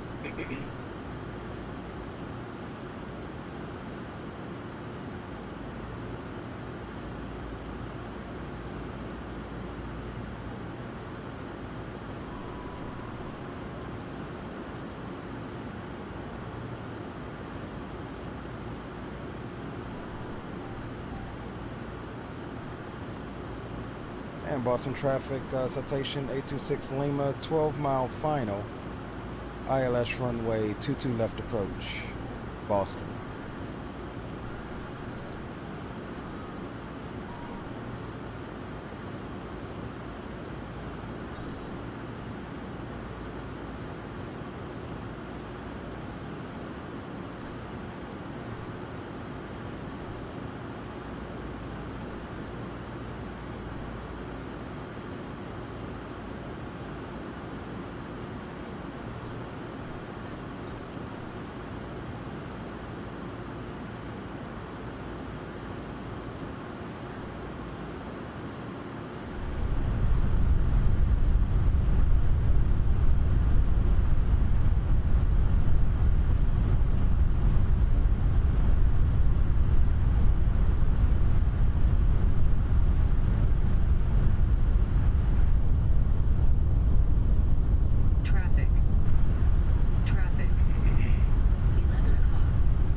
Doing it.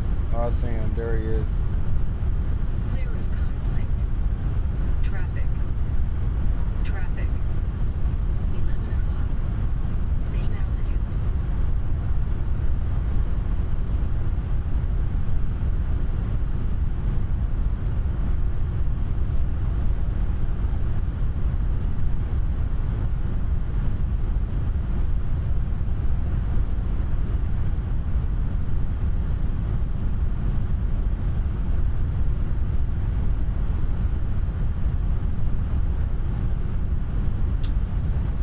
Gears coming down.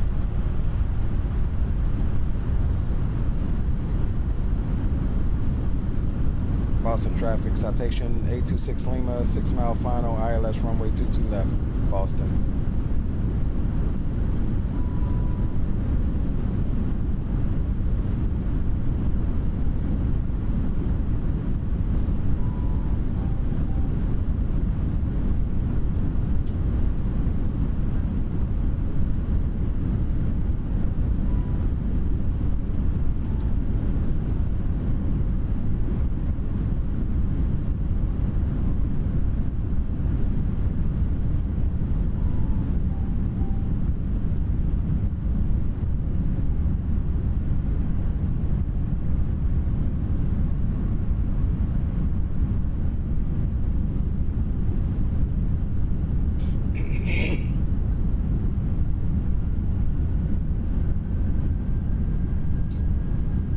Alright, I have the throttles and I have the autopilot.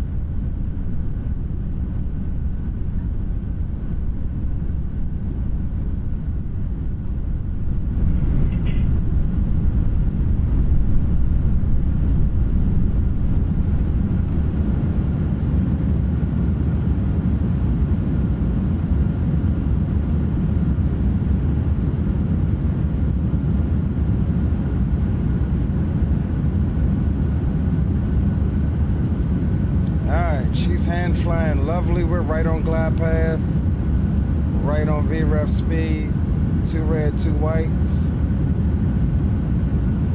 Beautiful approach into Boston.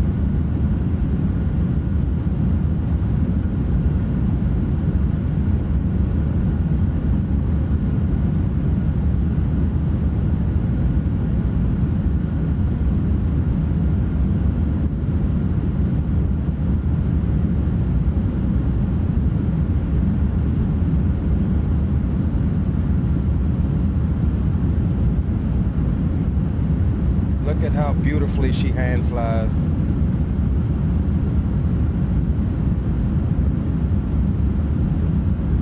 Beautiful glide path, 2 red, 2 whites.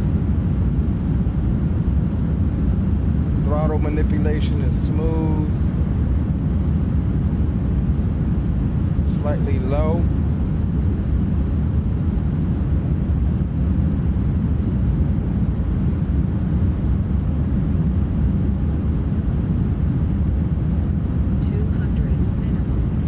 Continue. Glide slow. Glide slow. Glide slow. Glide slow. Glide slow. 100. Glide slow.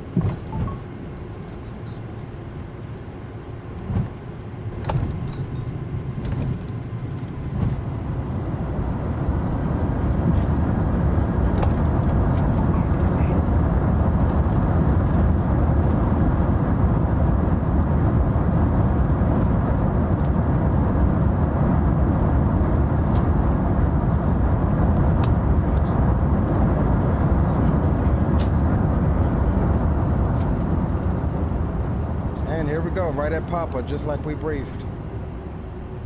Beautifully flown approach.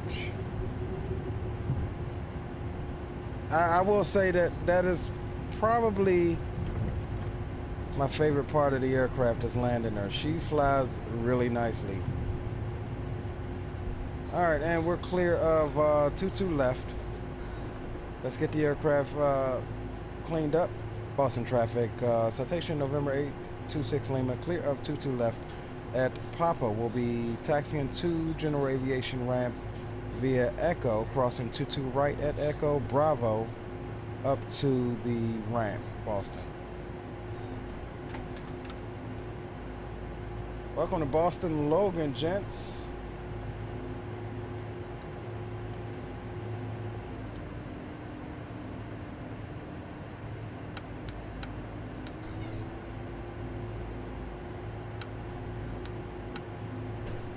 All right, Apu is coming on.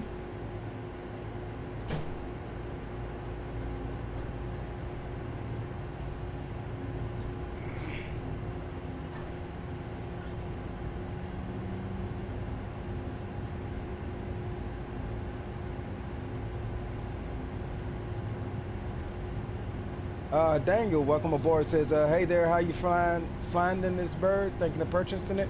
It's worth it, bro. It's worth every penny. She hand flies beautifully. The sounds are awesome. Made by Boris Audio Works. Systems are 100% in depth. I mean, there's over 600 different circuit breakers and switches and buses and stuff that's modeled. Like, the aircraft is worth it, bro. And again, I didn't get a free copy of this. This is a purchase of my own. And I'm telling you that, so. Boston traffic, New England 288 heavy. We're crossing ocean at 11,000. Gonna do ILS runway 22 left, Boston traffic. Retired firefighter says, very nice landing, sir. Appreciate you, bro.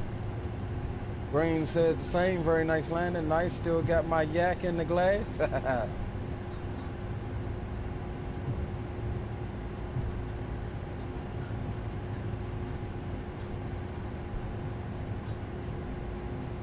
Yeah, Daniel, yeah, I mean, yeah, that's my endorsement, bro. Again, like I said, I didn't get a free copy. Not saying that I didn't try, but I didn't get one. But yeah, it's an awesome aircraft. Now, I mean, it's not as fast as I would like. It's in a class of its own. You can't necessarily compare it to the Citation 10. You know, Citation 10 blows this out of the water. It's got, you know, like 200 or 300 more miles in range. And it's a hell of a lot faster. This thing cruises at 7.9 tops. But this isn't 4-speed. This jet is for when you want to be economic, when you want to drive the Prius of the skies and conserve fuel and, you know, get there at a decent you know, with a decent amount of fuel still left in your tanks. It's a mid-sized jet. The Phenom, another one. That is a very light jet, or a light jet. That is a class lower than this one. It flies about the same speed, but it can get up there in the flight levels too. I mean, that thing is up 450. This is able to cruise at 450. And they're about the same speed. So it just depends on which one you want. I think they're both equally modeled as far as systems and realism. So it just depends. I personally have both of them. And I will say they both hand fly beautifully. So if I had to put those two up against each other, even though I really do enjoy the Phenom, but this one I would say would be the winner simply because it has Boris's name attached to it. I really do enjoy the sounds of this bird. If you scroll the stream back to when we did the engine start, It is absolutely amazing. Absolutely amazing.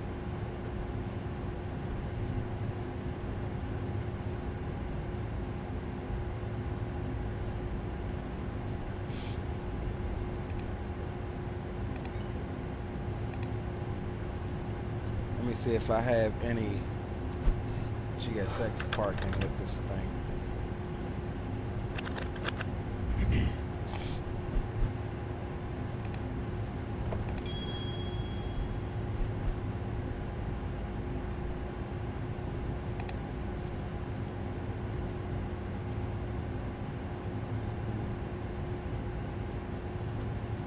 My bad, I know I'm all over the place, but I'm just trying to find a place to park.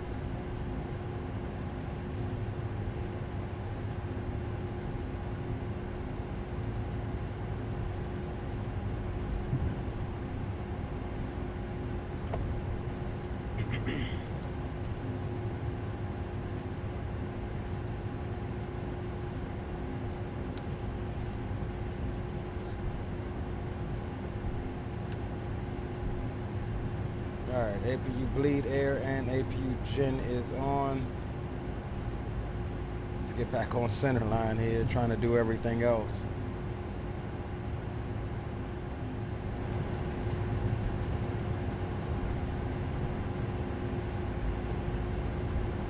Alright, let's see where we go in here at. Where is our spot? Let's see.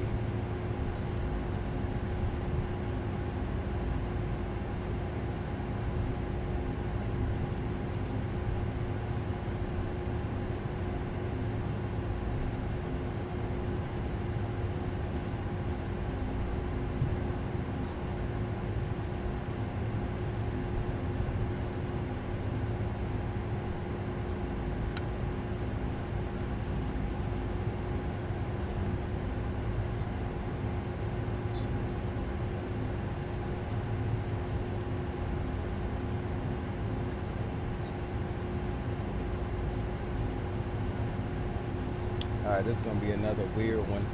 Now this plane isn't picking up yet quite right with GSX. I think he's going to try to pull us too far forward. And there's no reason he needs to be, or she needs to be standing on the damn ladder.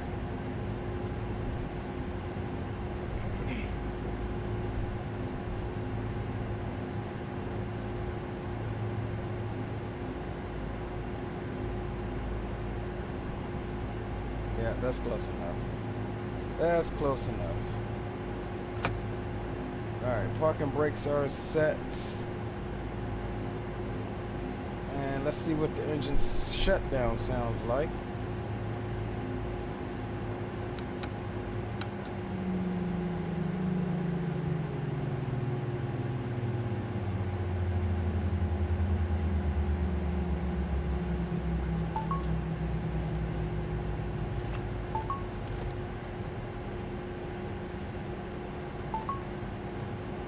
All right, gents, welcome to Boston.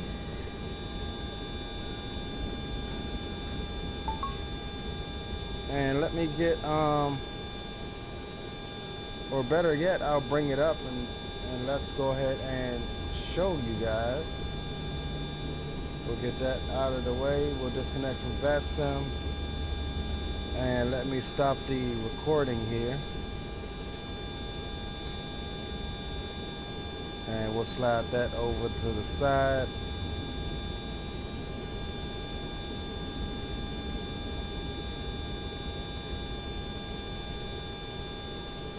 I told you I ain't playing. What's working on?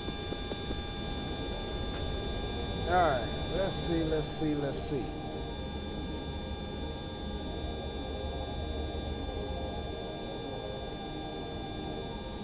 bring up jet card.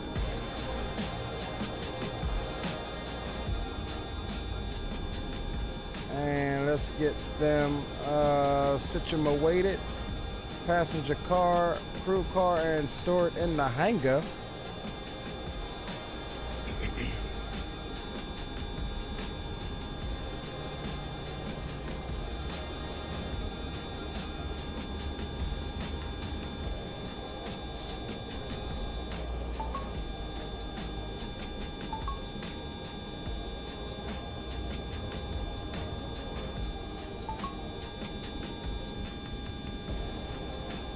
All right, that's good. We'll go complete flight. Oh, look at that, Butters. Look at that absolute greaser. Negative 78 foot a minute on the touchdown rate. I'll take it. I will 100% take it, gents. You can't beat that. You can't beat that. Let's see, we made 22 grand on that one. We've got plus 1.8 on the reputation. We've got plus 1 for the completion of the charter, and we got a plus 0.8 for the negative less than negative 100 for the minute on the landing rate. So yeah, not bad at all. We'll take that. I call that a successful run. And we're up to 147,000 now. Let me just see what's leaving out of here. Let's see. They got St. John's. They got Orlando Executive. Let's see what they have for mid-size. Ooh, they got Kingston. This is a super yacht repositioning or positioning flight. Let's see. Oh, that's a 777. Challenger 650. Citation 10. I think I'm gonna do this. I think I'm gonna do this Kingston flight. So here, let's book up the Sovereign for the next one. Now, I may not have this by the time you guys see it again, but I'm gonna book this because I don't want nobody to take the plane. So I'm gonna book it just for right now, and maybe I'll have time to fly it tomorrow. Yeah, maybe I'll have time to fly it tomorrow. But for right now, we'll close out Jet Card. And we'll get into, oh, let me close out Volanta. And we'll get into some replays here real quick. I'll just get my lights and stuff back on. And we're not gonna restart the engines. We'll see how the aircraft does with syncing up with the replay system here.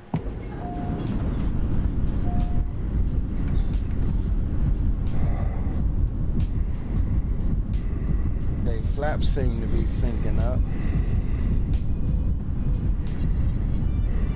I don't know that the engine sound-wise are syncing up.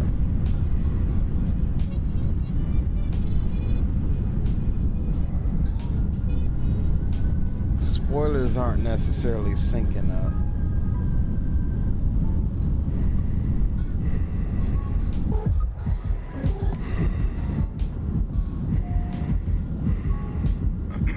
That's cool. New aircraft. It'll fix itself here.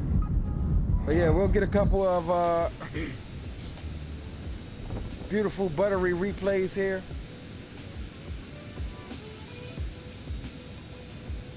As we view downtown Boston in the background. Appreciate all you guys for hanging out tonight. Daniel says nice, appreciate you. Understand that it has a working toilet too, absolutely does.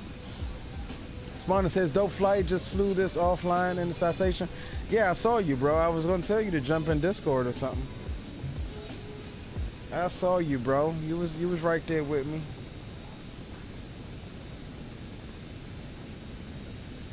Hey, this thing does look nice in the approach configuration, not even gonna lie.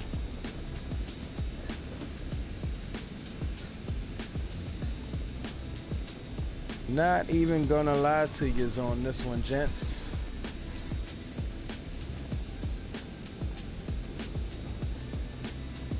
Missed my aim point, but we were still well within the touchdown zone.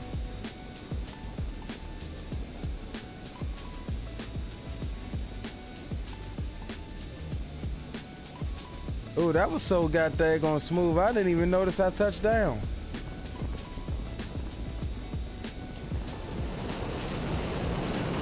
up. The reversers aren't synced up. The reverser buckets, that is.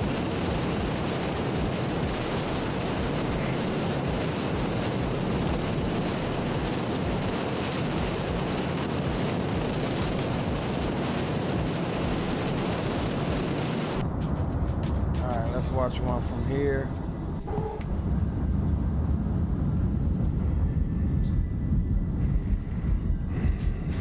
I'll come back to that one. Let's where is my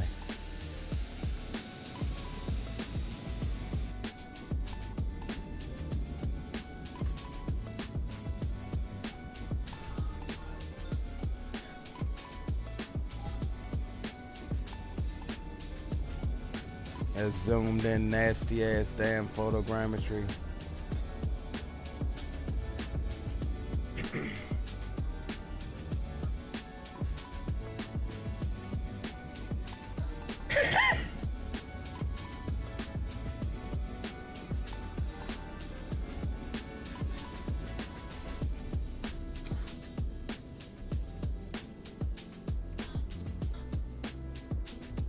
Man, look at that.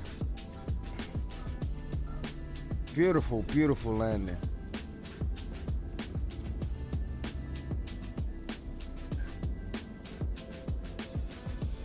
Center line and all. Absolutely freaking beautiful landing. Lord have mercy.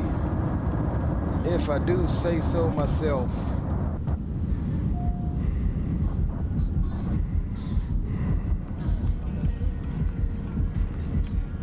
Let's see here.